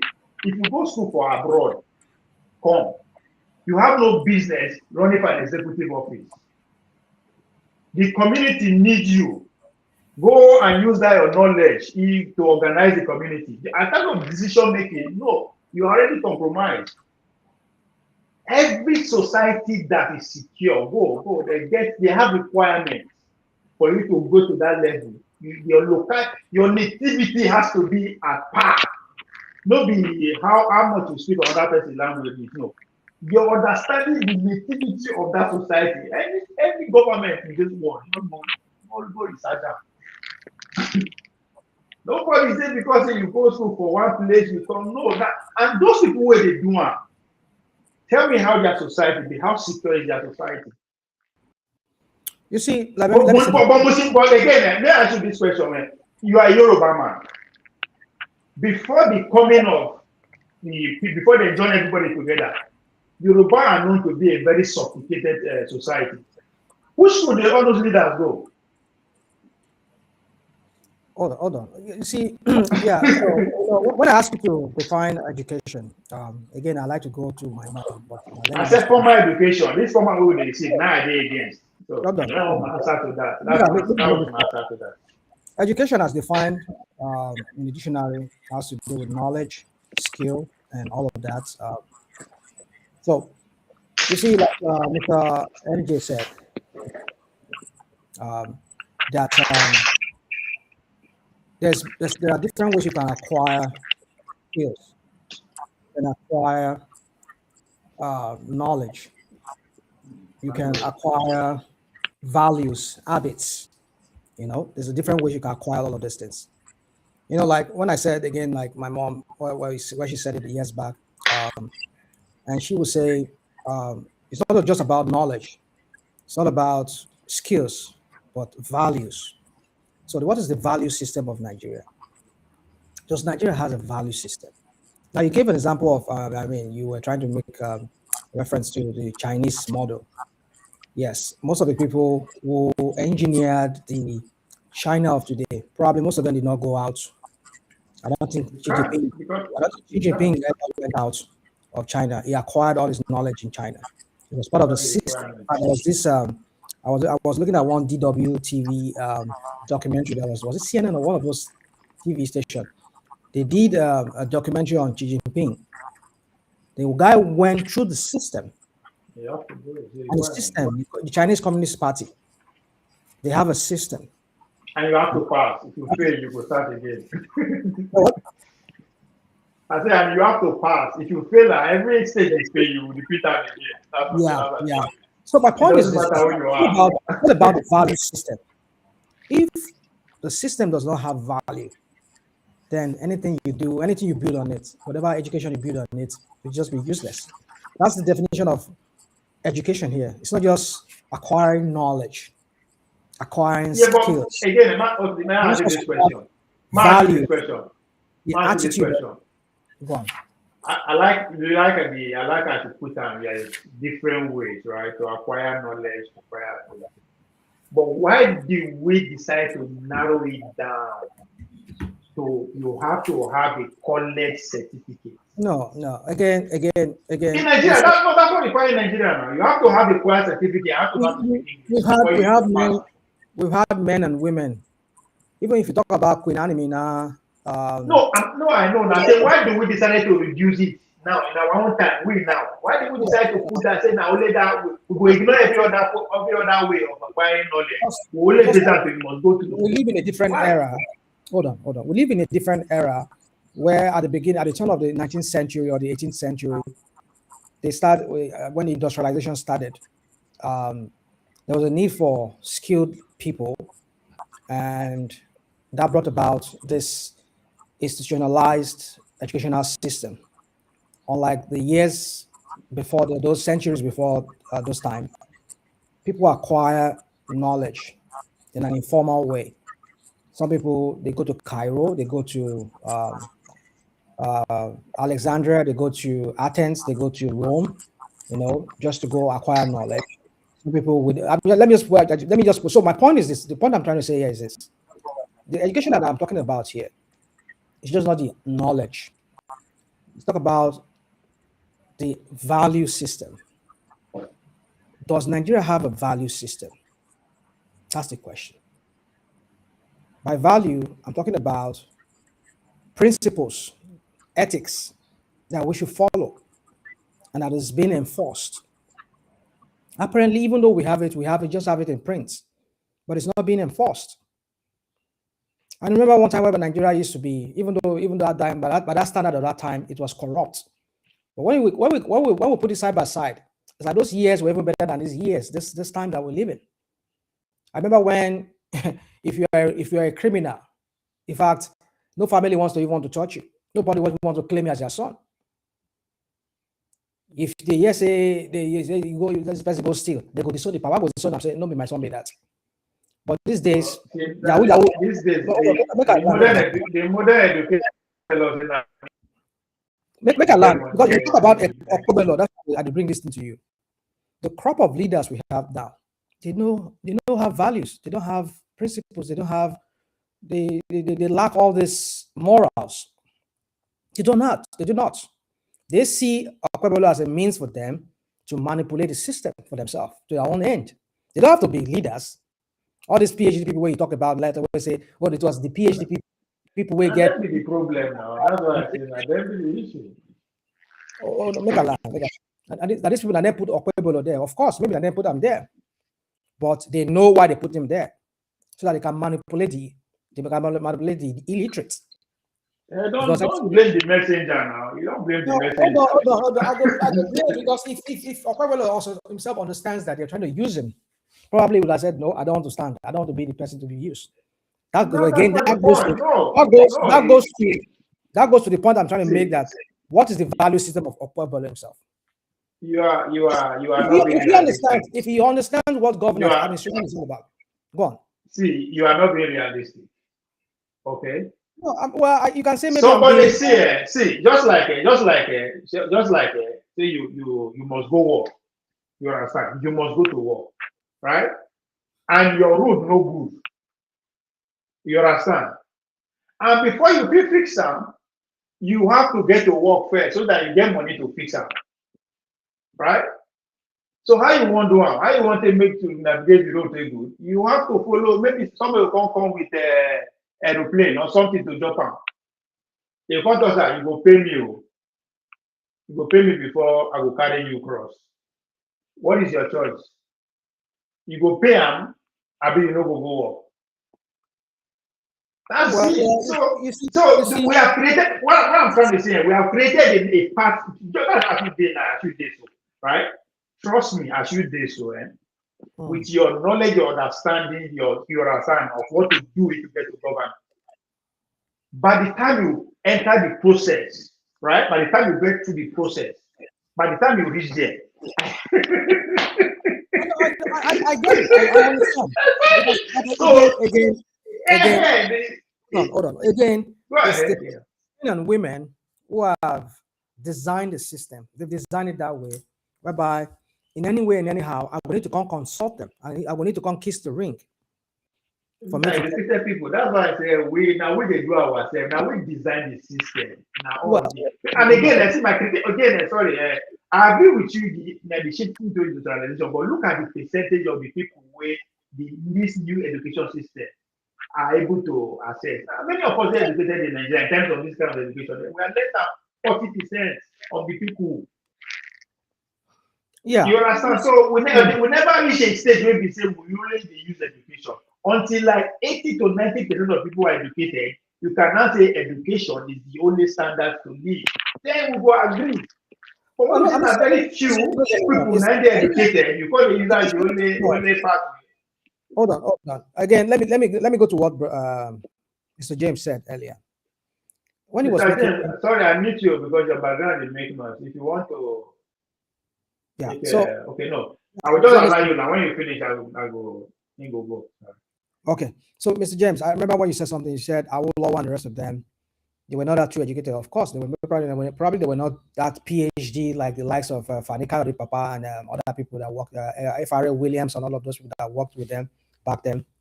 Those were like Cambridge PhD, doctorate, and all of that. I mean, Awolowo was just like maybe a first degree holder. Maybe, what was that he had? I don't forget that his own London, wherever he has. That he just had. He just managed to go to school, barely go to school, but at least he understood the value of education. That was why he got himself educated. But he managed, because it's through his education, he was able to manage these technocrats that were around him, these people that are highly educated than him, because he understands the value of education. That was why he was. But again, it was the people that financed his way to power. So it's everything is everything is, there's context to everything. You cannot just be using everything as the same, because this is the time. No, my point is that Opawolo na individual finance and to power. Awolowo na the community, which is where we need to go back to, right? If the community take you to power, then you have no choice. You are beholden to the community. Yeah. Like you said, yes, there's context to it. At the time, Nigeria never war like this, the way they war. Our system has never really required that you go kiss the ring.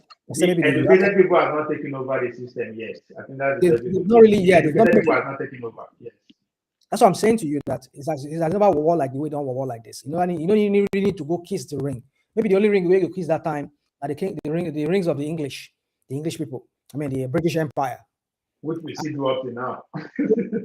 These men and women, they understood their way around it. That was why they were able to they were able to box the British Empire in one corner to force them to give them their independence. Now, the only thing they now have to struggle is they had this power struggle among themselves.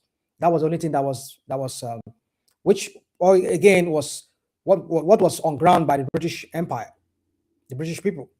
So you see, it's a different context. You see, we can go back and forth on all this. The point is that the system is bastardized by the educated people. Yeah, I think that's the whole point. This system is run by purely educated people. So for the past 25 years, now PhD and doctor that they run at those states. Highly educated people, all of them super abroad, and then they run at those states. For the past 25 years, highly educated, went to the best school in this world.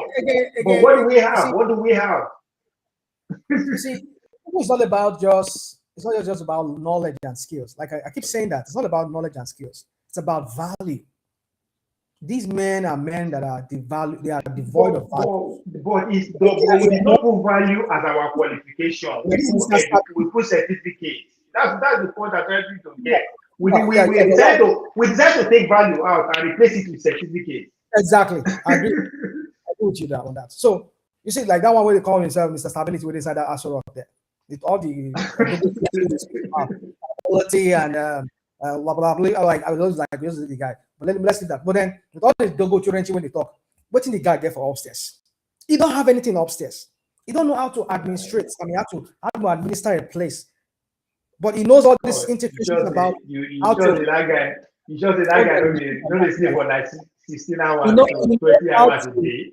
Cause commotion among political rivals. We know how to wiggle himself around National Assembly, but how to actually govern the space, to set in motion people that would govern with him and give them their clear-cut expectations. Like this is what I'm expecting you to achieve in your portfolio. This is what you must do it. You report back to me. Let me know what you've done. And if you need help, I will give you the help. But then everybody go. He wants to use them for his campaign. He wants to, it's not for him. It's not about working for the people. It's about working for himself. The idiots get there. Idiots get there within 6 months. He got there. He awarded almost 16 trillion naira budget to his own cronies, to his own company that he has interest in through his son. Again, so are we talking about this guy? This is the guy who bought it for himself a new presidential jet. He renovated. They were just spending money like drunken sailor. My educated person, you went to school in Chicago. Let's go back to this. What is development? What is happening? Okay, all right. Now?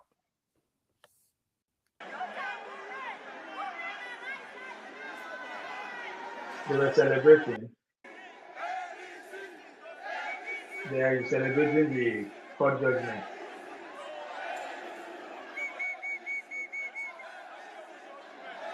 You see, say obedient, no they.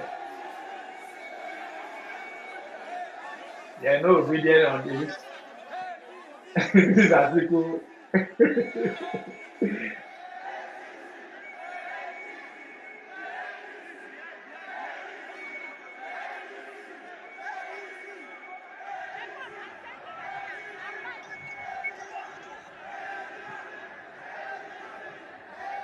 Let's see their word press conference. This drama they won't speak.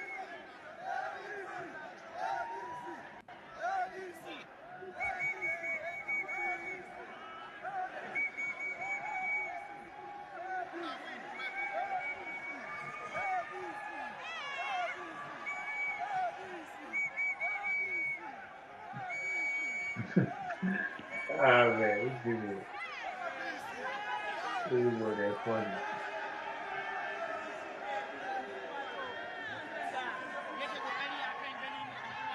This is the moment Tinubu take the victory.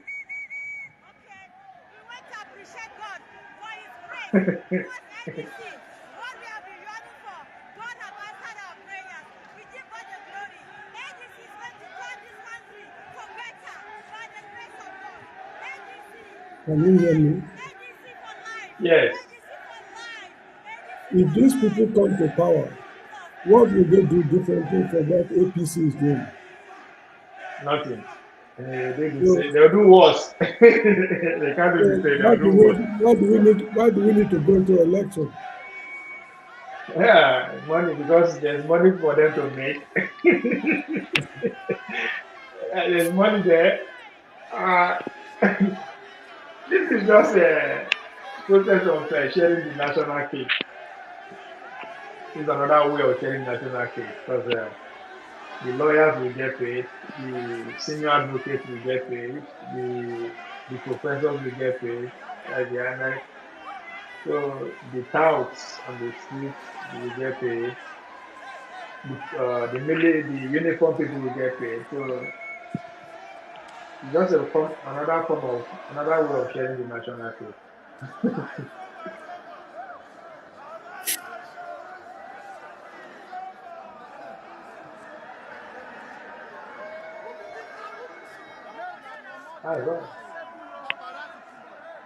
This night, Atiku will release another bunch of millions to be shared. No, this is David Mark's people also.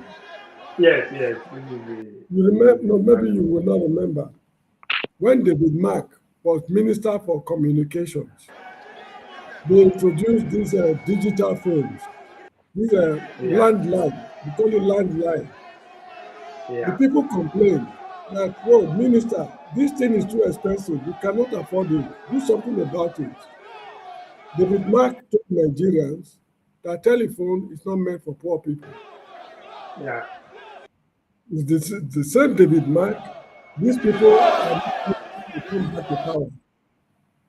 So you see how useless we are as Nigeria.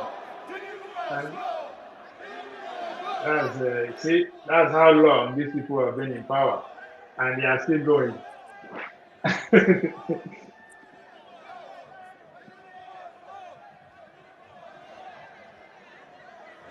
I actually forgot about himself until Atiku brought him out again.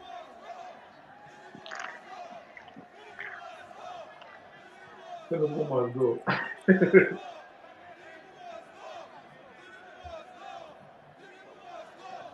Mr. James, you know that this is exactly what they were doing the last election, leading to the last election.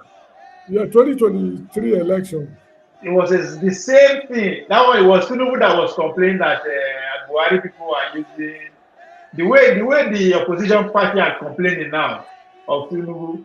Tinubu then was complaining about those the faction in power who want to deny nomination. Presidency. Remember, they were changing the currency and all that. So it's the same thing. That's why I'm just looking at people. Wow, it's the same thing. Now, I saw the British people again. Those European, they were visiting Obi, visiting Atiku. It's the same timetable, the same template they use. And don't be surprised that they will go back to Chatham House. I think they will. Tinubu will not want to, but I think the opposition will. That will be their last weapon against him. They will want to push him for a debate. I think that they will push for it, but I don't know if they will succeed. They will not succeed. Bola Tinubu cannot stand it. He was able to dodge it in 2023 election. So why should he subject himself to it now that he has failed? He has failed catastrophically. So no, but yeah, it's it will be interesting if they don't succeed in getting it. Maybe I will not be surprised if Obi and Atiku go, maybe the rest people go, just to again make a point that Tinubu is not fit to lead. You know, I don't think they can escape that out. No, we should just resign ourselves to fate. No, we are not free people yet. These people cannot get out of freedom. They can't fight out.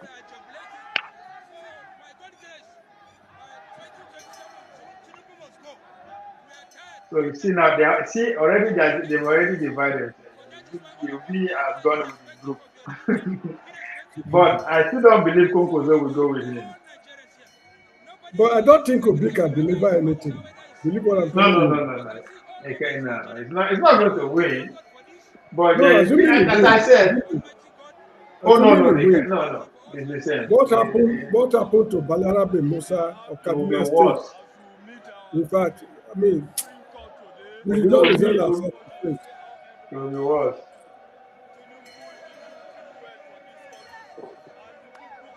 Because the American and the British people have renewed their extraction method because now they are fighting war. They are in full war, so they need money. So the next government that will come, if it's Tinubu, if anybody, they will tax more. So they want more money to give to the empire. Because empire is at war. They need money. Everybody has to live up. That's why you see America came, they put their boots on ground. They are not ready to, they need money. So they know they don't want the money pass through third party. They are there to take it direct. They don't trust the French anymore. They don't trust the British. They don't trust the Ghanaians. They don't even trust the Nigerians. They are puppets in Nigeria. I say, no, we are coming. So the coming years are be interesting.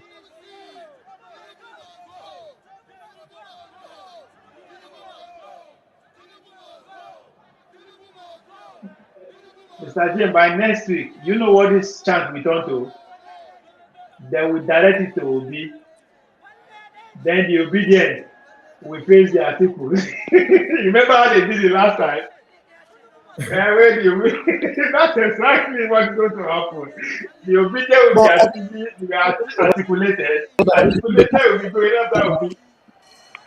Sorry, go. Yes. Ovie, you said the Yes. not there. But did you see Kwakwasiya were there? Did you see that? That's why I say Konkoso is not going with Obi. I don't see Konkoso going all the way with Obi. Konkoso will go. No. We'll join APC. Konkoso is in APC already. All his lieutenants, everybody. No, he doesn't need to. He doesn't need to run. The best they will give him is vice president. But I don't know how they will do that. But all they need to do, because of his followership with all this coming, they will give him first of all the control of Kano State. I mean the AP. Because right now he's not in control in terms of the APC member. But I think what he will try to do is to at least build a structure within the APC to control the North West, to be in supreme control. That will give him opportunity to run for a to give him a shot for a consensus with content type one.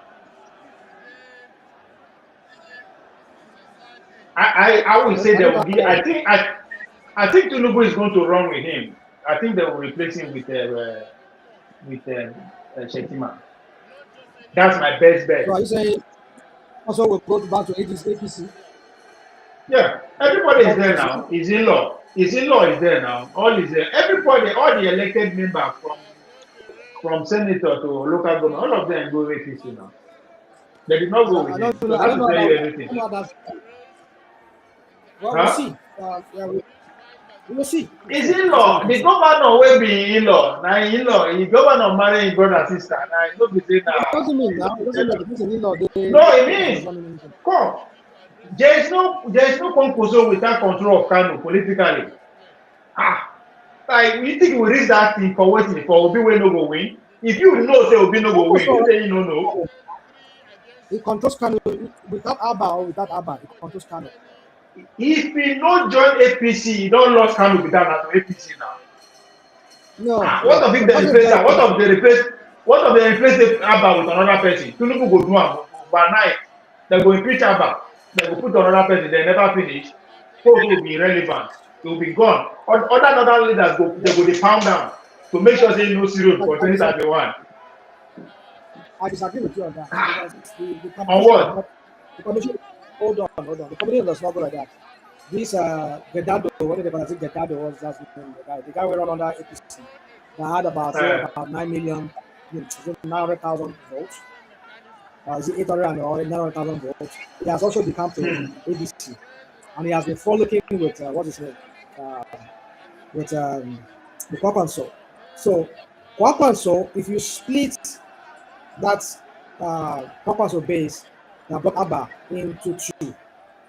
Half goes to Abba, half goes to what's it called? Hold on first. There's something you are not understanding. Hold on now. There's something you are missing.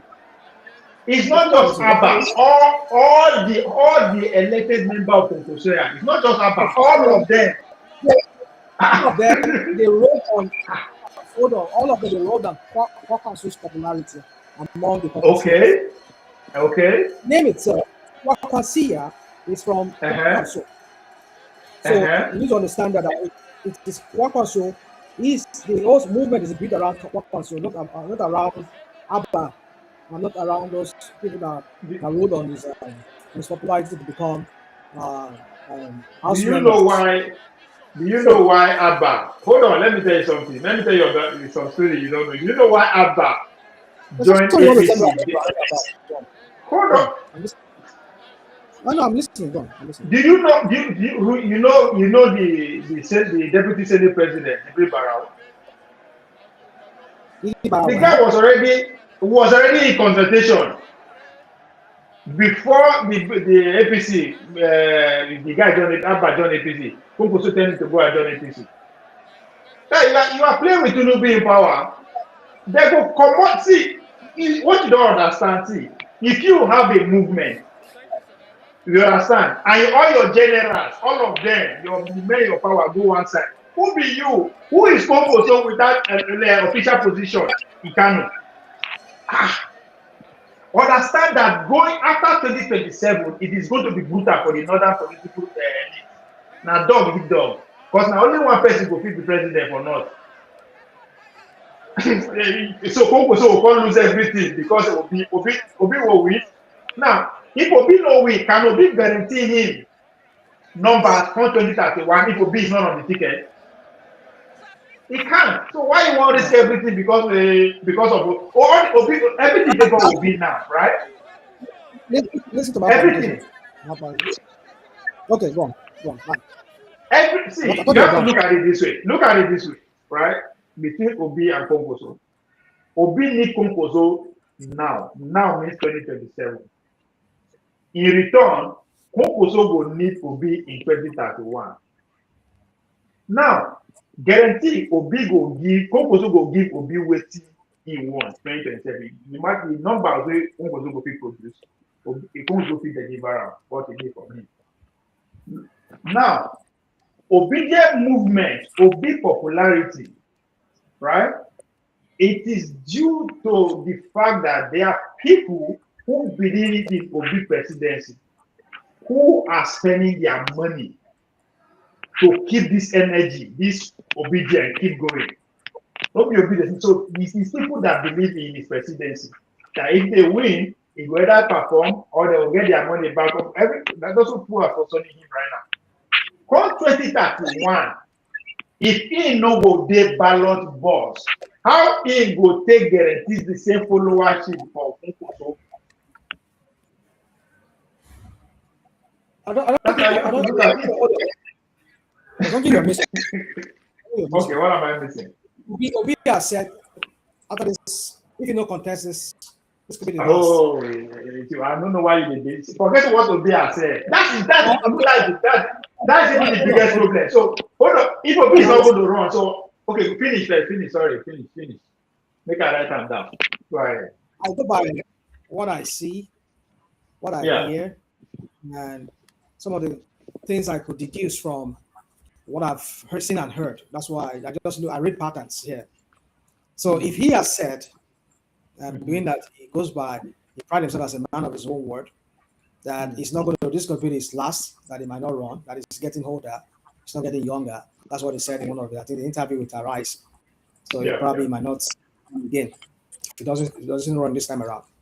So he said he wants to do 4 years. That's what he has said. And that means at least that's what he said. He will have to do 4 years, and he will take it at that and exits. So if what the whole reading we are reading with all this Kwakwansia obedience coming together, which gives me the idea that it's like they want to run together as a joint ticket. And I think the ticket is going to be OB as a presidential ticket, Kwakwanso as the deputy vice president. And then if they run, If he does his 4 years, then Kwankwaso can take over from him after that 4 years. Okay. I agree. What we've heard. I agree. If I they agree. do But out of if they don't win, you have to run the other scenario too. Then you ask yourself which one is more feasible. well, I don't think he can eat his cake and have it. He has to run on one thing because the only thing he's running now. Hold on.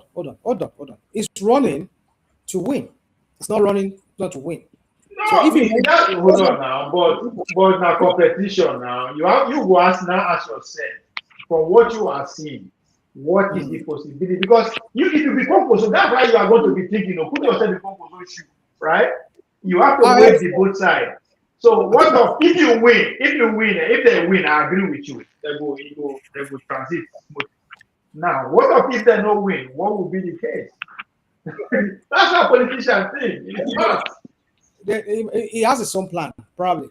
And I think so now you will now say, okay, this is how you say, okay, if you don't win, which even make case worse for Kwankwaso, because means the obedient, we cannot guarantee Kwankwaso any meaningful vote again in the future because it's not going to be in play. And again, as Kwankwaso, you have to think, what will put me in the best position to either be considered as a consensus candidate in 2031 or to even run it on a major platform. That's what you will be thinking. It's not now. That's why I say forget about 2027. He is speaking about his own self, just as he is speaking for himself. These are two greedy people. So the point is this. The point what I'm driving at is this: is that he's running federal and in his states. Now, when this guy don't join them now, Gidado, whatever this guy name is, the guy don't join them. That guy will run under APC. Because as Abba don't switch to APC now, the guy no go fit get APC tickets because APC already has a governor in person of Abba. Now he now come into ADC. That is the Gidado or whatever Gidado or whatever that guy name with that run Abba in the last election. Now he has jumped into ADC now, and he has been doing you got to say water with what's it call him with Kwankwaso. So among the Kwakwasiya now we don't join now. He seems to be the guy that has the political clout because he had almost more than 8 million. I mean, I said 800,000 rather. Nah, that's not the way you calculate. Hold on, now make a land. Make a land. He has more than 800,000 votes that he got from APC. And you can say, okay, maybe that vote belongs to APC. If you slice them, maybe half and half. Half goes back to APC, half goes to ADC. So, or goes to the new party we want to join now. Now, but what you need to keep in mind is that nobody know Abba. Forget say Abba na in-law. Oh, make a land. I know you just want to come in, but let me make a land this point before so that we're not going to go back and forth on this. So, but my point is this, my own permutation is this. This is my own permutation. That if this guy joined them, if they choose him as the ADC candidate, with what he has bagged already, his previous vote, if you have to go by this bagging, people bagging, they don't get votes banked from their previous electoral cycle that they had. Then if you have to go by that, then with what Kwankwaso is bringing on board, and the little Kwakwasiya or little people that now see as ADC as a viable party now, I think they will defeat if APC no do mago for Kano State, which I think the Kwakwasiya will never allow that. Because going by what happened in the last election, they all stood their ground. They didn't allow APC to rig their election, even though they almost rigged them out. And they did join when this guy was there. The last governor was there. So if I were to go by all of this permutation, I think Kwankwaso will retain. His game plan is two ways. He's playing local, which is within Kano, and he's playing federal. So if he goes as a joint ticket with Obi, then he will make sure that whoever emerges as ADC candidate is a member of the Kwakwasiya, and he goes with the Kwakwasiya in ADC, and they're able to bring him in. So if his candidacy with Obi fails,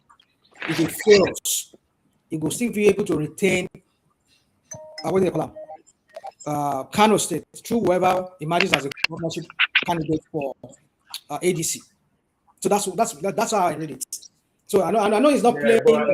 There's so many things that you are not factoring in.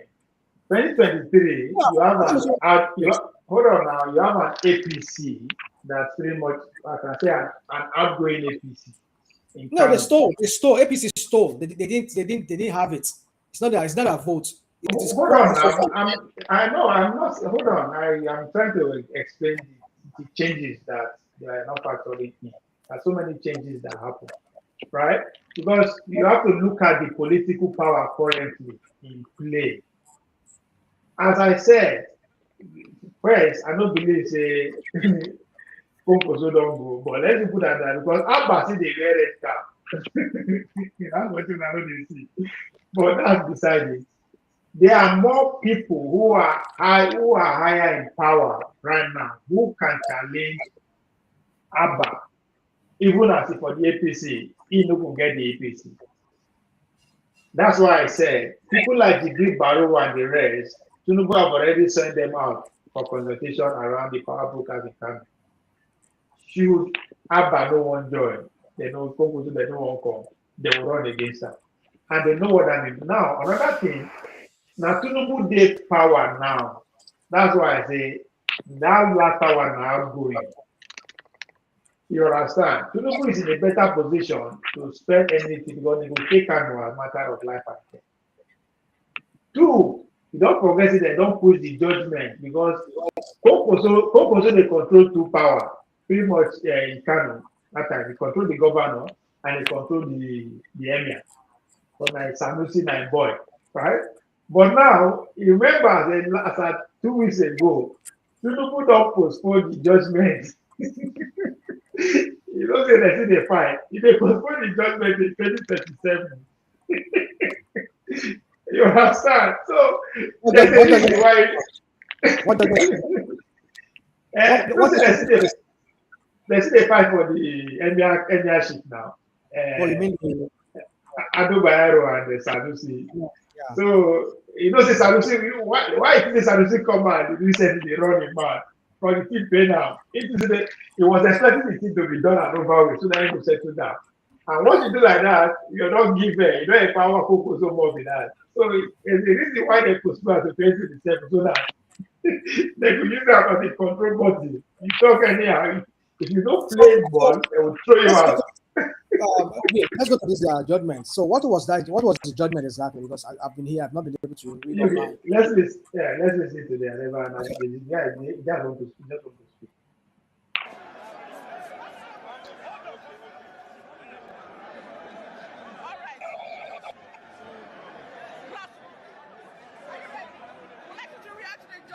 Delivered in the ADC matter. There's been a lot of tussle from the appeal court down to this place.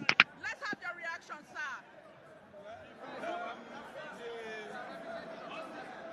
The Supreme Court allowed the appeal of Senator David Mark. In fact, the order made by the Court of Appeal that status quo antebellum be restored and be set aside. In other words, the basis upon which INEC acted to remove the name of Senator Mark and his escort had been removed by the Supreme Court agreed that the order of status quo antebellum made by the Court of Appeal was unwarranted and no basis to make it was unnecessary. But I found that we should go to raise the question of jurisdiction before the trial court. In other words, the Supreme Court allowed the appeal. The objection to the competence of the appeal was dismissed. The appeal was valid, but they agreed that we ought not to have come to the Court of Appeal for the question to come and show us. And so we're going back to the Court of Appeal. Yes, sir. So, how would you react to that? I want to hear your pronouncement. How do you feel? In my view, that's it. The Supreme Court is a court of policy. And like you hear their lordship say, they are all Nigerians. Yes. They are aware of what is going on. Democracy must work. And it must work. So finally, Finally, what's the state of the matter at the Federal High Court? Where are we at the Federal High Court, sir? Very well. Thank you very much. ADC! Arise, we shine! Arise, we shine! Arise, we shine!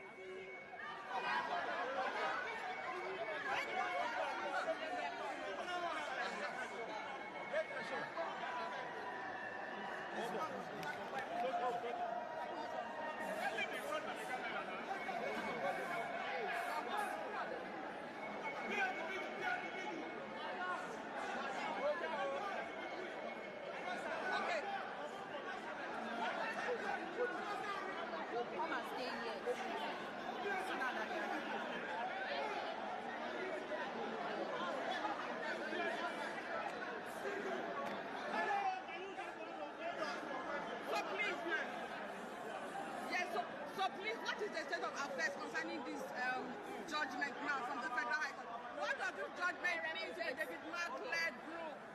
What does this judgment represent to the David Mark-led faction? And they react to the judgment just delivered. It's a victory for democracy in Nigeria. We have repeatedly maintained that anything contrary to what the Supreme Court has ruled will have sent Nigeria's democracy back by many years. So we have remained confident in the judiciary. We have repeatedly maintained and we are confident in the judiciary. And we are very proud as Nigerians to face today that the Supreme Court has not let the judiciary down, has not let Nigeria down, and as Nigerians we are very proud. And this means to us that democracy will survive in Nigeria, where we can go back and Your full name and the implication of this judgment. What is the implication of this judgment?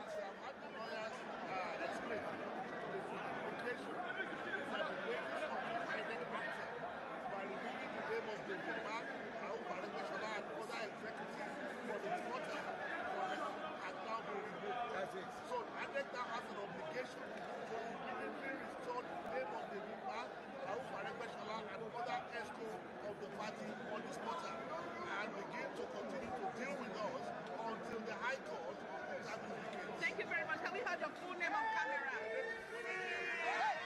Sorry?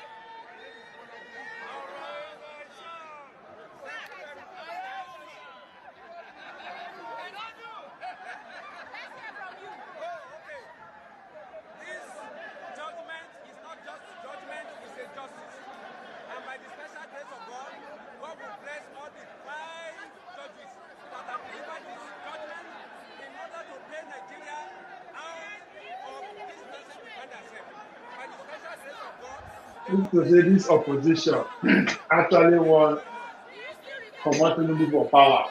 They no go speak because Atiku is bringing almost three factions together, bringing CPC and bringing PDP to join him for it. No big on stay and Kokozo can stay. Who be Tinubu? They will run him out of town.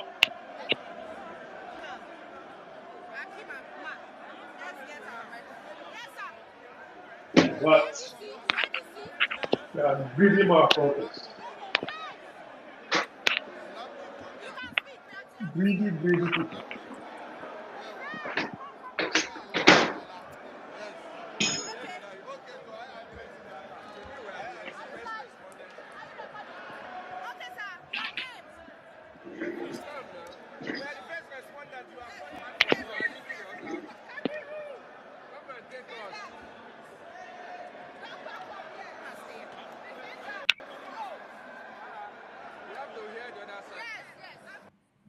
They want to hear the other thing.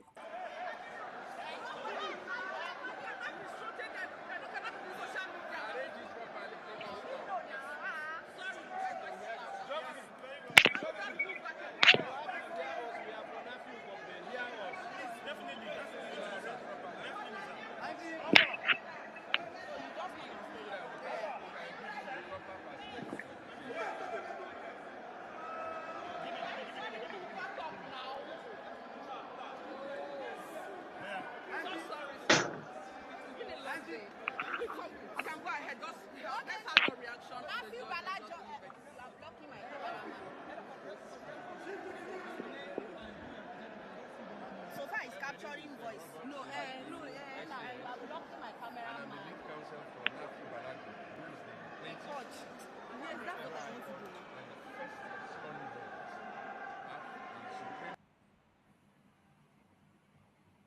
the Supreme Ajama, are you there?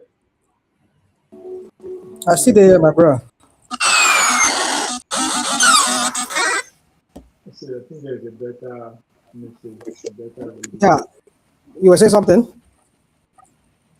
Yes, I think, let me see, I think there's a better video. Yeah, that their voice sounds too not too clear. It's a better, yeah, it's a better.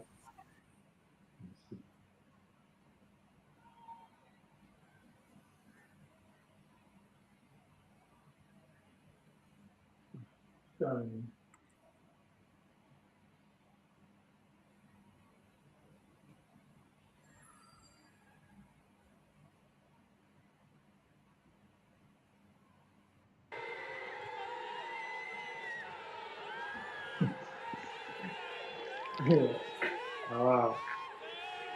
The time where there's a way you said they strategize against Tinubu, and you that is celebrated.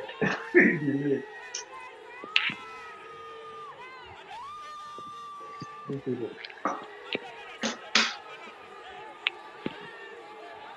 Imagine Atiku Kumpozo and Obi on one side. I go beat Tinubu mercilessly.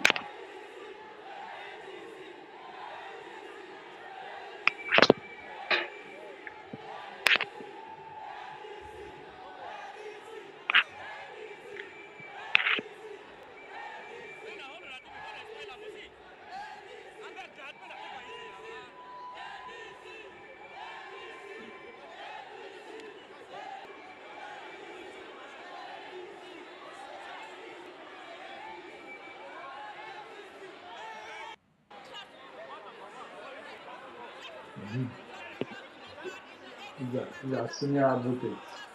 They don't win victory. Mr. James, go they play with my senior advocate. See, they are winning cases. These are senior advocates of nuisance. They are winning cases, yeah? Senior advocate of senior advocate They of are winning nuisance. cases at the Supreme Court. Mr. James, They they are said senior, us. listen to me. They are senior advocates of nuisance. Yes. We are winning cases at the Supreme Court, and you are still calling us nuisance. Come now, give us our.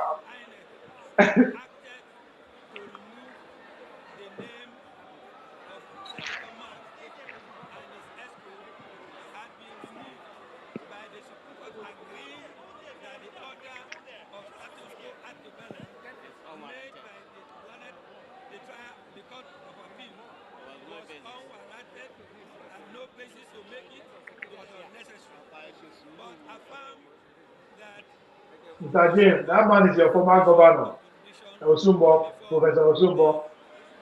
I don't know anything about him. He took over after Obaseki briefly before I don't know court much. picked him up for. Oh, I don't okay. know much of him. I don't know Johnny much of him. Shaman, the Obasanjo people ringed him in after Obaseki, but Osumole took him to court. I think after 3 or 6 months, they take him out for Osumole. That man with the glasses and bald head. He's still looking for power.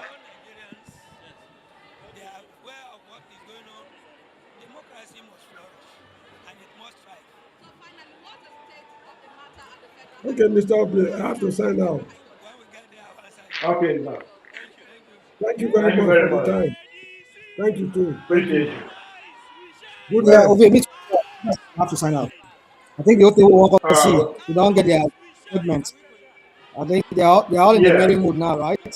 So we'll see Yeah, I what think, happens from yeah. tomorrow. Right, Yeah. right, right. Thanks for having us. You're welcome. Appreciate your time.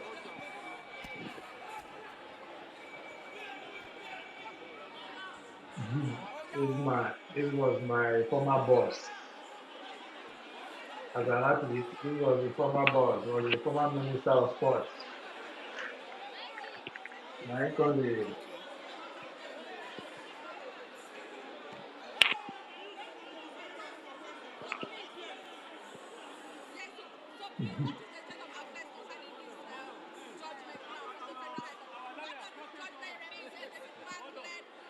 You say what? What the judgment represents the Democratic faction, and they react to the judgment just delivered. Well, I mean, it's a victory for multi-party democracy in Nigeria. We have repeatedly maintained that anything contrary to what the Supreme Court has ruled will have set Nigeria's democracy back by many years. So we are glad, we have remained confident in the judiciary. We have repeatedly maintained that we are confident in the judiciary, and we are very proud My as friend is Nigerians carry today now. By the time they go rule against you now, and I will call them all sorts of names. who are very proud. And this means to us that democracy will survive in Nigeria. Then we can go back and begin to do the hard-working politicians. And the implication of this judgment. What is the implication of this judgment? As you have had the lawyers explain, the full implication is that the basis on which INEC acted by removing the name of David Mark, Rauf Aregbesola, and other executives from its portal for recognition has now been removed. That's it. So INEC now has an obligation to immediately restore the name of David Mark, Rauf Aregbesola, and other ESCO of the party on its portal, and begin to continue to deal with us until the High Court determines the case. Thank you very much. Can we have your full name on camera? My name is Bolaji Abdullahi. My name is Bolaji Abdullahi. Oh, okay. This Supreme Court struck down the order, meaning You want to know another minister of sports. Back-to-back failures. had been returned to their position, and we shall write INEC immediately tomorrow. Want to take over comply from with one. the decision of the Supreme Court. But the main issue which has been decided is still in the Federal High Court. And as at the last adjourned date, it was supposed to be judgment. So, but it was adjourned pending the decision of the Supreme Court. So now that we had the decision of the Supreme Court, that court will now deliver its judgment on the substantive matter. But the main thing here is that the party will continue with its leadership pending all these litigations. So, supposing the judgment of the lower court, that's the Federal High Court, goes the other way, is it going to have any bearing on what the Supreme Court has decided today? Well, it is not going to have any bearing. It will mean that the Federal High Court had decided the substantive issue, which is the transition of leadership of ADC, which is being challenged. Now, it will take us up to the Supreme Court again, because the Supreme Court will have to finally decide on it.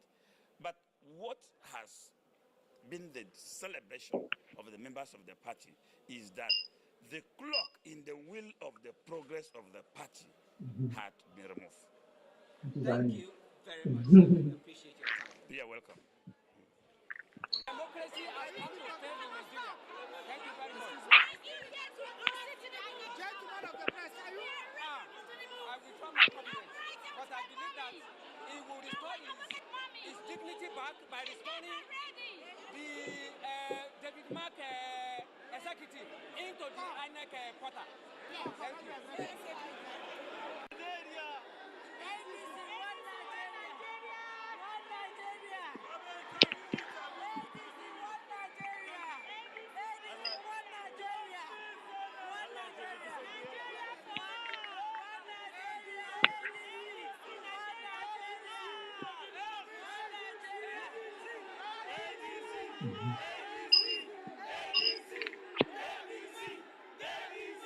Don't worry, shout one Nigeria too. I'm no problem. You see what I mean?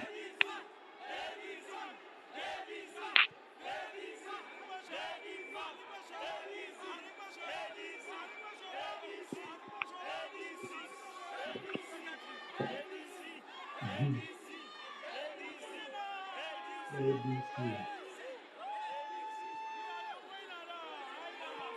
are the obedience now?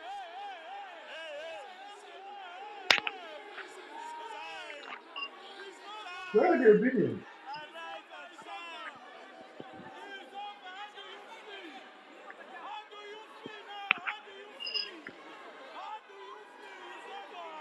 Obedience no go for.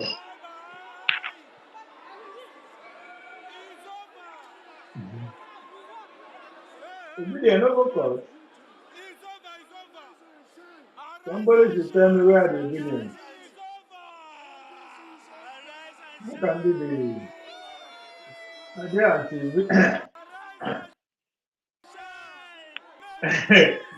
oh, sorry. Let's see. Political hands are well done. Composer. Measures of consequences.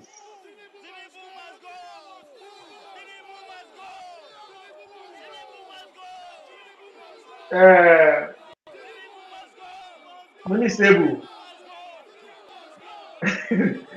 Where una dey? Are you people on Atiku and David Mark side and the see the OK movement? Because the OK movement is not being represented here. It's not acceptable.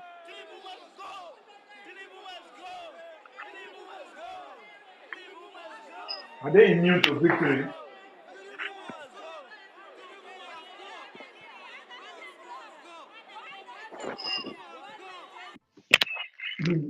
Why one Nigeria? Why Nigeria to what? People want Nigeria will be before. What kind of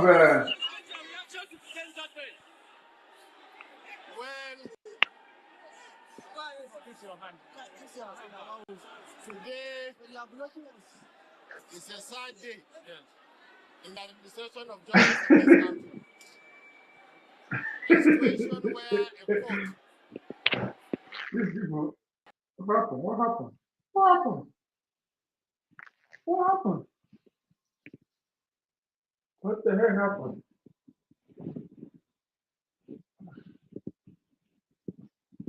Are you serious? Okay. Everything just took off.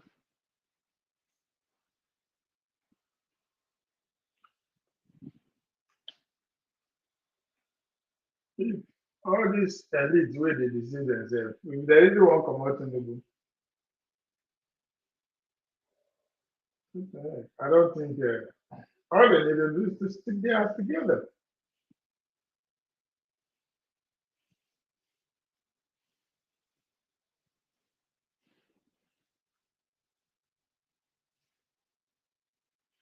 But no, what is happening what is happening to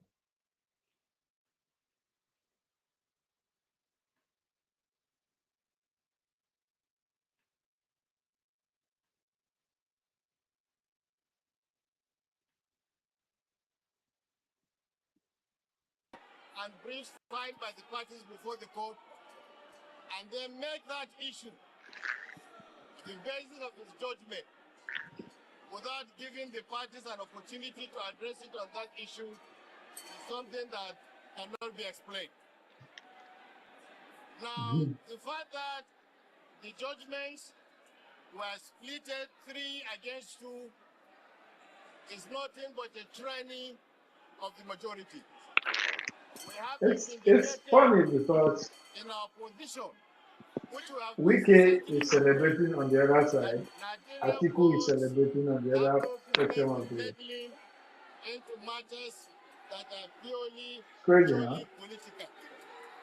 It also been vindicated in our assertion that the parties who filed the cases had no local standard to file these cases, and that they've not exhausted all in-house dispute resolution mechanisms. And these issues that have been raised in our various preliminary objections and the trial courts were upheld and affirmed by the minority judgments of the court. However, with the lead judgment, with the majority judgment of the Supreme Court, a situation has now been raised that PDP again is without any Where are the defense. obedient? I need to go there. Let me look for their cohorts. The Look for judgment and their. decision of the Court of Appeal, it means Let me then go where they. that the Let me Supreme go Court to has their also echo affirmed chambers. the Get something. suspension of I'm those not confident. principal officers. I'm worried. Particularly Worried about the Anyanwu, obedience, emotional Eke Ajubade, stage right now. Sunday and others. Been through a lot. Suspension was upheld by the court. So any Gone act through a lot of that was done emotional by roller the coaster. constituting a caretaker committee which contained So let themselves, me. and in I addition, want to hear from them. also caused that caretaker committee to organize a tactical So convention that is celebrity, that right? elected themselves Okay, into I a think there's a full-voted celebrity on this one. National Working Committee of the party. Okay. Is neither here nor there. It's an action that is done without any basis, and you cannot put something on nothing and expect it to stand. I pray that soon the National Executive Committee of the party, which is the statutory organ that is vested with powers, will now commence process to ensure that legitimate leadership is now elected for the PDP. And I want to conclude by saying that this is a temporary setback. PDP will remain irrepressible. PDP will remain indomitable. We will rise again and we will come back to participate in all the elections, including the presidential election. Thank you very much. PDP! PDP!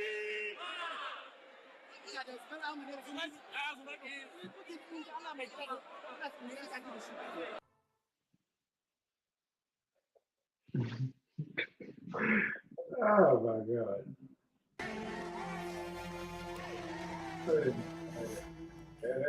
Well, this. Nope. There is I'm going different.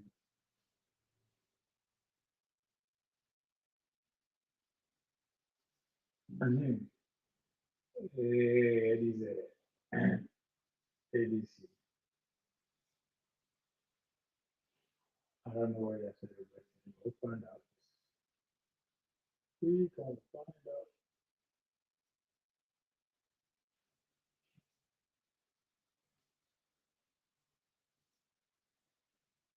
Let's see what's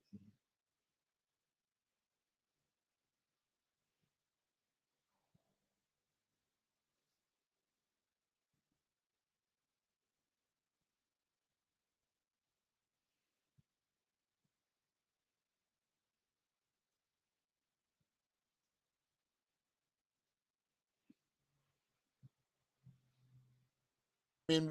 Mr. Wike has been very clear that he's.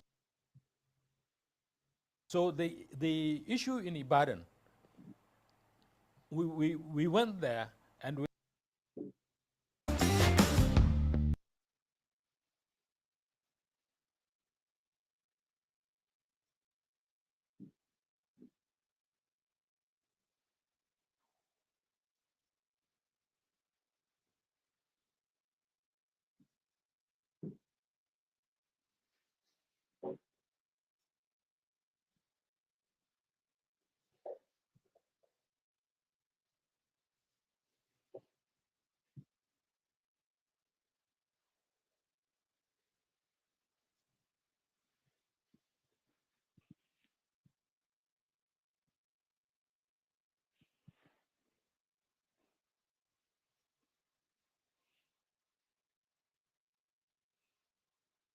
Major opposition parties to decisive rulings and a political landscape shifting in real time.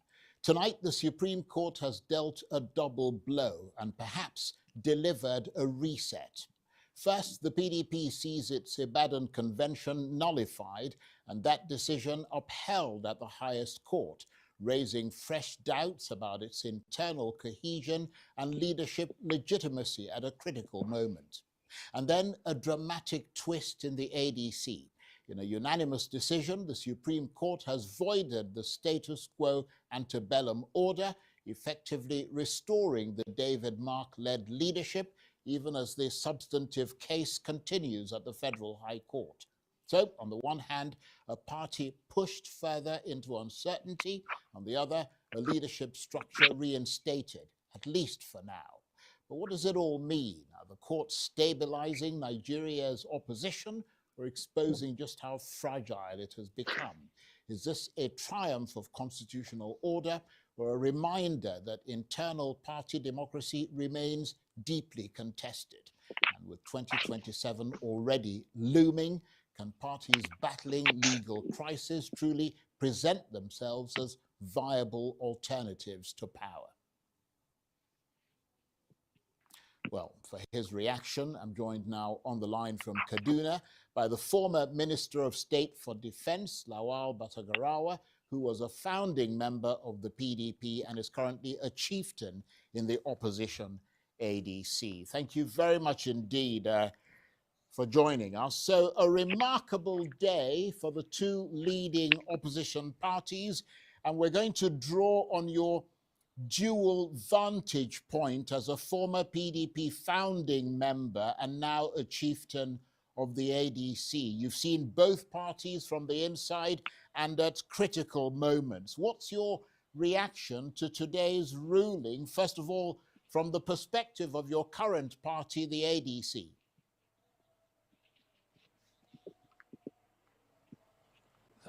Well, first of all, thank you very much, Charles, for inviting me to your show, Charles. So the two rulings today, let's try to put them in a proper perspectives.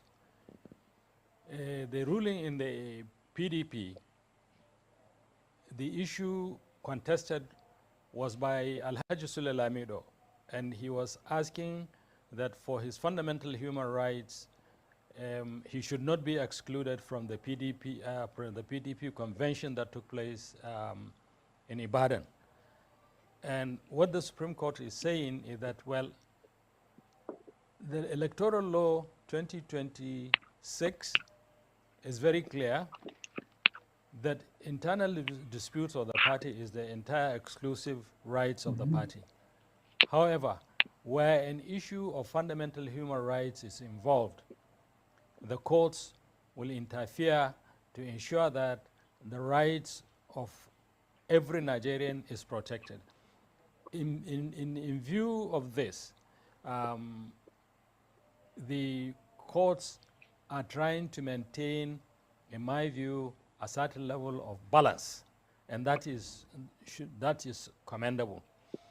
Now, of course, there is the electoral law 2026, again, which is very clear, which is saying that the internal wranglings of leadership within the political parties should be taken off the table from the judiciary, and it should be resolved internally.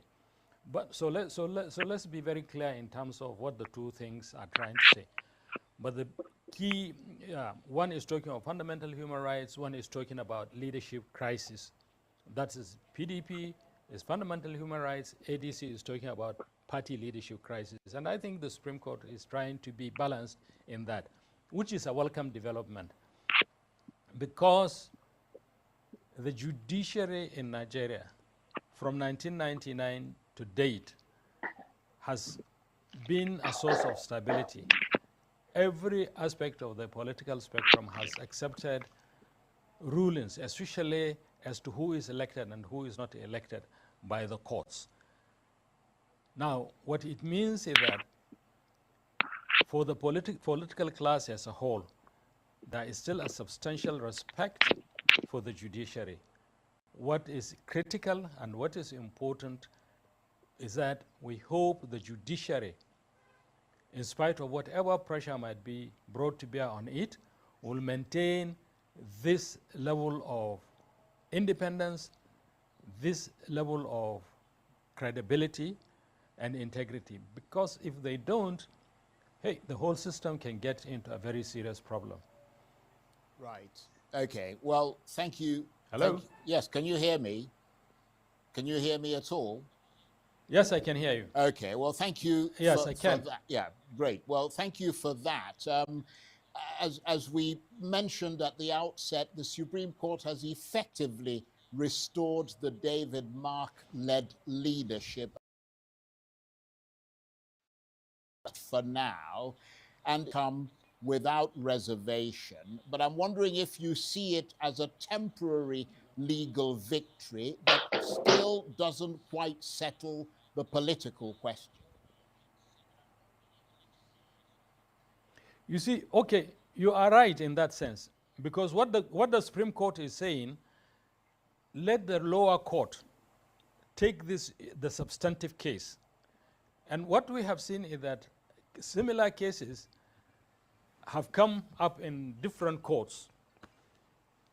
And the lower courts have been very consistent in saying that the law, the Electoral Law 2026, has taken away jurisdiction from them to interfere in the affairs of leadership tussle within the parties. Now, that's what I'm also saying. If they maintain that level of independence and they maintain that level of credibility, interpreting the law as it is in a fair and transparent way, without fear or favor, then we will all be better for it in Nigeria.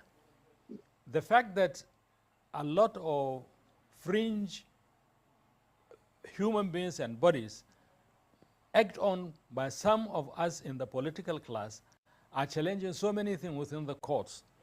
It is not good for the politics. It is not good for the judiciary. It is not good for our stability. We need to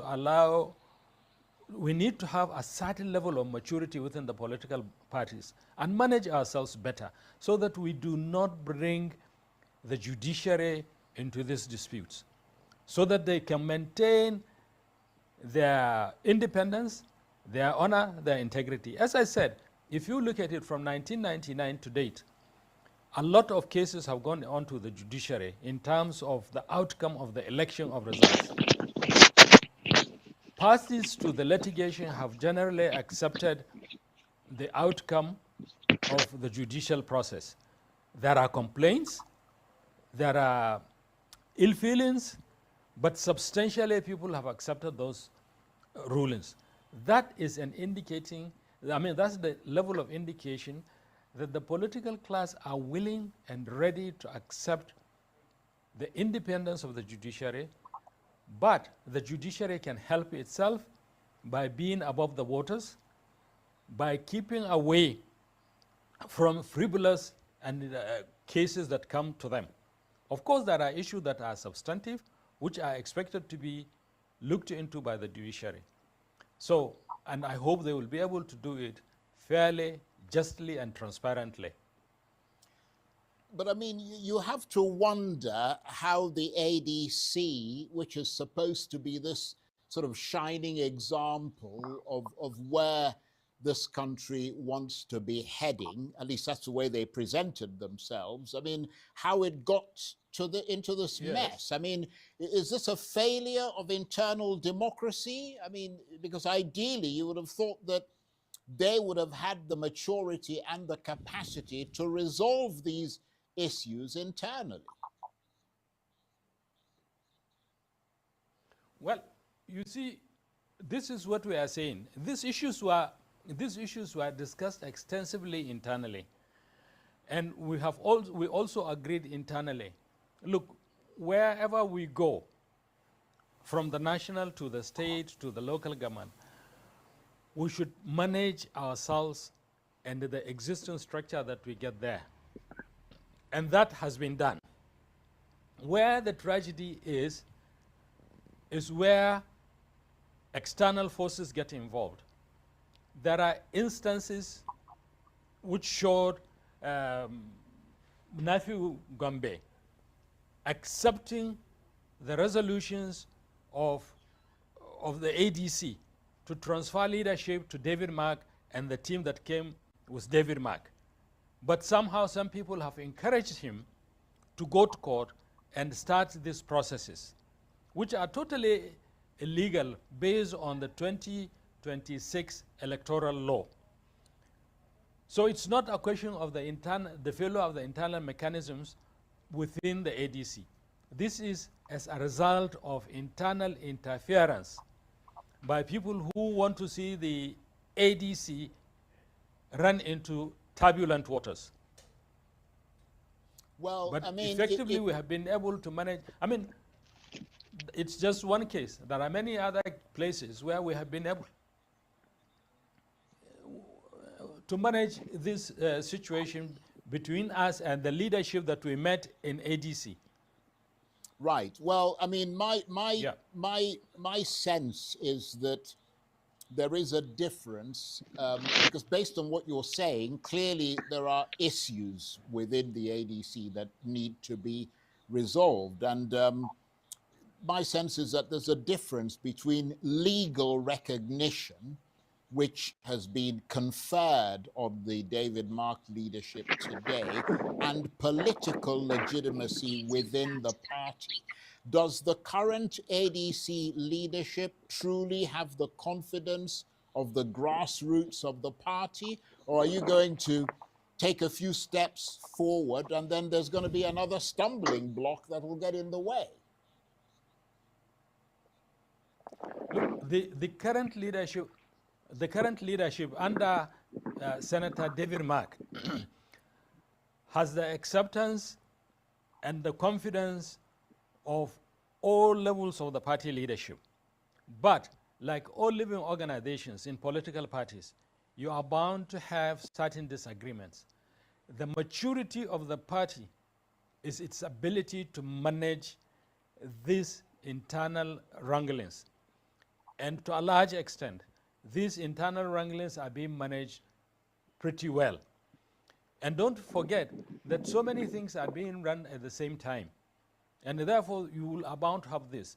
Number one, we are running the congresses that INEC stopped were supposed to generate leadership at the polling booth, ward, local government, state, and to culminate in the national convention which took place, which affirmed the leadership of David Mark and the rest of the team.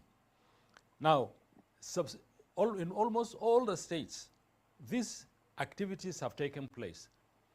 And for a young party to be able to manage these things in such a short time is a remarkable achievement. We have shown an ability to listen to each other and agree with each other where there are differences and work out modalities and ways to manage and resolve these issues. So I am quite comfortable in terms of the journey where we started from and where we are today. And I have been involved in resolving some of these issues in some of the states. And I'm a principal partner, or I'm a principal actor in terms of how leadership emerges in Kazana. There are grumblings, they are there, but we are managing them as best as is possible within a short time with a very young organization. Now, I mean, the ADC was, yes, can you hear me? Can you hear me at all? No, yes, I can hear you. So, can you hear me? Party can you hear me? Yes, I can hear you. Okay, good. Let me ask you this question then, because yes, I can hear you. Okay. Now, the ADC has been positioned, or at least it's positioned itself, as the platform for a broader opposition coalition. That's what we saw a few days ago when all of you got together. And that coalition was supposed to include the PDP as a major partner. I mean, they were supposed to come on board with you, choose one presidential candidate, and you would benefit from the structures which they have, which are quite extensive across Nigeria. I mean, has today's legal judgment, legal turmoil in the PDP weakened that ambition? The answer is no. The outcome of today's judgment will not stop the discussions that are taking place between ADC and PDP and other political parties and other political interests. The critical issue is that, look, the process of bringing all of these organizations and units together is in itself the process of healing, given the fractures that have arisen within the political class and the larger political space. Politics ultimately is about conflict resolution, bringing understanding, maturity, and wisdom together to find solution to critical problems, which is a basis and foundation for a stable society, which is the basis and the foundation for a secure society, peacefully coexisting society. And this kind of discussions are painstaking.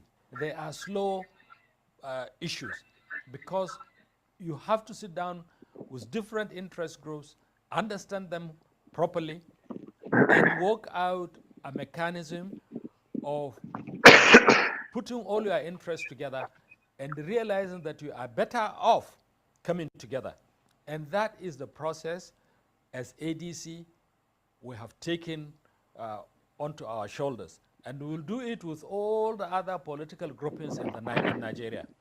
As I said, we want, by the time the results of the 2027 election is announced and we are in government, we will now keep going on in that. The key issue, Charles, is for everybody to understand.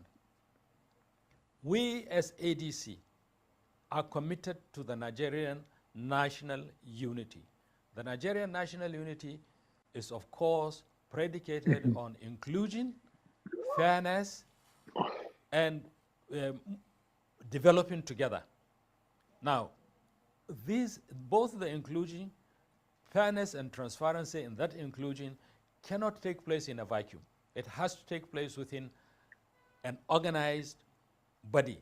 And the organized body is the political parties. And we are saying within the opposition will take the leading role in bringing all these political parties together. Even where there are conflicts within themselves, we'll try to see how much we can manage those differences so that we can come together.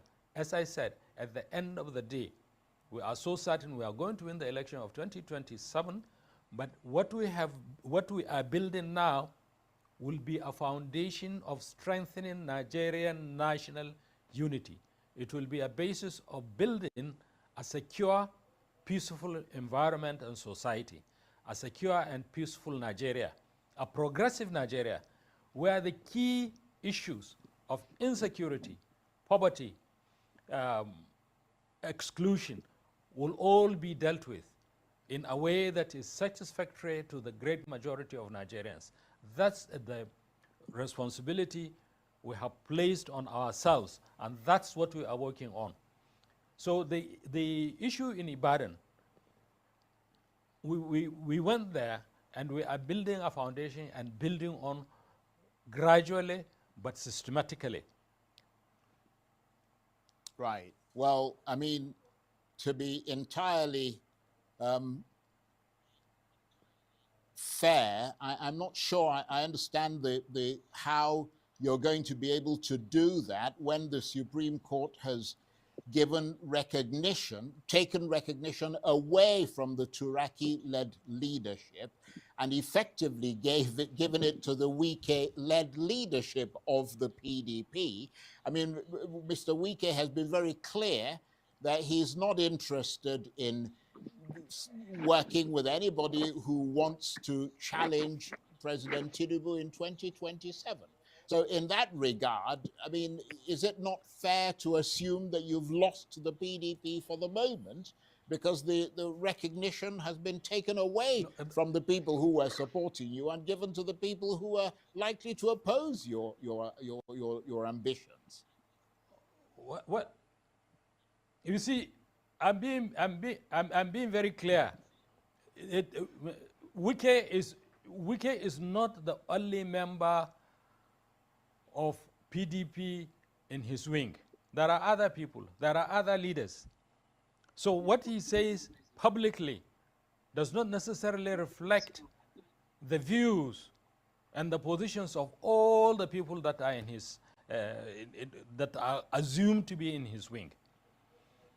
And as I said, it is an ongoing conversation.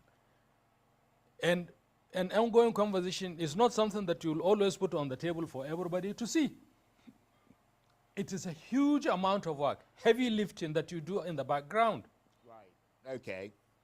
Look, what Wike represents substantially interest in the River State.